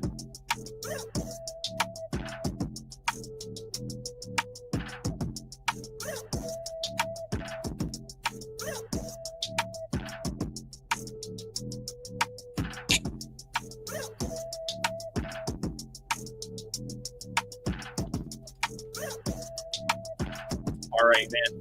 Here's Compton Rock with a bit of some. You're now watching Compton Rick Rock TV. Let's get to the content. We've been doing videos for the last few months of all these dudes that been getting unalived in LA. I told y'all the streets is on fire. All the other content creators that been covering this same type of content been telling y'all the same thing. The streets is on fire. And over, we seeing the same thing play out almost the same way. Big U's son was unalived. At least this is what they saying on the internet. We haven't got any confirmation from the family. Well, at least I haven't seen any confirmation from the family. I just been seeing clips. Now, you got to remember, Big U has multiple sons. I believe one of them is playing in the NFL I'm not sure if this is the one who was playing in the NFL that suffered that this people thing. been giving me. I seen clips on Instagram. I even seen Whack 100 send his condolences out to Big U's son. This is definitely not a time for all his rivals or dudes who got issues or had past issues of beef with him to come on the internet and talk crazy about him or his son. This is a time for us all to pay attention and realize what's going on. It's a war out there, man. And a lot of young dudes, a lot of people is doing the same thing that they just seen this dude in the way that he lost his life. The dude just lost his life at a smoke shop. And they say that this guy right here, Big U's son, lost his life either coming out of smoke shop or going into a smoke shop the same way. The same thing has happened over and over. The streets is on fire, y'all. Now, I'm not better than nobody. I'm not trying to get on here and preach to nobody or tell nobody how to move or how they do their thing. I'm just telling you what I'm seeing. I'm on the internet all day reporting this stuff, doing reaction, doing content. I'm seeing this stuff. A lot of y'all moving fast in the streets. Y'all don't even care. Y'all don't watch the news. Y'all know the street news, but still feel like, oh, it's not going to happen to me. If it happened to this person, it could happen to you too. A lot of dudes might feel like, man, people know who I am, but some of y'all is a strike. Let me preface some of the things that Compton Rick Rock is talking about, right? So what he means by what you are not paying attention to in the news is that there's been a lot of crackdowns on LA gangs as of late, right? Which, by the way, is very much important to this proximity and location of this place we are talking about, which is in LA, right? So it's in close proximity to all of them. So with all of these things going on, right, you got RICO charges on the Hoover Crips. You got a whole bunch of other Crip sets, a whole bunch of Bloods, a whole bunch of essays, a whole bunch of Sureños, Norteños getting locked up for federal charges, RICO charges, all of the above, right? Well, why is all of this going on? Well, the reason being is because there's the Olympics going on in 2028. And what exactly does that mean? Well, they want to clean up the streets. They want to get rid of all of you who are a nuisance to the streets or a problem for the potential revenue that California can make from the Olympics. And this is a reason why they're cracking down on you. And then on top of that, you have a president like Donald Trump who is willing to use the military to bring the cities like Chicago, Baltimore, LA, all these troublesome cities that he had mentioned. And people are still moving the way they do. And that's kind of, I think, what he's talking about. But let's hear more and let's hear him elaborate on this. Some of the people that you kin to would be a factor for somebody to say, you know what, let's get him because we know that he's tied and connected to this person. A lot of people out here really trying to hurt people, man. They trying to hurt people's families. They don't care if you in that section, if you in this area and you get caught slipping over here, then 9 times out of 10, you're going to be a victim. And it's all happening at these same wee hours of the morning or right before nighttime. For me, Halloween, I don't go outside. I don't go to no parties. I've been around for a long time, and I don't like. I tell you what, Halloween parties or just celebrating Halloween period, obviously it does nothing but bring demonic spirits, right? But there is a smarter way to move when you go outside. And when you have Halloween where everybody is outside, there's a higher chance that could be a very big problem. And this would be a fortunate reality. Nobody wearing no mask, and I can't see. Everybody know that Halloween is a day which really supposed to be for the kids. And that's what I'm kind of upset about. It's like, dude, this is a day for the kids, but these demons, they don't care about that.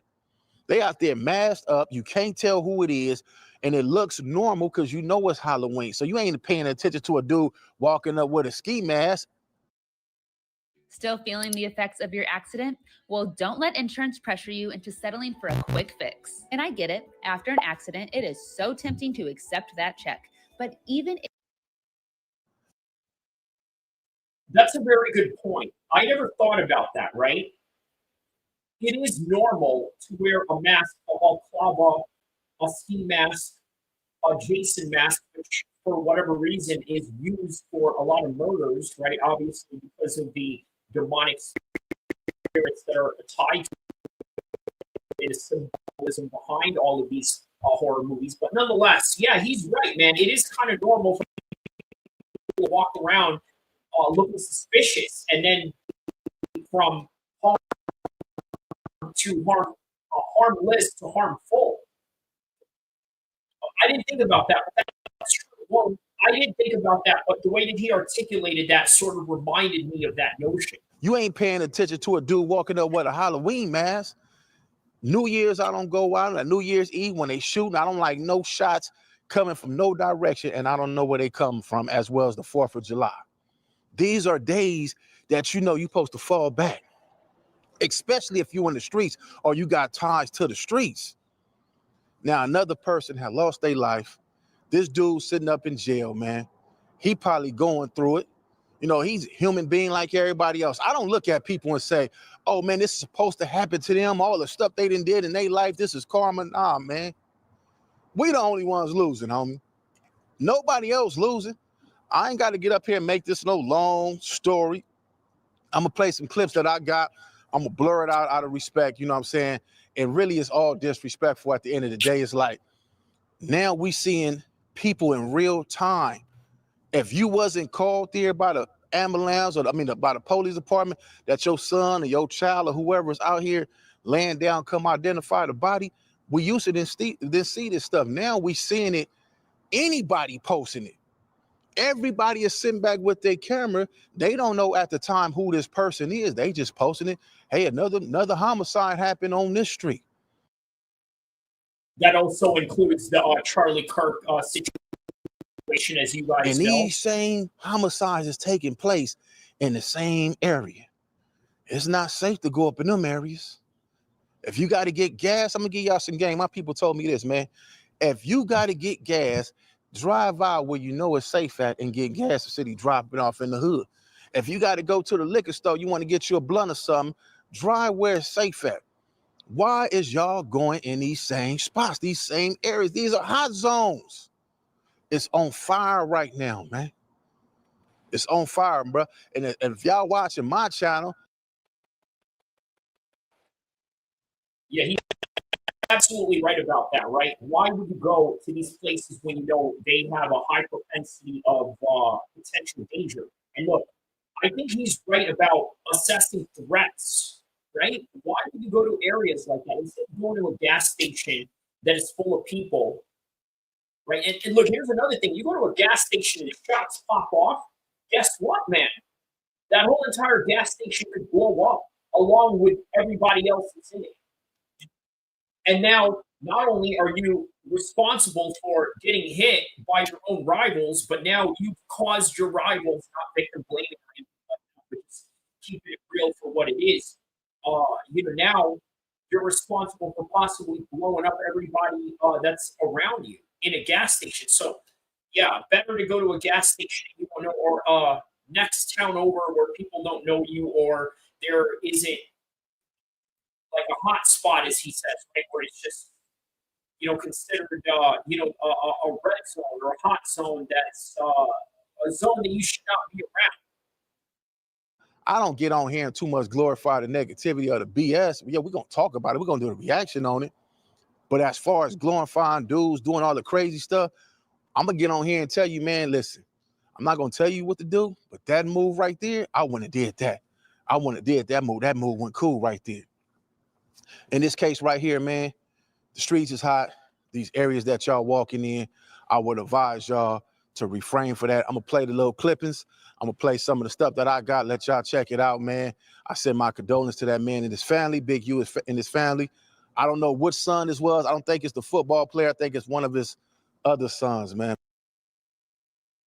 Okay, so there you go. That confirmed everything right there. It's one that plays for the, I believe is it the San Diego Chargers or the LA Rams? I know it's a SoCal team, right? Because obviously he got to play for a SoCal team, which was big because he's from. When we in the street life, man, this all come with it, man. It come with it when we in the streets and we a part of this world, this lifestyle. We already know this is a part of the game. So if you in the streets and you know this is a part of the game and you making yourself accessible for people to get you, then hey man, who's to blame, man? Everybody not gonna make it. They not shooting with 38s and 9mm and none of that stuff with people that surviving no more. These dudes got switched. I'm seeing guns. I'm talking about rapid shooting that you can't escape. Ain't no more AK-40s. They ain't shooting with AK-47s and AR-15s and none of that stuff. They shooting with some powerful stuff that you are not going to survive. You don't see dudes getting shot in the leg no more. You seldomly see that. You don't see dudes getting shot in the back. Dudes should get shot in the back, the head, neck, all this stuff and survive. Not no more with the powerful guns they got now. You're not going to survive, man. So I would advise you, if you're not out here on your tip, if you're not walking with your hand on your pistol, if you don't got a crew around you that's making sure everything is secure, somebody walk up, that's it. That might not save you. But if you ain't moving like that, get out the way. If you're out here moving, knowing that you're a part of this world with no burner on you, get out the way. Because some of these dudes probably could have saved themselves. They would have had their burner on and pop them, but it's a flip side of that too. Because if you pop the dude that's trying to pop you and you knock him down and it's on camera, guess what? It's going to be reversed. Now, you're going to be the one that's going to jail for a homicide. But sometimes, man, it's better you than them, man. I know that's crazy to say, but, man, it just is what it is when you're in the streets, homie. So for all you dudes out there, man. Right, man. Sometimes when you are only defending yourself, and you know how it is with the laws in California, and it's virtually non-existent when it comes to stuff. Streets is hot. Stay out these areas. Dudes is losing their life.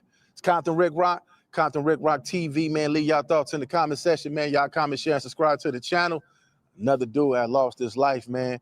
And it's sad that we reporting this stuff over and over and over. This is what I mean when I say everybody. You know what? Just by the looks of things, it looks like censored the video. We kind of blurred it out so we can show it. Off the street dudes, the paramedics, the ambulance driver, the police, the prison system when you go to jail. Everybody making money off the street dudes except the street dudes, man. Take care of your family, raise your family. It's time to get into that, man. A lot of us is old out here, still in the streets thugging, man. If some of us need to be in the house with the family and the kids, man. Some of y'all 30s and 40s, man, the game over, man. Get out the street, get out the way, man. You know what? I do see this a lot. Whether it's in the East Coast or out here in a certain age that can't. Now look, give it up, right? Or whatever. Like, if that's what you want to do what you want to do, but I get it. You know, you got to give it up at some. Get out the way, because the young dudes that's coming up, man, they trying to be like you and get a rep like some of y'all G homies and the big homies. They trying to get that rep, and really that rep ain't about nothing. Because a lot of them dudes still ain't got nothing. Still in the neighborhood, still trying to be a G, still trying to be somebody to some kids. Get out the way, man. If you know who you is, know where you come from, you ain't got to do that. Can't nobody take your rep away from you. Whatever you done did in your past, can't nobody take that from you. You ain't got to prove that to nobody. You are who you are. If you established already, get out the way, man. I'll catch all of y'all in the next. I'm going to play. Look, I think that's a message, right? If you had a reputation when you were younger, he's right. Nobody can take that away from you. You don't got to constantly prove yourself, but more so create new enemies in this new generation. These clips, man, and we're going to get to some more content.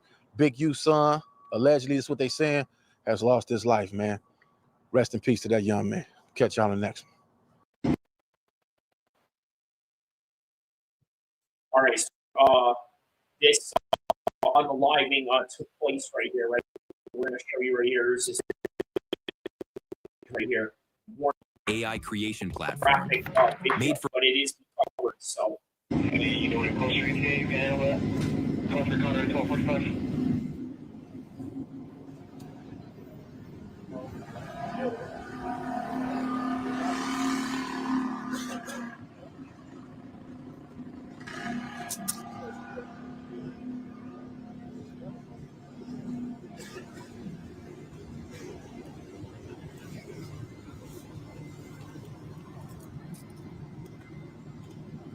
What's up, guys? What's up, guys? This is a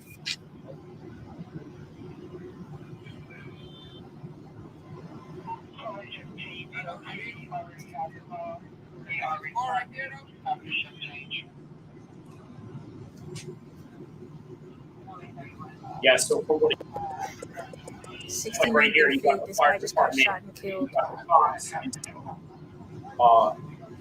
With the fire department comes the first responders, EMT. Obviously, this part right here is covered up. We don't really know what's going on. 39 is 9 Union and North 117. That's over there. You want to send mine on 300. Either way, man, this is a very tragic situation, but at the same time, it's like what 69. 69. So every day, everybody gets killed. You know, that's just what it is.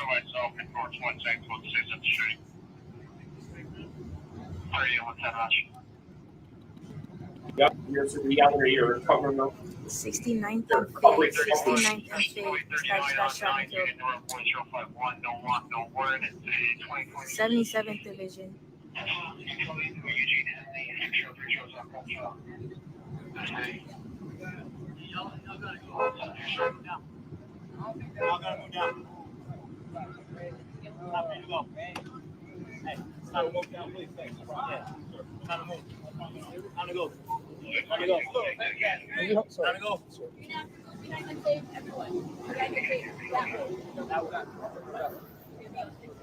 Hold on. They put tape up.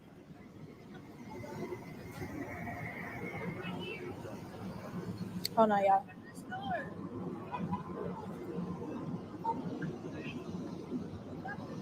Put some tape on the situation. Hold on. I got to finesse. Hang on a second. Because they just pushed us all back.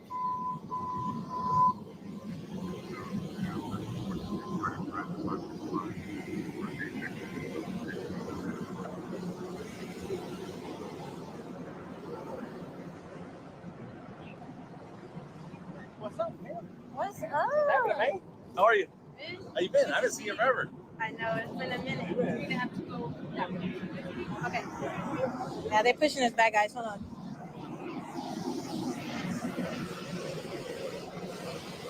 Man, they're like having just a casual conversation here while somebody Hold on, is y'all. Hold on. alive.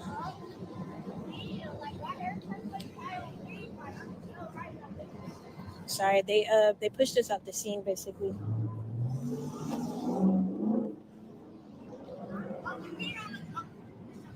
'69th and 69th and Fig. 69th and Fig. Oh, 69th and Big. Okay. So I'm gonna get off live right now and I'm gonna just post the footage on my page. I'll post the live on my page so you guys can go back and look. All right, so that right there is the end of that story, man. Very tragic overall. Obviously, Big U has all of these cases going on around him. He's got a RICO up ahead. He's got potential of facing prison for a very long time. By the way, close to being 60 years old. So a whole lot of tragic things going on here, and it's very unfortunate, but it is what it is. It happens to a lot of people around the world. It happens to many people around the world, and it's just tragic all around. Anyways, back to the fights. All right, so 1 minute left with Gorimbo versus Wells. Wells is right now on top of Gorimbo. Earlier, Gorimbo was right on top of Wells. A little bit of some turn of events here, at least in terms of the grappling exchanges.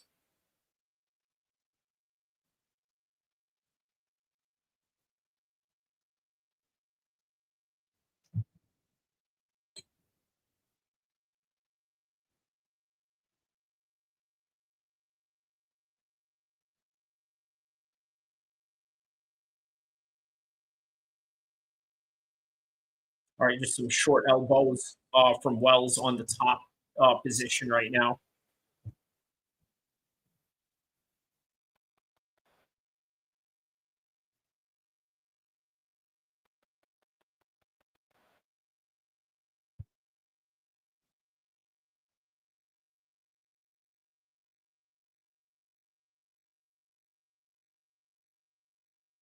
All right, and that's the final bell right there. End of the fight.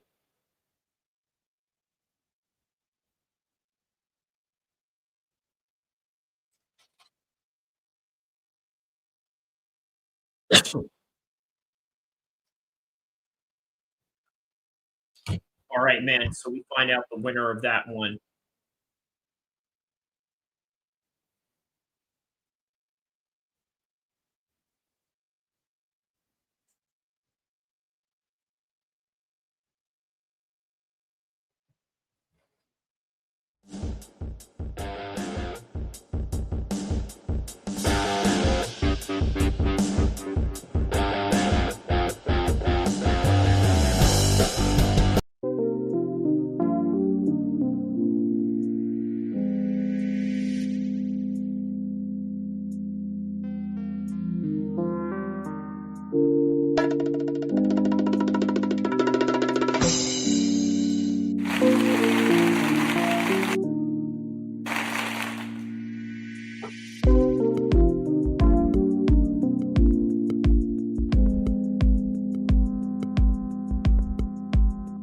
And the winner is Jeremiah Wells. Jeremiah Wells is the winner of this fight right here, man.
Oh wow, he's trying to get a fight with Mike Lamont.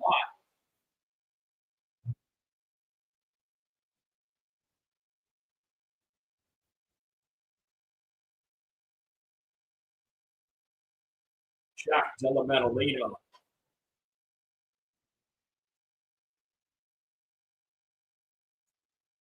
Is Waldo Cortez a Costa AOC?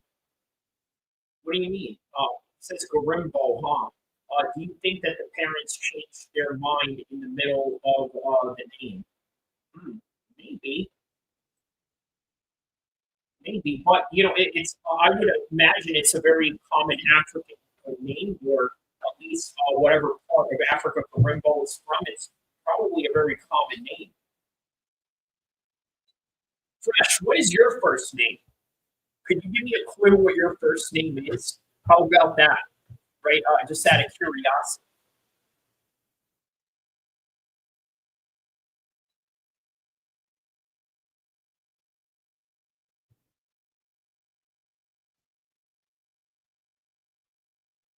Gora agent, Jor agent, Jor. So G-O-R, okay.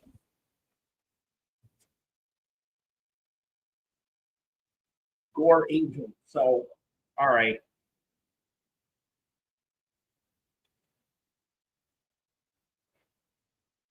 Okay. Now they're previewing the agent is my name. All right, man.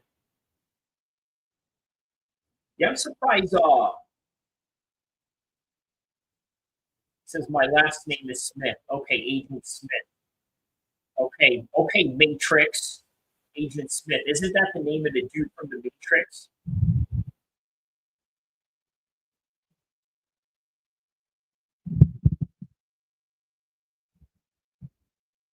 Isn't it? Isn't that the same agent from the Matrix?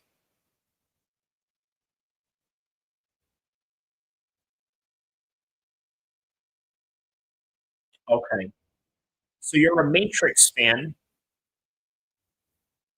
What else? What else can we gather out of you right here? You're a Christian.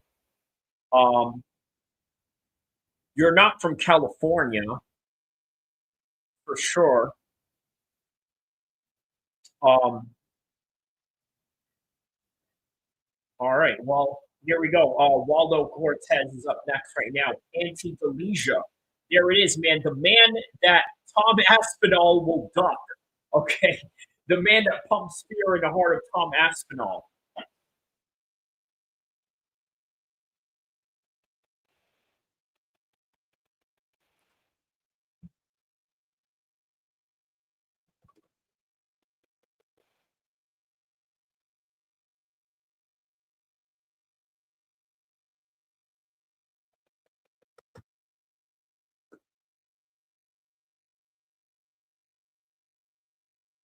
All right, 455. If Ante wins, he's top 5. Already? This is his debut, isn't it? Right? Just like that, right? You get a win like that in your top 5 easily, man. And you know what? Costa has been up there, man. You know, he's not like championship level, but he's right up there. And if Tom is out because of his eye, he might win one more. He might win one more. So what do you mean? Like top 5 and then title contention or title challenger eliminator, perhaps? Right? Something like that.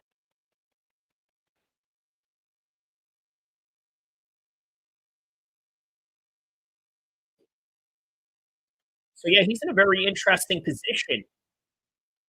Oh yeah, first round. He's already had a first round knockout of Tyson. Okay, that makes sense.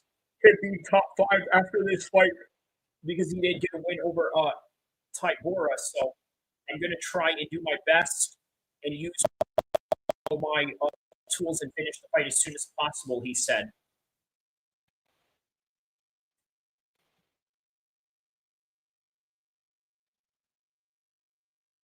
All right, man.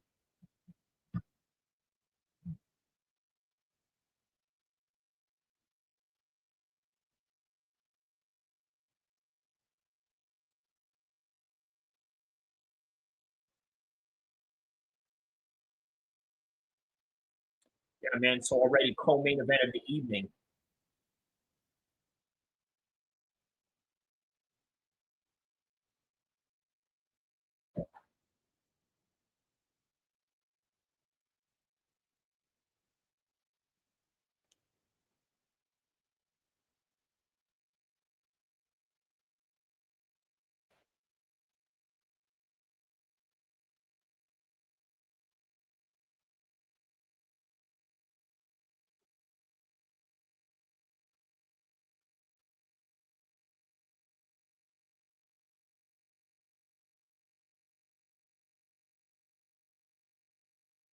Yeah, 31 professional fights before going into the UFC, huh?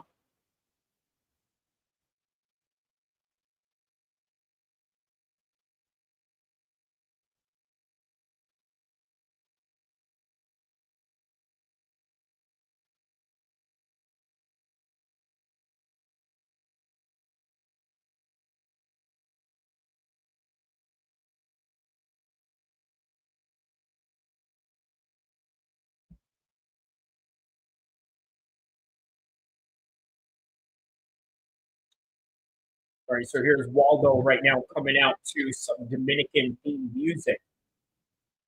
The salsa boy. That's right, because he's the salsa boy.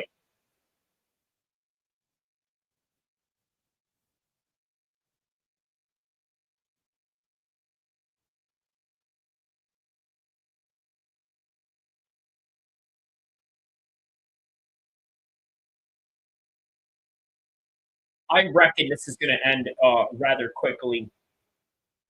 You know what I mean? Like it's going to end pretty quickly, I think.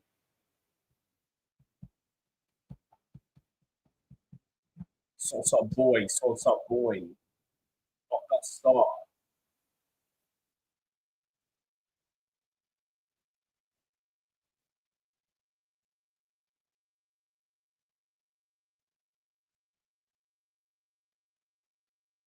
Yeah, they will force Tom to fight his buddy. You know what? Good luck trying to force Tom to fight Cyril Gane right now. You know what, man? Why is nobody talking about the fact that Tom Aspinall does not want to fight Cyril Gane next? Right? We're going to have to cross that road when we have to cross that road because we're talking about a potential strip of the title again. Right? We stripped John Jones. Now we're going to strip Tom Aspinall. We don't even know that. Well, at least some of us don't even know that Francis Ngannou was the lineal champion. Now he's out. Man, the heavyweight division is in a mess. Total mess.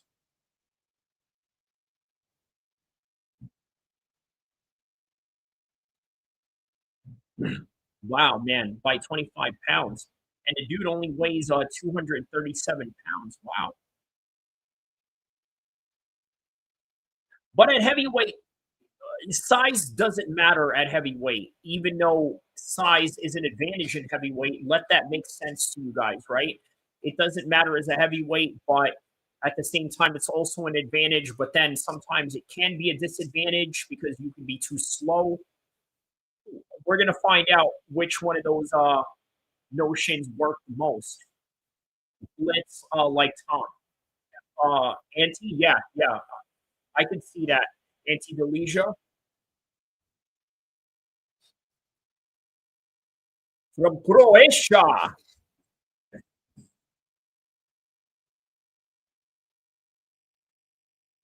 Delia. There we go. There's some Croatian guys in the crowd right now.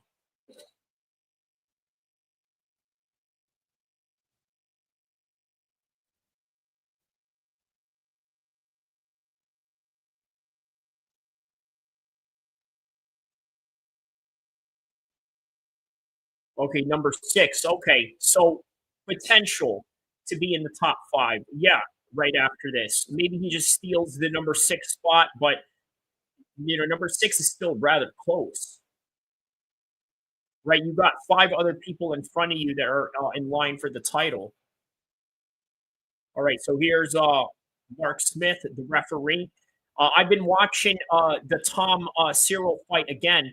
Tom didn't know what to do. He looked lost. Yes. And you know what? He took an executive decision. Just like how he's taken an executive decision to never fight Cyril again. Okay, there's a leg kick right there by Delija. We are now in the first round.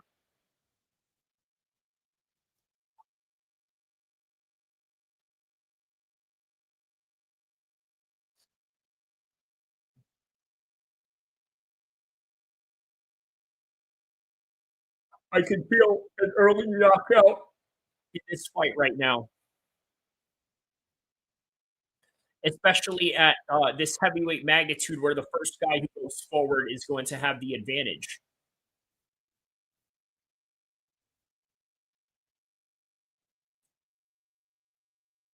All right, there's an unorthodox jab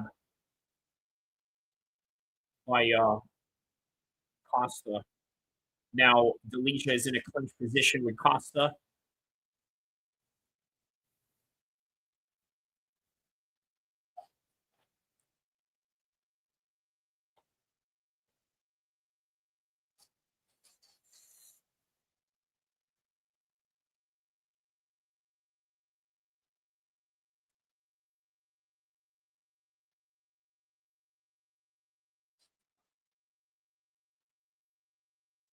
Now Costa has Delija clinched up.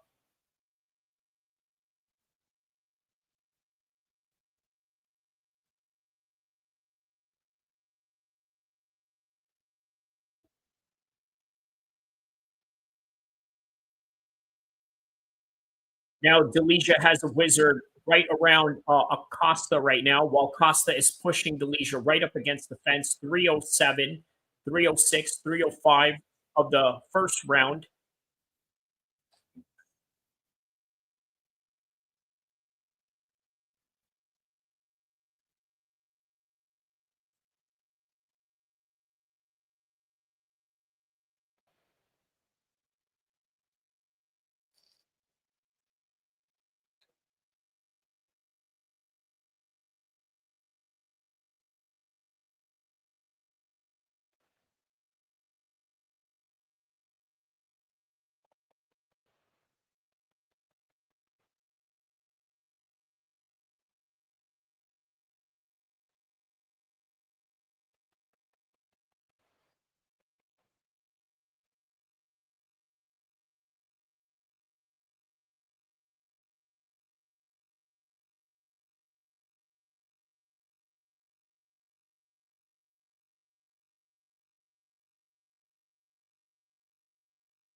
looking to finish Costa right here.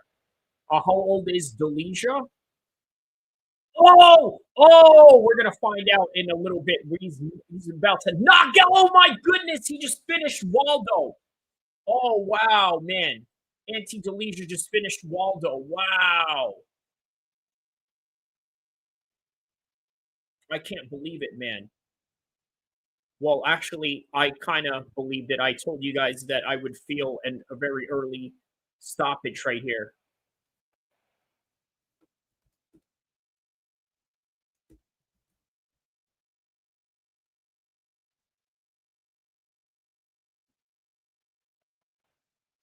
Ante Delesia TKOs Waldo.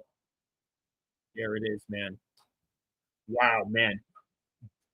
Wow, what a great stoppage. So how old is Ante Delesia?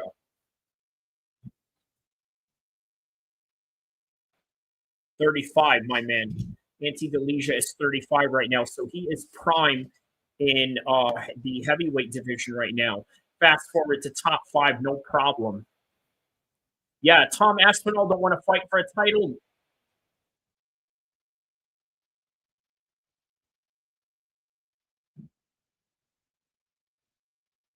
Wait, hold up. Did he get eye poked?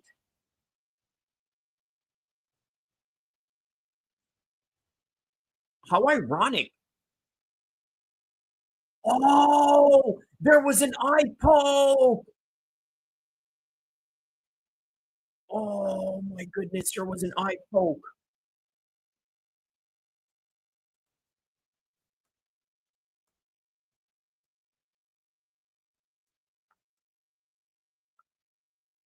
There was an eye poke.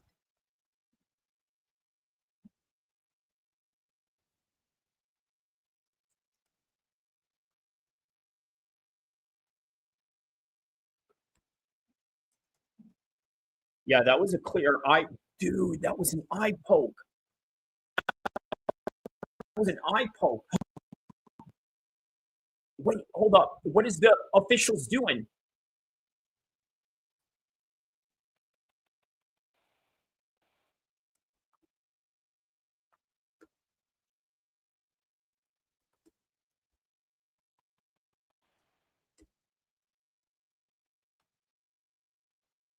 Wait, hold on. They're on a timer.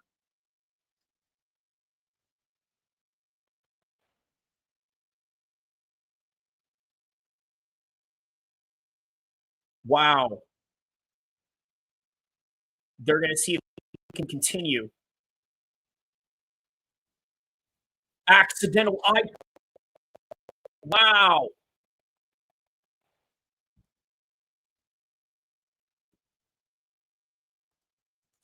Yup, more drama.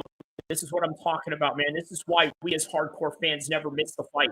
Let me tell you something. I was contemplating on not doing this because I was like, you know, this isn't really one of the biggest cards out there. MMA Guru is obviously doing this card right now. MMA Joey isn't doing this card right now, but that's because he's busy. Heck, even Marty Miller is not in the chat right now. You know what I mean? And he's a hardcore fan, probably more than any of us. And he, you know, and he's missing out on this. But I tell you what, you guys that are missing out on this, you're missing out on some drama right now. They are about to restart the fight.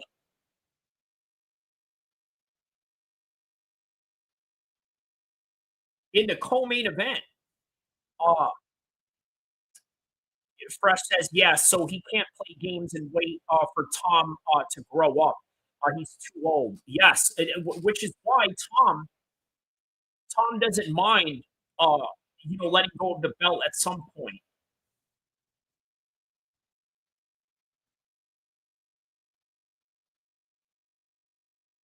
An inverted eye poke, and they're going to give him time. Otherwise, it will be a no contest. No DQ or no contest. So, yeah, that's what they're planning on doing right now. Okay, looks like he will be able to continue. He said it's getting better. Wow! The fight will continue. Can you believe that, guys? The fight will continue now.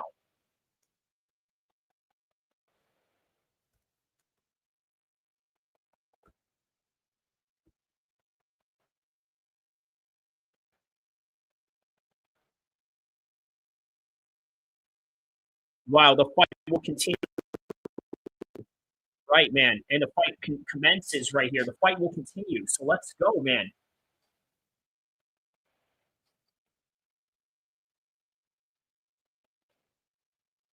All right, so let's see how this goes right here.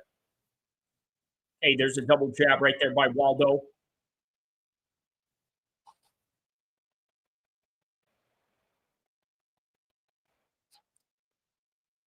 Fresh says he should go for no contest, go to 5 hospitals and pretend to be blind. Oh! Oh! Oh my goodness! Oh my goodness!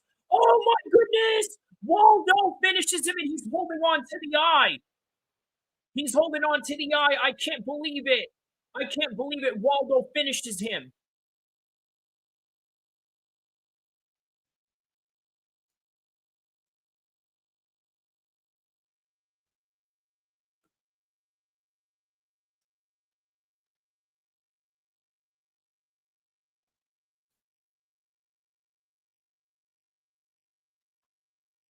I can't believe it. Wow, he... Yo! Yo! And now he's favoring his eye right afterwards. Unbelievable.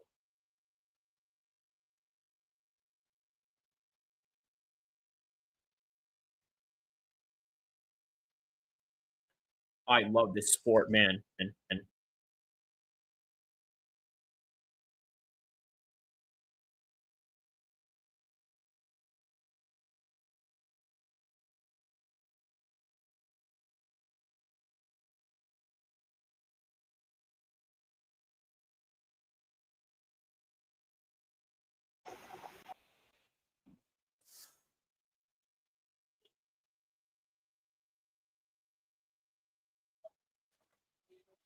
he gets knocked out. A sudden turn of events. Ante D gets the first knockout, and then they restart the fight. Now it's Waldo that gets the fight.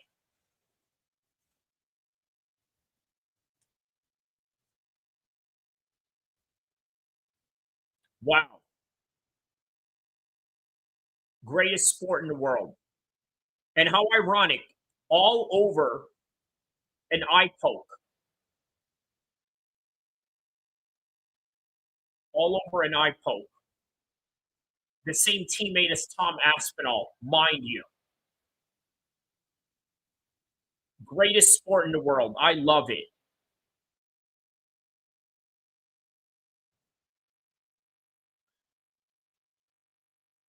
This should have been the main event, right? Now, no disrespect to Onama and Garcia, but this should have been the main event, man.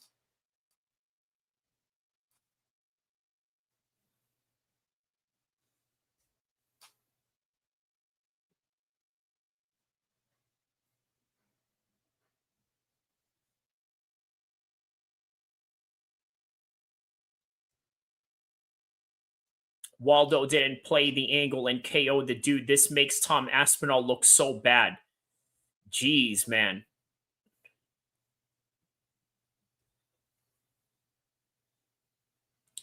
It does. Look, it really does, bro. It really does. It really does. It really does. Let's hear what MMA Guru had to say about this, right? Because, nah, you know what? Yeah. Let's go. Let's go hear what MMA Guru had to say about this.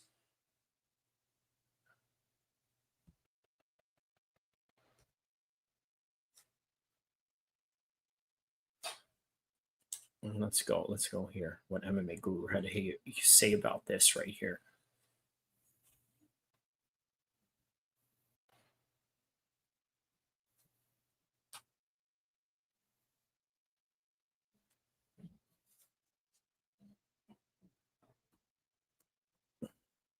And be ready. You just lost a fight ago, but fair enough.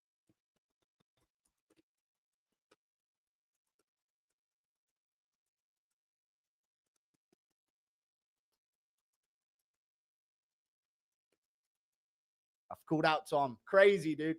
Thank you for the 2. That shaman's so soft. Now we know the real warriors in the UFC are. He's already lost to Pav. Waldo unironically beats Prime Verdum, Kane, and Stipe. True. Fucking hell. Cracks him with the first punch he throws. Fuck! Solomon Smith about to love Waldo. Investigate the whole card. Bro, what the fuck is this shit? So rigged. I want my money back. Didn't pay for anything. All jokes aside, Waldo's underrated. He is underrated. If you pick Gaethje over Max, would you have made 4 videos about the double eye poke? Probably. Crazy, dude. Waldo calls out Aspinall. No! Did he really call out Aspinall? Did he really call out Aspinall, though?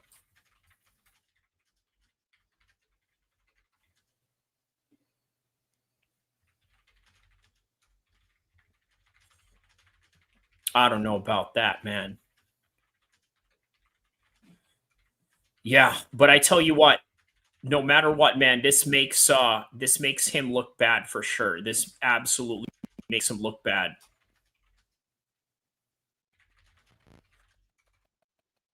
This makes Tom Aspinall look bad for sure. It really does make him look bad.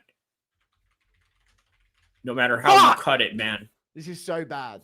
He planned this fight, IQ, fucking sleepers. Tom, I come for you. Eye for an eye. Costa rung his Taco Bell. Guru's your favorite prospect in the entire UFC. I don't know. Thank you for the 1,000 Swedish krona. Sikaram 9. Thanks for everything, Guru. Let them keep hating. Thank you for the 1,000. Tom's next opponent, the universe. True. Insane.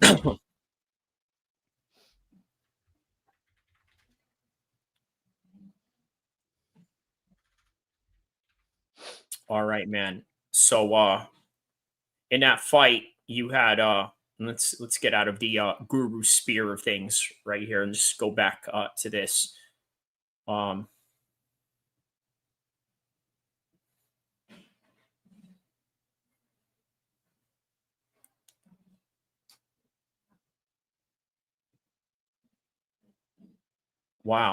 All right. Well, how does the main event beat that, right? You know what I mean? In terms of excitement.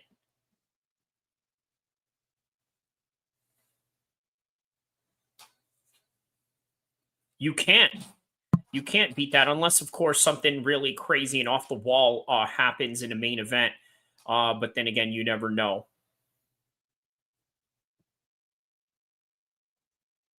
Man. All right. Well, Bonfim taking on Randy Brown. Matt Schnell taking on Joseph Morales. Muslim Salikoff back next week. Chris Padilla.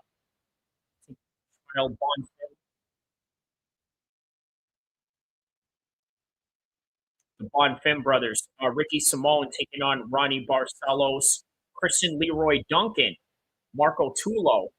All right, man. Well, here we go, man. Main event time of the evening.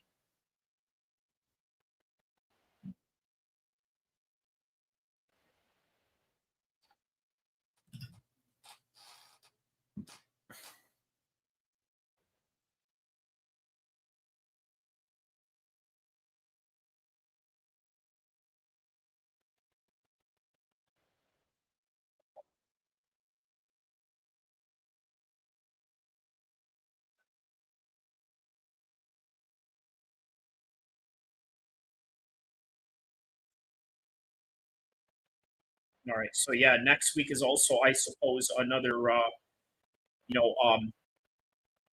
you call it, another Apex card. But I'll probably be here for that one as well. He says Waldo said he was going to F up the champion of the world, aka Tom. Is that what he said, man? I missed the post fight thing, so I gotta go check that out. Let me see if the UFC has that up on their website or their. Let's see if they said that.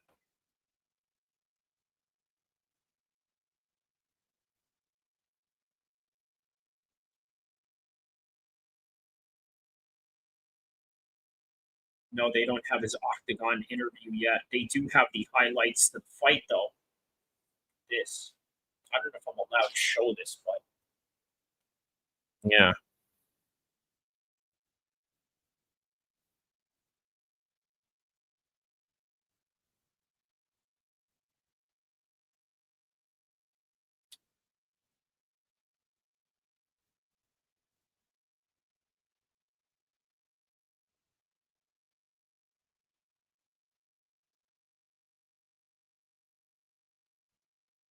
Well, here's the thing, right? Yeah, they already have. It's on the shorts, so I think you can show that. You can or can't? Or you're saying you can? Well, yeah.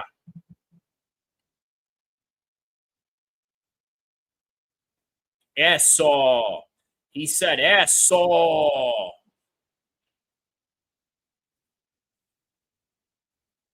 You can. Okay. Yes. Because they showed it. So, you know, let's go back to the finishing sequence. See? Boom. Yep. Okay, but no octagon interview though. No octagon interview yet. I missed that one because I was I had to turn off a tab there for a second.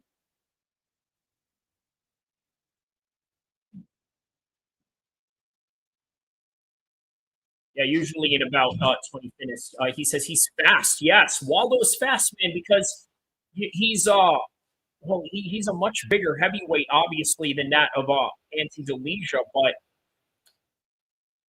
well, there you go, right? So there goes Tom's problems, right? But Tom has new problems in his hands, and that's Waldo, a guy who got eye poked like him, but continued fighting, and then he does it to his teammate out of all people. All right, man. Well, let's check out Steve Garcia here.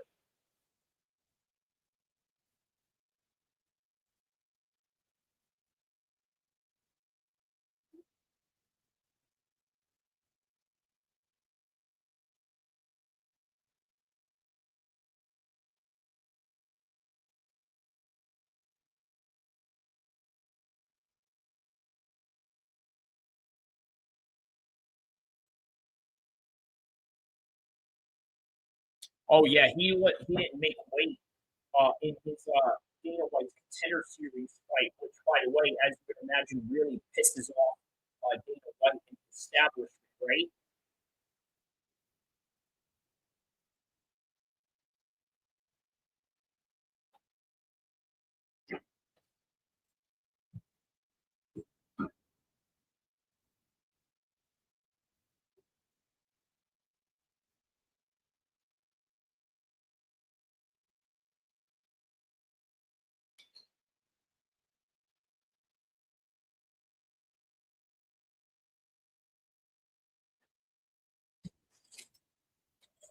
Yeah, that was an exciting fight, boys. Very exciting fight.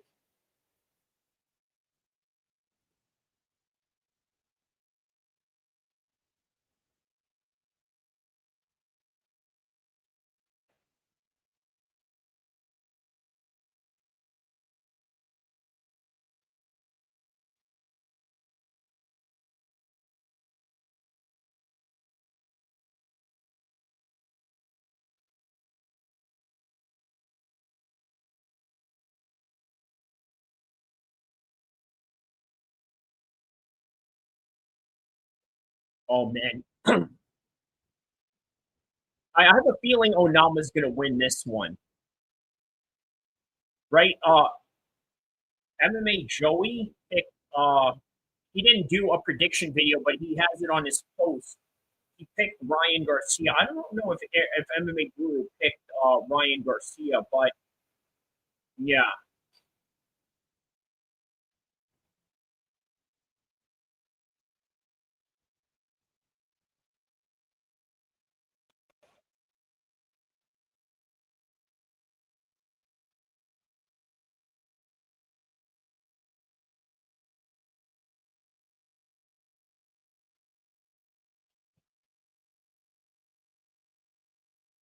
All right, here we go, man. Main event of the evening.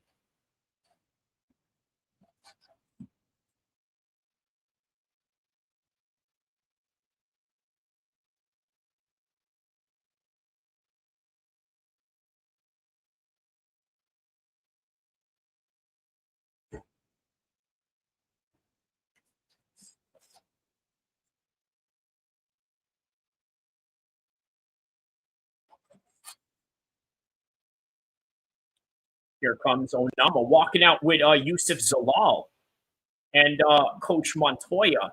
By the way, I've been in a sauna with Coach Montoya before, cutting weight with Scott Jorgensen. Right? I remember the conversation I had with Coach Montoya. I asked him, I was like, hey, what would you do?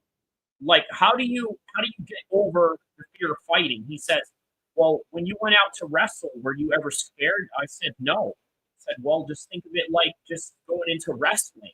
It's like, wow, okay, you got it. It's like best advice that I ever got by Montoya. So, yeah, I'm going with Onama. He's got a good coach behind him. Obviously, Steve Garcia is, highly unpredictable. But, yeah, we'll see.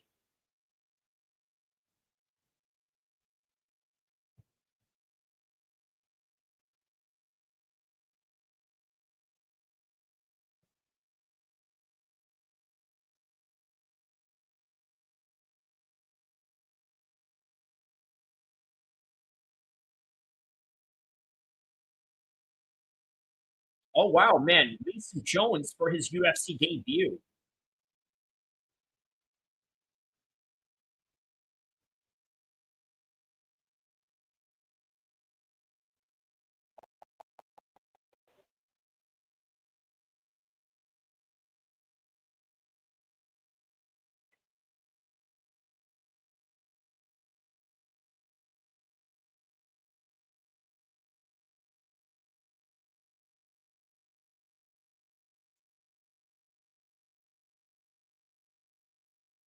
All right, man. So we're now in the main event of the evening, boys. Here we are 5 hours later.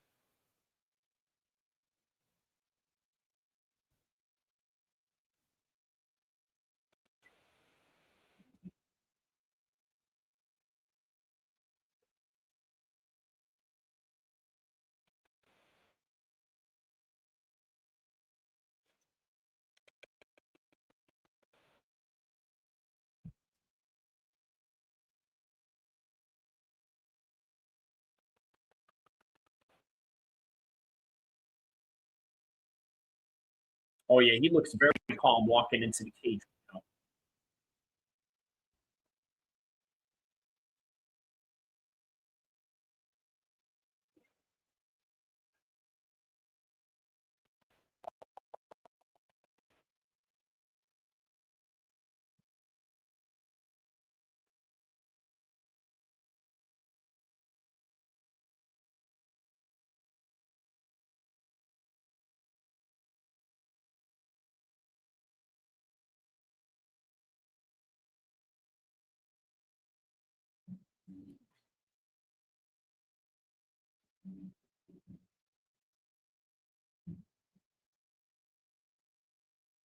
All right, here's Steve Garcia walking out with some salsa.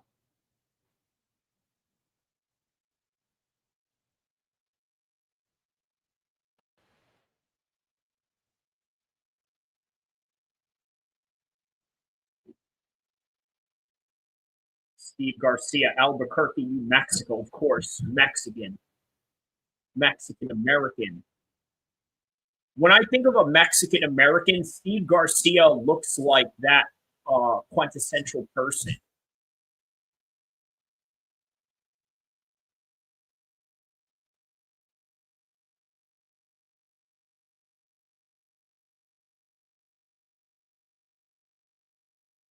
You know what? I'm going to work on doing a Ronda Rousey video later on. So, I'm going to probably have it drop on Sunday or so.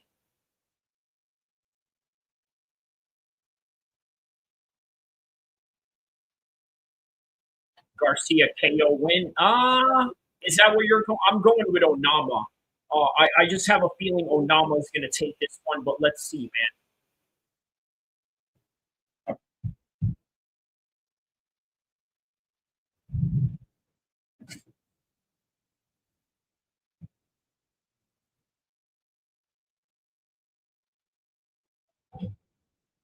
Like, for example, if you're taking the Mason Jones fight as an indicator, Ronda is weird.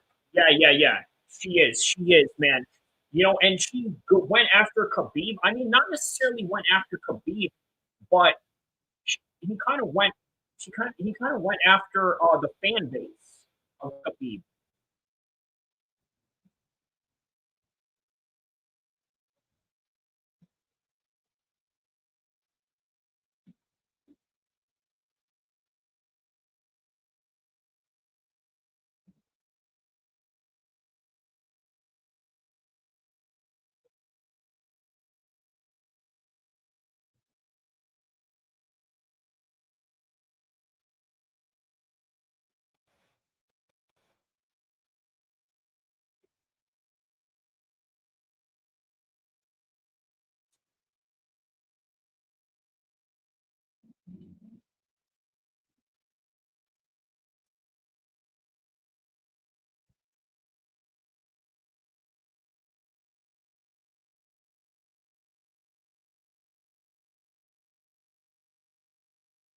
Yep, quite a fast starter is Steve Garcia, right? So we'll see if he tries to apply that into this fight.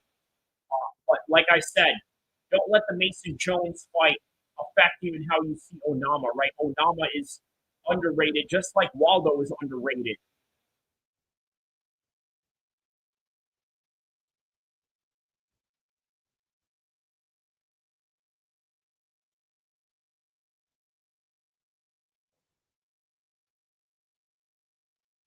Yeah, Fresh says she is basically trying to justify the hate she has been getting. She can't handle it. Ronda was an a-hole in the UFC.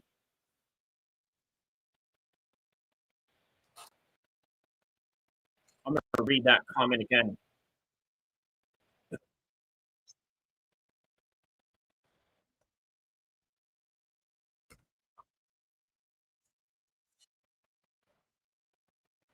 put this one up.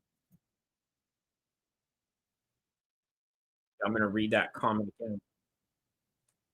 So Garcia with a KO. Let's see.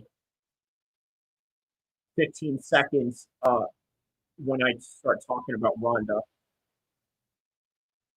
10 seconds. 3, 2, 1. All right. So Fresh Melon Juice says Ronda is weird. She is basically trying to justify the hate she has been betting. She can't handle it. Ronda was an a-hole in the UFC. To people around her, she wasn't nice at all, a diva. You know what? I have heard that about many people, right? Brendan Schaub has mentioned this. People that have worked with her in Hollywood have mentioned this. People that have worked with her in the WWE has mentioned this.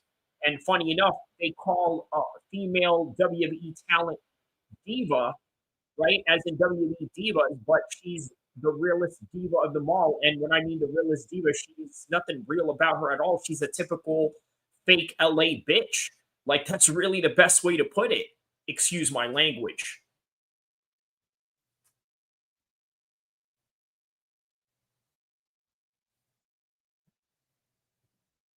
All right, here we go, guys.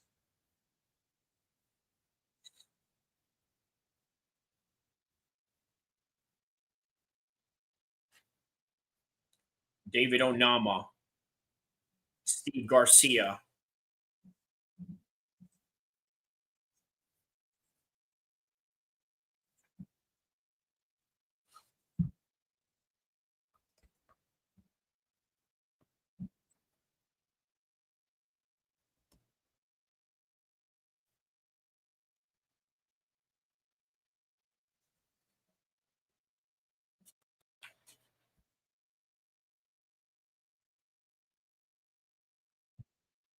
Yeah, that's true, man. You can't make a mistake with Steve Garcia at all, man.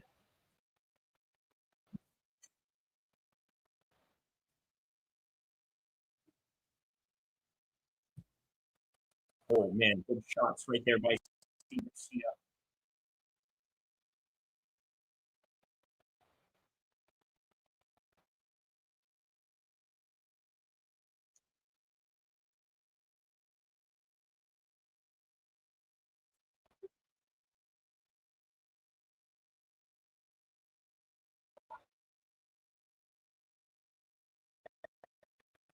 Oh, wow. Okay, some shots fired by Garcia here.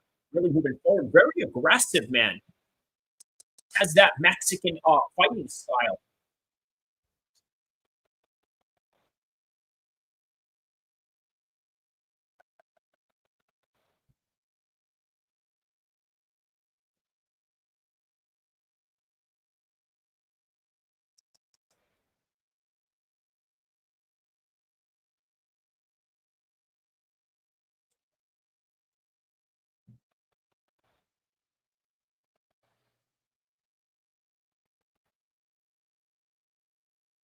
Yeah, man. He does have so much understanding of his power that he does kind of approach these guys with reckless abandonment and not really caring about what comes back to him.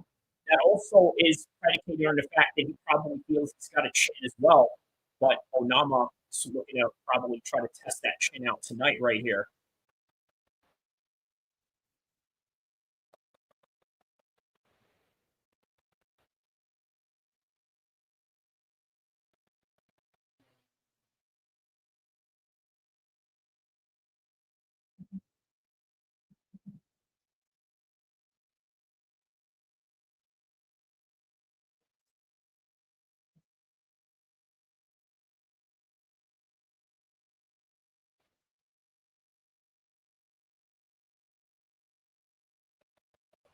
Oh, man. Goes for that blitz right there. Onama bin Laden. He said Onama bin Laden. Bro, Onama is not an Arabic name, bro. You know what Osama means in Arabic? Osama in Arabic means, oh my goodness! Osama means lion, and it looks like Steve Garcia is the lion right now. Oh my goodness, I can't believe this. He's rocking him right now.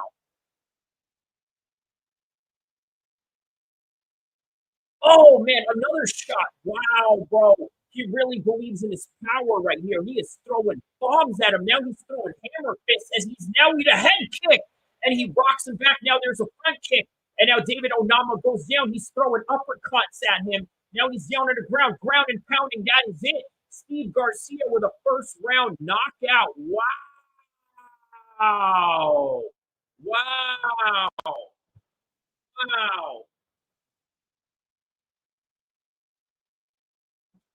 Wow.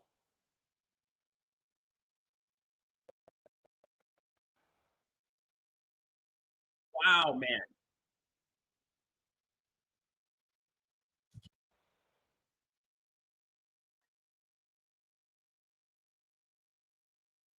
Wow.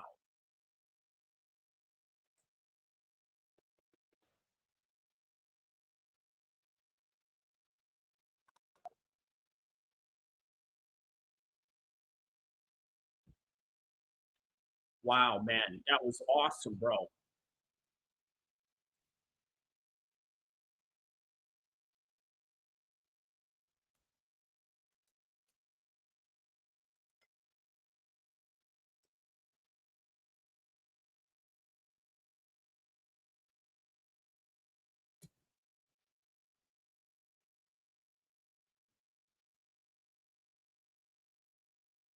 All right, so right now we are witnessing Steve Garcia get his first round knockout in this fight night of November 1st, 2025. Also, other controversial things that have happened tonight, right? How about the co-main event of the evening? Ante D, okay, gets a knockout over Waldo. But it was an eye poke. Now, what's ironic about this is that it is the training partner of Tom Aspinall. And then what happens? Well, guess what happens right afterwards? They decided to reset the fight. They gave him 5 minutes to rest. Next thing you know, he's right up there fighting once again. And now it is Waldo who gets a knockout. Guess what he does in the process of that? He decides to, because the same thing happened to Tom Aspinall. He quit. Was ruled in contest. That fight with Waldo, I'm sorry, and Ante D could have been ruled a no contest, but he decided to keep going. And unlike Tom Aspinall, he got a knockout because he knew that he had Delicia's number. Let's see what he had to say about this. Let's see if there's any UFC clips on this right now. By the way, guys, for those of you who don't know, I'm literally recording, a reaction video right now to this. So, let's see here.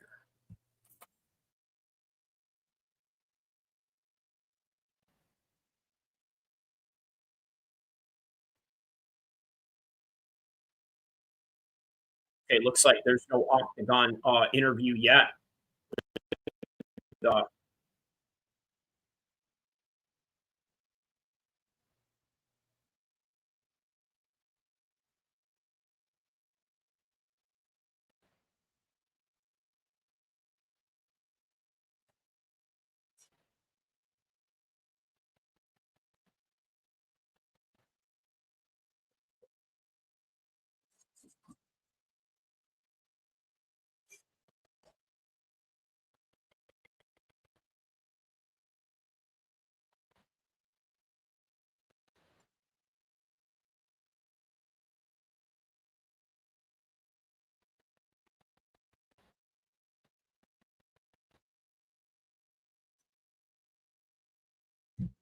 There it is, guys. So, a sudden turn of events. This is what I love about the sport. Now, going into this fight, did I think that Garcia was going to win this? No, I thought Onama was going to win this. But at the same time, Steve Garcia showed why he is one of the top guys in the featherweight division right now.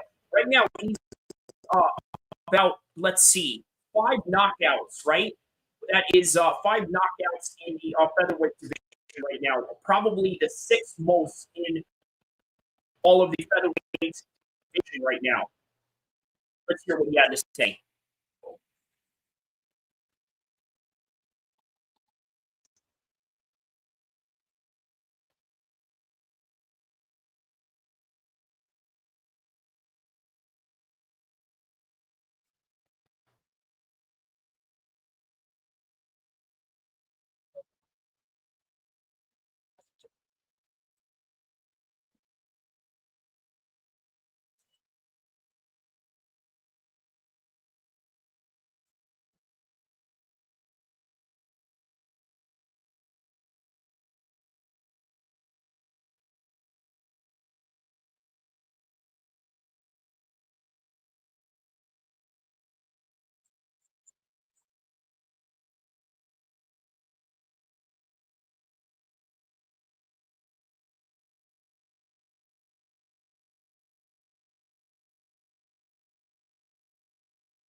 Wow. Okay.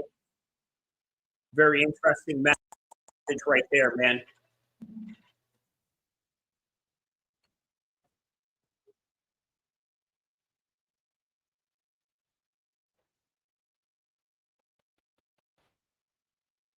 Wow.